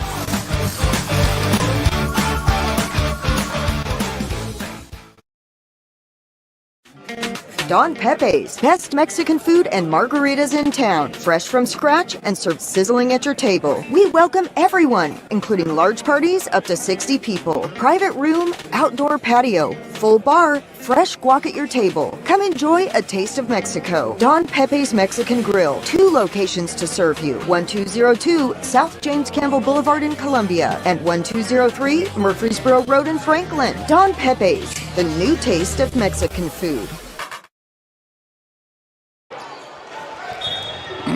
Back at Spring Hill High School as we start the fourth quarter. Columbia with the basketball. Vaughn with it, being pressured. Gives it off to Humes, to Hunt. Pump fakes a three. Spring Hill, very aggressive defense. Humes with the shot, no good. Fight for the rebound. Bodies fly. Tie ball call. Alternate possession arrow pointing towards Spring Hill. And you better be strong with the ball here tonight on both sides of the ball because they're really aggressive. Both teams are. Spring Hill's defense has been really, really good. They really dug in. Hey, in this 7-point game right now, every possession is so important and paramount to take care of the... Spring Hill with the breakaway, blocked away by Columbia. Ball goes out of bounds. Tremendous play by Armstrong. Is that Armstrong following the play right there? No, 44. Ball knocked out of bounds. Looked like it went off Columbia, but Columbia will get the basketball. Humes gets it into Vaughn. Seacrest on that block right there was tremendous as on the breakaway layup, and he came from behind and denied the ball, and then the ball went out on Spring Hill, and Columbia got it back. Columbia gets it inside. Shot put up Columbia. No, rolling good. It's good by Brendan Seacrest. Nice pass inside, and Seacrest finishes it. Big bucket for Columbia. Chris, you told me that Seacrest has only been playing basketball for a year prior to this year. Yep, that is correct, sir. Tremendous talent. Ball stolen Columbia. Moore with the steal. Moore wants to dunk. Doesn't get it, but he's fouled on the play. Moore is fouled on the play, and Hoffman is hurt. He's cramping up, it looks like. Columbia wants a dunk so bad, but I don't know if I want to dunk the ball tonight. It's too much contact. I mean,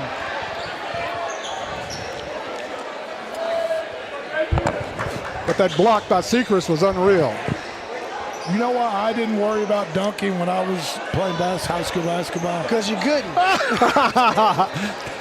Play 6'4", 6'5". Yeah, you threw a fastball down the middle of the plate on that one, you know, absolutely. I wasn't going to miss that one. I had an incredible vertical leap of 3. My vertical jumping height was 3. I'll do you one more better. Mine was 4. Okay. I have to brag a little bit. My middle grandson plays for Providence Christian Academy, and he got a dunk the other night. Did he? He got him one. All right. Well, congratulations. Yeah. He's under 6 feet too. I've dreamed in my dreams. They're a lot of fun. And I know he's one of the top. He was one of the top 2 8th graders to come out of Rutherford County, and they didn't want to go to any school in Rutherford County. Barry Duke, you couldn't get him to come to Murray County. It may be in the future, you know. Hey, work it out. Work it out. I don't know. Jalen Knight, hey, work it out. Work it out, man. What year is he, Barry? Freshman. He's a freshman. Yeah. Barry Duke, see the family tradition in that purple and gold. You can't get the top 2 8th graders in the state to come to Murray County. Yeah, you never can tell. Never know. Moore at the line scores his 8th point, first point in the second half. Moore will get another free throw. Free throw Moore is good. This is the age of NIL. This is the first time tonight that Columbia's hit 2 consecutive free throws tonight. No, sir. Ronald Moore off the backboard. Columbia with the ball, loses the handle, goes out of bounds. And they give it to Spring Hill. One thing Columbia is not lacking is athleticism. They can leap, they can run, they can jump, they can defend the basket. Absolutely. Ball deflected out of bounds by Columbia's Sechrist on the inbound feed. Columbia leading 43-32 with 6:48 left in the game, but it's nowhere near being over. Resta to inbound the play. Resta gets it into Dawkins. Dawkins with it, looking for some space. Gives it off to Harrison. Harrison with the basketball to Dawkins. Dawkins dumps it inside Carter. Carter lays it in. It's good. Elijah Carter scores his 9th point for Spring Hill. Carter is so big and so strong. Humes with it to Vaughn for Columbia back in the front court. Gives it off to Moore. Moore with it to Sechrist. Sechrist to White. And blocking foul call Spring Hill on the grab. And that could have gone a different way. I think so too. I think Drake is insinuating that could have possibly been a charge. Foul call Spring Hill. I mean,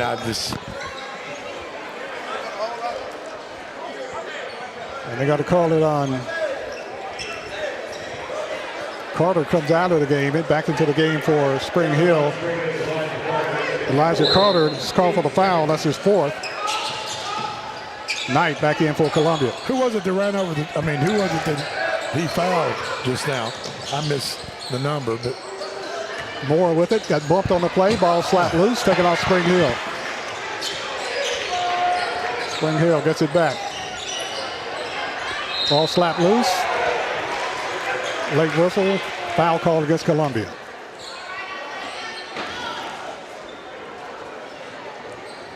Foul called on Columbia's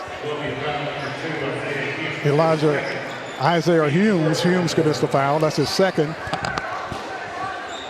Team first. Spring Hill to inbound the play. They get it into Dawkins. Dawkins kicks it off to Harrison.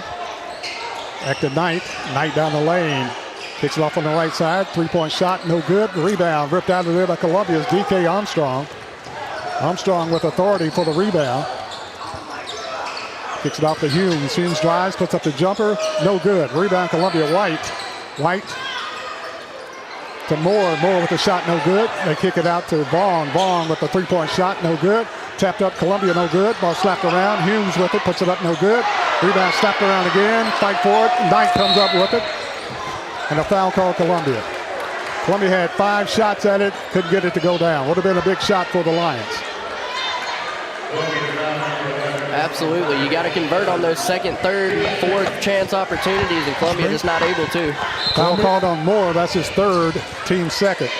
Columbia not able to capitalize on 5 different shots at it. Spring Hill keeps it within single digits. Ball slapped away. Columbia trying to save it. Can't. Goes out of bounds to Spring Hill. Tellington coming into the game for Columbia as Jeremiah Vaughn goes out. Vaughn has had a very strong game for Columbia tonight. Spring Hill to inbound the play.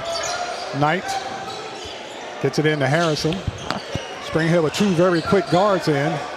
Ball slapped away, almost taken away by Columbia's White. Taken back by Spring Hill. Tying Kennedy with it. Kennedy to the hole. That kicks it back out. They dump it inside. Ball slapped loose, taken off Columbia. White with it. White gets it to Armstrong. Armstrong puts it up. No good.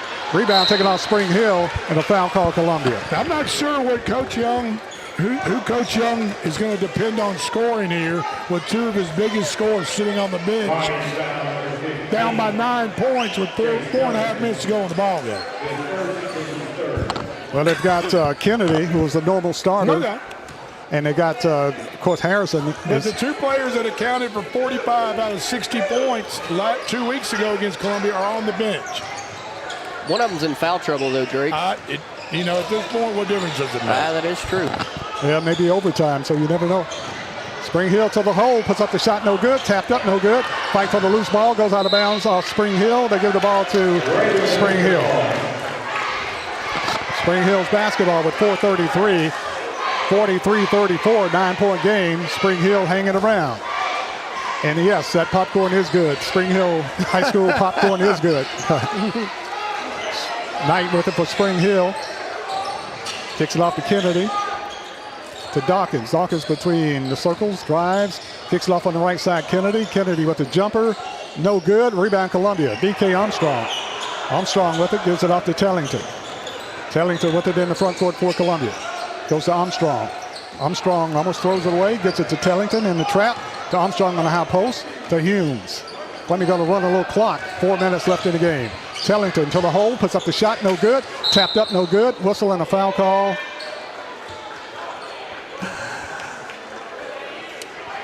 On Columbia. Foul called on Humes. Isaiah Humes commits his 3rd foul.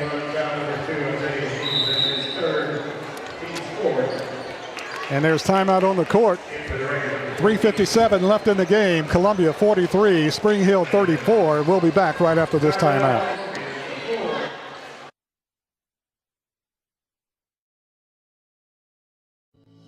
We at Hollins Pharmacy must be doing something right. We've been providing pharmaceutical services in the Middle Tennessee area for over 60 years. The guiding principles of our business are fast, accurate, friendly, personal service. We do not have long waiting lines, and our phone calls are answered by a staff member. We strive to get to know our customers by name, not just a date of birth or number. We are your locally owned hometown pharmacy, and we appreciate your business. We urge you to come visit us at Hollins Pharmacy, 1608 Hatcher Lane here in Columbia.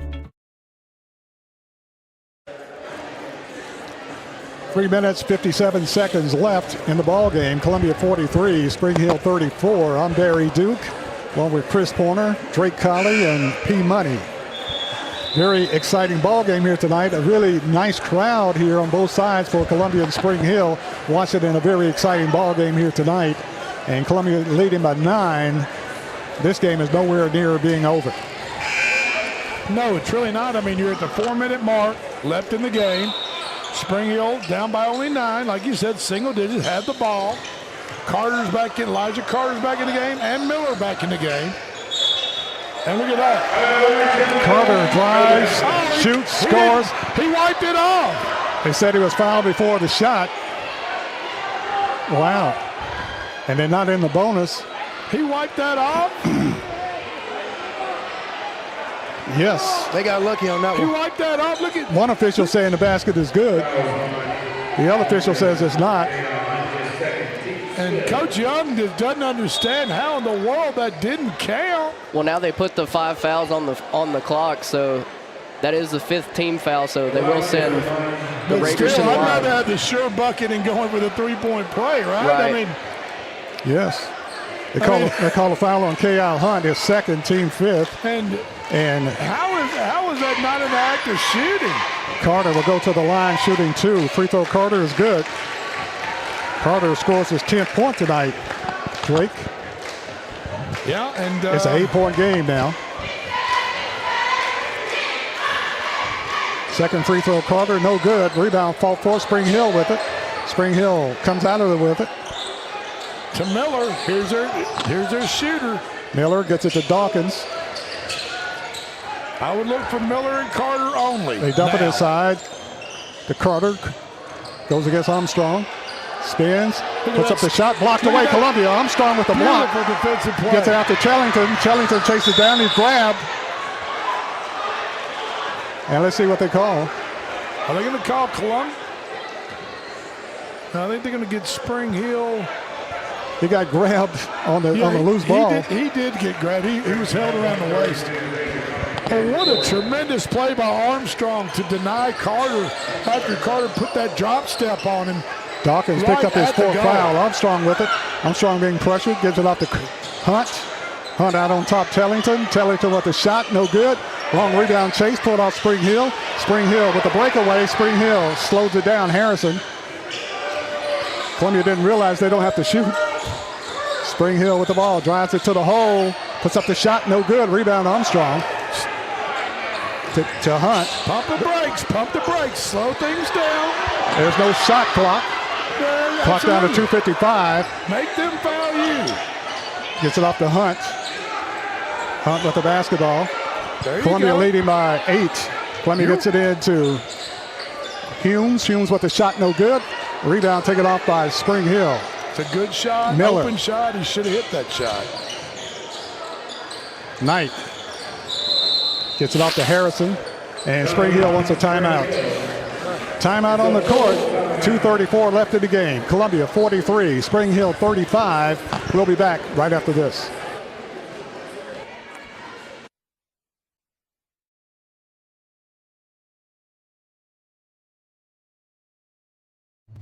Hello, this is Rick Tillis from Tillis Jewelry. What is a full-service jeweler? Experienced staff, custom designers, in-house jewelry repairs, and beautiful jewelry. Yes, at Tillis Jewelry, we are passionate, knowledgeable, and committed to integrity. We strive to be the best in our community and in our profession. We build long-term relationships and become part of family traditions that will cross generations. We delight clients by providing an unparalleled selection, superior service, and exceptional value. Tillis Jewelry, we exceed your expectations. 43-35, Lions up by 8 with 2:34 left in the game. From a Columbia perspective, guys, there's no play clock, no shot clock, and Columbia doesn't have to rush shots. That's right. And you've got an 8-point lead. So,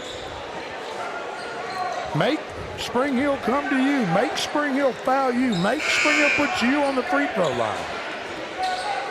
For Columbia, D.K. Armstrong playing by far his best game for the Lions, defensively, offensively, and rebounding for Columbia. D.K. Armstrong. Spring Hill with the ball. They get it to Hoffman. Hoffman looking for the trailer, trying to get it to Miller. Miller being worked on by Vaughn. Loses the handle, picks it back up. Gives it off to the quick Harrison. Harrison puts it up, no good. Rebound Columbia. Vaughn pushes it in the front court to Moore. Moore had to slap loose. Gets it out on top to Humes. Hold up. Columbia doesn't have to shoot it. Shot put up, no good. They can run some clock. Spring Hill with the rebound. Miller in the front court. Miller wants to take it all away. Hop puts it up, blocked away by Columbia's Humes. Really nice defensive play by Humes. Super offensive play by Miller, but Humes was too good for it and just denied him the shot by blocking it.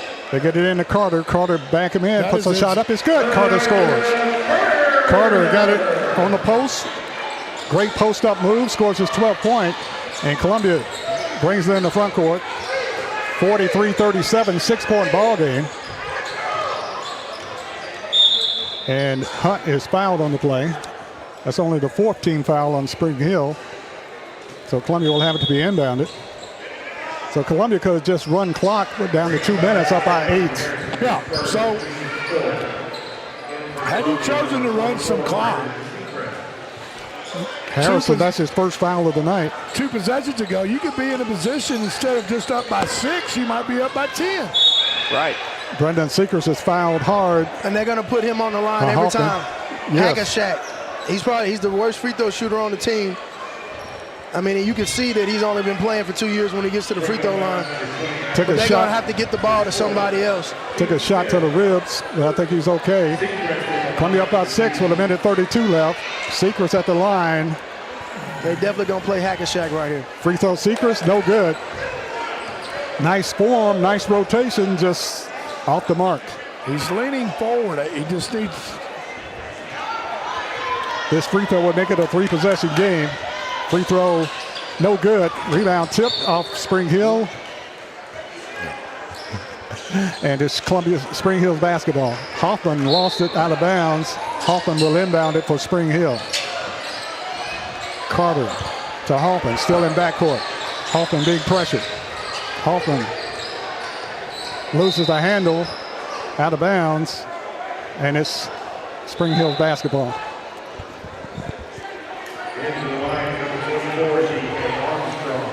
DK Armstrong back into the game for Columbia. Seekers goes out. Spring Hill will have the basketball side front court. A 3-point bucket by Spring Hill's Miller would really tighten this game up. Or Carter. Ball slap loose, stolen Columbia. Hunt with it. Hunt gets it down to Humes. Humes lays it up there. Good. Humes lays it up and scores for Columbia. 7th point, his first 2 in the second half. Harrison with it. 8-point lead for the Lions now. To Hoffman. 1 minute left. Columbia up by 8. And Spring Hill wants a timeout. There's 1 minute left in the ball game. Columbia leading 45-37, up by 8. We'll keep it right here. Been a very interesting ball game. Both teams playing their hearts out tonight here at Spring Hill. And you know who's gotten better during this game? Our official friends have done better. They have done much better. They've improved. But like you said earlier, there's only one way to go, and that's up. I agree. But however, but there's still 1 minute left. Very low bar, Jake Colley. Very low bar. I understand, but they're working hard. Still 1 minute left. They're doing a better job of consistency and being on the game in the boys' game than they were the girls. So kudos to this crew for doing better. Still 1 minute left. I hope I hadn't spoken too soon. But Columbia's got an 8-point lead. 1 minute to go. We'll see what happens. Harrison with it to Hoffman. Hoffman with the basketball on the inbound feed. Hoffman spins. Stolen away Columbia. Hunt with the steal. Hunt takes it to the hole. Puts up the shot. Oh, got hammered. No call. Columbia with it. Shot no good.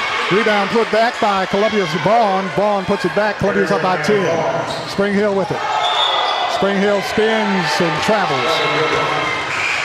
Columbia up by 10 with 37 seconds left in the game.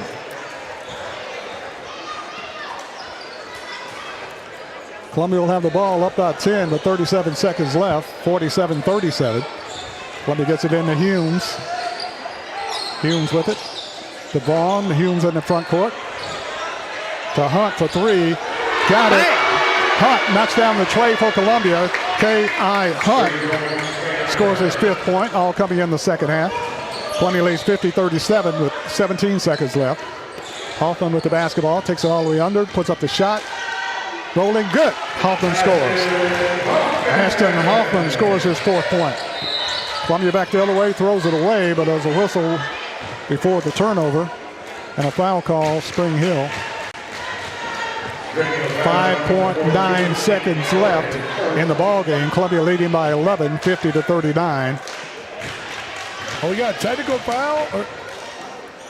You have to have two defenders or two people in the bottom blocks down here from the opposing team. Okay, here they come. 50-39, Columbia up by 11. Columbia going to the line. Jeremiah Vaughn, the 6-foot junior at the line shooting free throws for Columbia. Free throw Vaughn, back rim, rolling, dropping, not. Falling off the rim. hit the back of the rim, rolled around, and fell off the rim. You know, if I'm Columbia, I'm probably working on my free throws. I was about to say the same thing. I mean, the free throws, you know what free throws are, is repetition and just working at it. Second free throw, Vaughn, is good. He has 6. Shot at the buzzer off the rim, no good. Rebound, Humes, and that's your ball game. Lions win. And Columbia finally got that dunk, even though it was after the whistle, ain't after no the text game. when you dunk after the game. Mr. Exactly. I don't know. You never know with this officiating crew. No. Game's over. Final score, Columbia wins 51-39 over Spring Hill. Columbia wins 51-39 in a very hard-fought ball game by both teams here tonight. Columbia Lions winning 51-39 over Spring Hill. So both teams played their hearts out tonight. And they really did. I had a couple of questionable player personnel combinations in the fourth quarter. I didn't understand why certain players were on the team. But then again, you don't know the dynamics and whether the players are fully healthy. You know, Giles County schools have been shut down for the flu. There's a lot of illness going around. Kids not feeling well. Kids not feeling it. I don't feel watching Elijah Carter tonight. As he came on in the fourth quarter and had a good solid fourth quarter, the first 3 quarters just didn't look like himself. He didn't look like the Elijah Carter that played 2 weeks ago, nor did Landon Miller. So, you know, we don't know the exact dynamics of why they just didn't have their best ball game for Spring Hill. But then again, Columbia kind of took advantage of that a little bit. The absence of them and the lack of their fervor on the court, I think Columbia took advantage of that and won the ball game accordingly. Very interesting game tonight. One of the rare occasions for the Lions and Lady Lions tonight, winning a doubleheader.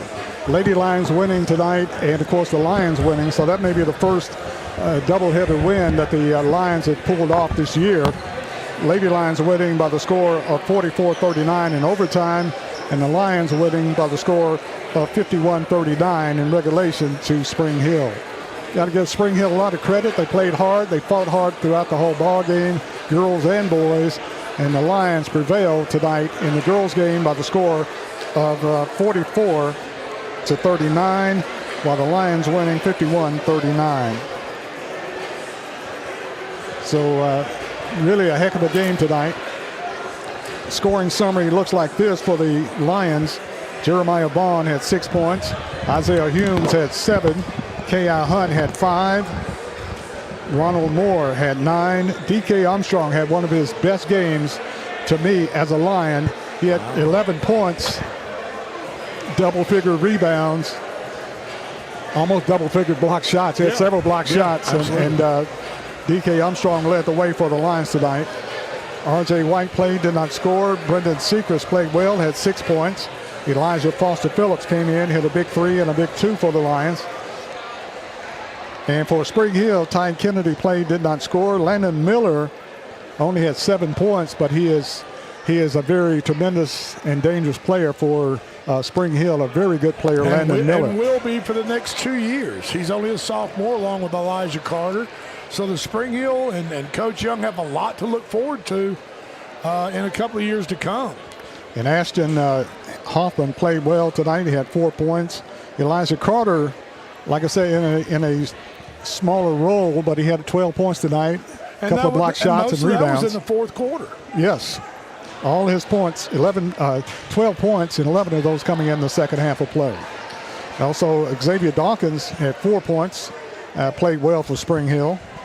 And Dalton Rusta, along with Shaden Hamlin, also played, did not score. I thought Alfie Harrison played well for Spring Hill. Had 7 points all coming. 7 points all coming in the first half of play. Didn't score in the second half.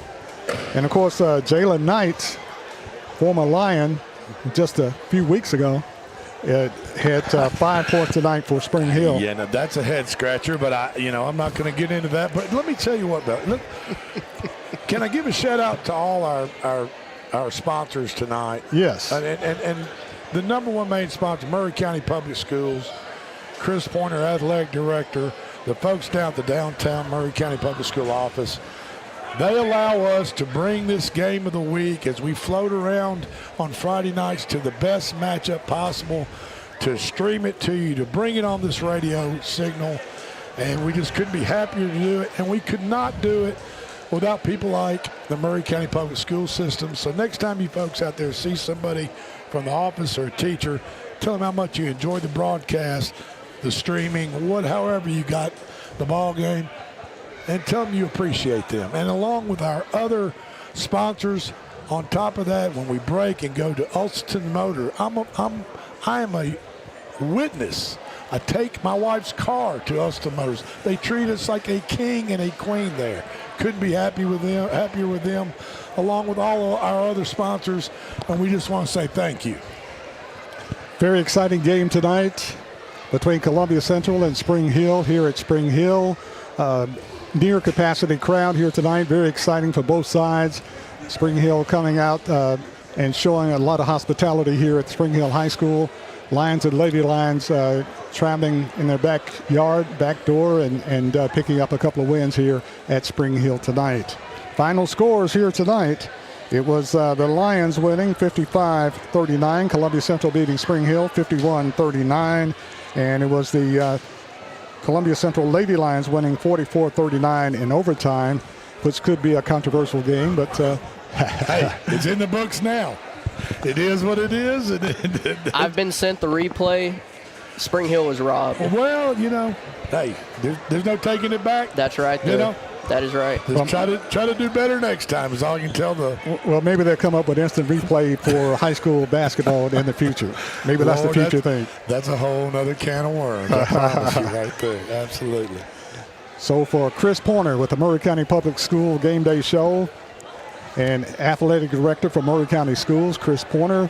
Drake Colley, appreciate your help tonight. Absolutely. It's always fun with you, Mr. Duke. Always fun with you guys. The smoothest pipes in the business. How could we not have fun with you? The GOAT, Barry Duke. Absolutely. The voice. And I just hope all of you listening out there can appreciate what a tremendous and professional job Barry Duke has done tonight, done every night, and done. How long have you been calling basketball, Barry? Oh, over 25, 28 years. Okay. I lost count. Long time. So let's just round it up to 30 years. I mean, let's just do it. That's no problem. From 1979 to now. With a 20-year hiatus to now. Okay. All right. Well, you do a great job, and we have a fun time calling with you. Thank you for involving me, letting me sit beside you and help you out with the color analyst and any insight I can give. It's not much, but we have a fun time, I think, and that's what it's all about. We have a great time. Appreciate y'all. Okay. Appreciate y'all. Appreciate P. Money. Was his engineering tonight. Did an excellent job in his commentary. Enjoyed P. Money and Drake Colley and Chris Pointer. I can't wait till next Friday. We got another game of the week. It'll probably end our season. But then we might be following a few Maury County schools throughout their tournament stages. And I'm thinking Santa Fe Wildcats might be one of those teams. Yeah. Mount Pleasant, maybe. Mount Pleasant. So we might be following some teams through their tournament progressions. As long as they keep winning, we'll keep following them and bringing the games to you. And that's going to be exciting because, folks out there that are sitting at home watching this on streaming or listening to it on the radio, they're basketball fans, and they know how intense tournament time gets. It does. If you thought it was intense tonight, just wait till tournament time when it's do or die. That's right. Exactly. That's right. Win or go home. From the Spring Hill Gymnasium, I'm Barry Duke saying good night, everybody. Have a great weekend, and until next time on the Front Porch Radio Network Sports.